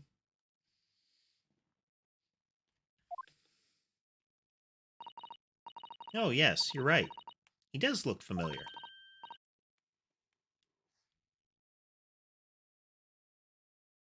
Hey, excuse me, sir.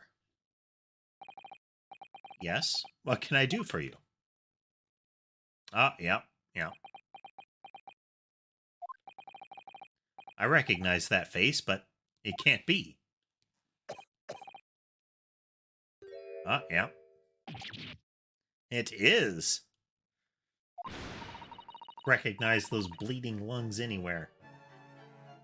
I didn't know you were here, Inspector Hosonaga.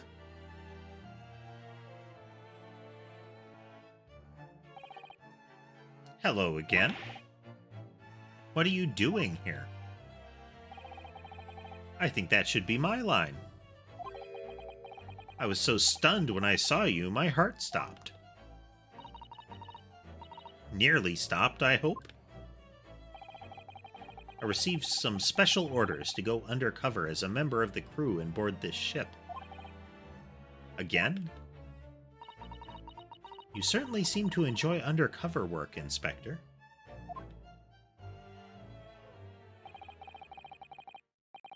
If there's anything I can do to help you, please ask. I never expected to see this man on board. But perhaps his presence can help me help me out of this hopeless situation.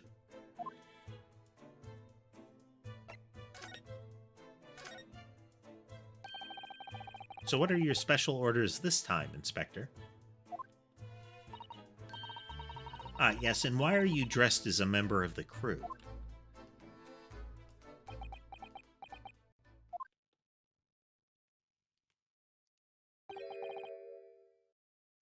I'm so sorry. This is all my fault. I take full responsibility. For what? My orders were to act as Asogi-san's bodyguard. Ooh. Dun dun dun.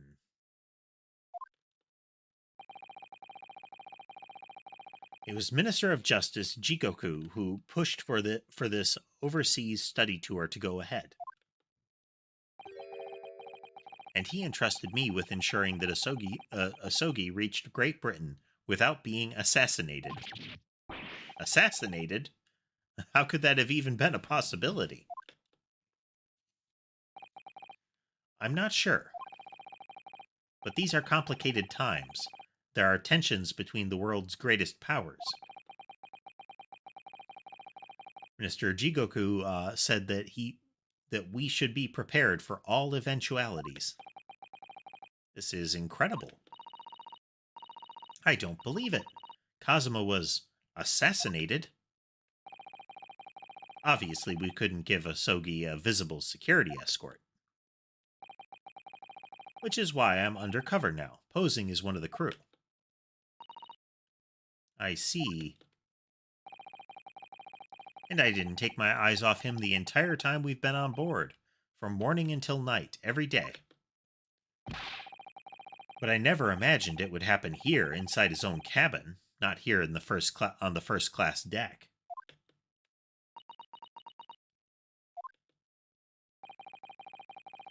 I failed at my mission. I failed miserably at my assignment, and Asogi is dead as a result. I'm a disgrace. All I can do is humbly apologize. Inspector. So if there's anything at all I can do to help now, just say the word.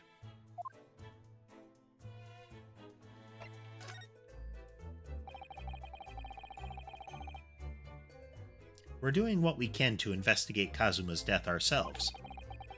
I thought you might be. You didn't do it, did you? You're not the killer? Of course not. We'd really like to investigate the cabin next door.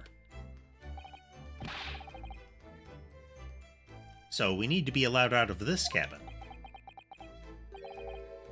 I'm sorry. What?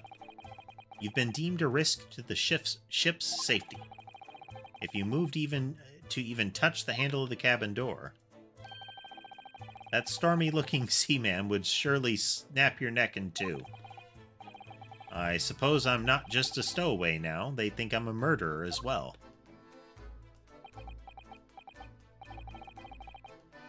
Would it be possible to give me something to work with, do you think? I'm going to need something persuasive. What do you mean? If I had a solid reason why the next-door cabin should be investigated, for example, I'd do everything I could to persuade the captain to allow it. Really, I'd lay my life on the line if I had to. I don't see how...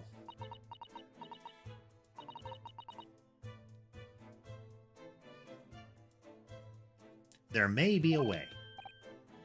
What? Really? Think of how you tried to persuade me of your innocence. By presenting me with a piece of evidence that you already had in your possession. Evidence. It's just the same as when you're in court. You must have done it many times during your trial. Right? Simply select Present and choose some evidence that Inspector Hosonaga could use. So, evidence that would give us a viable reason to investigate the next door cabin, is it? Yes, I think I know what we can use.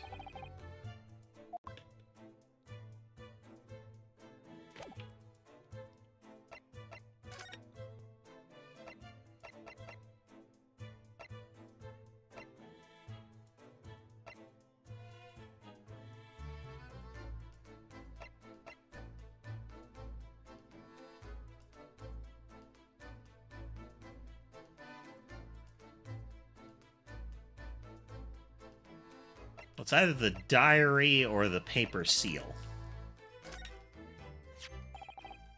What's that? It's Kazuma's diary. Just before he died, Kazuma wrote something rather strange in his diary. Strange? In what way? He wrote, what looks like some kind of speckled band is dangling from the ventilator grill. A speckled band? That is strange. I'm still trying to work out what he meant by that, but what I'd like to know is... Don't tell me. The ventilator, is it? You're very astute, Inspector. That ventilator clearly joins to the next door cabin. That's right, so if we could investigate in there, we might be able to work out what the speckled band was.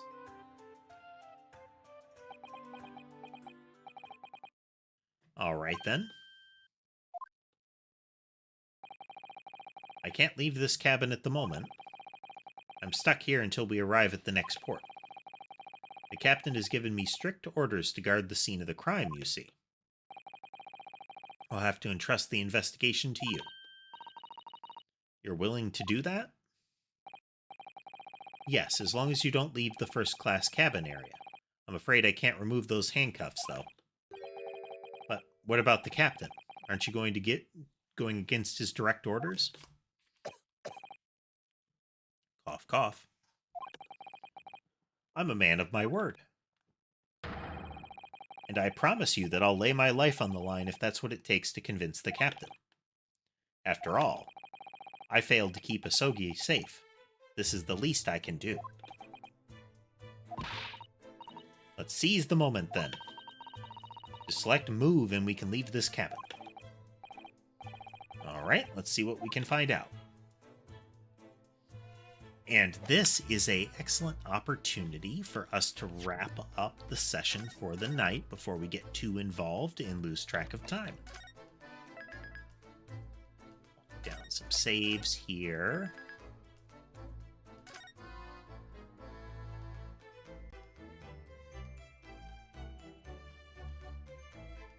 But yeah, we got through the first trial, and there was only one mechanical snag in the way the game works, which is apparently a tripping point for a lot of people playing that one.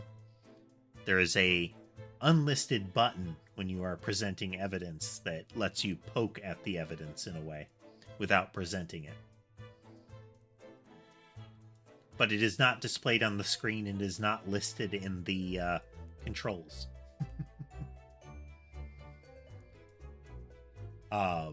But other than that, there have been a lot of improvements to the game, and it's carrying elements from that at least I saw in the Phoenix Wright Professor Layton crossover. I don't know if these release-wise came before that, but they have the same quality improvements so far. So that's good. This is good. This is good. I'm looking forward to playing more of this. We are going to be continuing our Danganronpa 2 playthrough tomorrow. See how that goes. I will be, assuming nothing goes wrong, I will be setting up a schedule for the following week.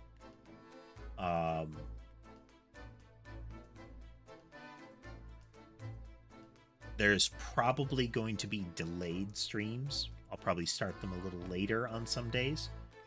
Since we don't know exactly when the construction work will continue to.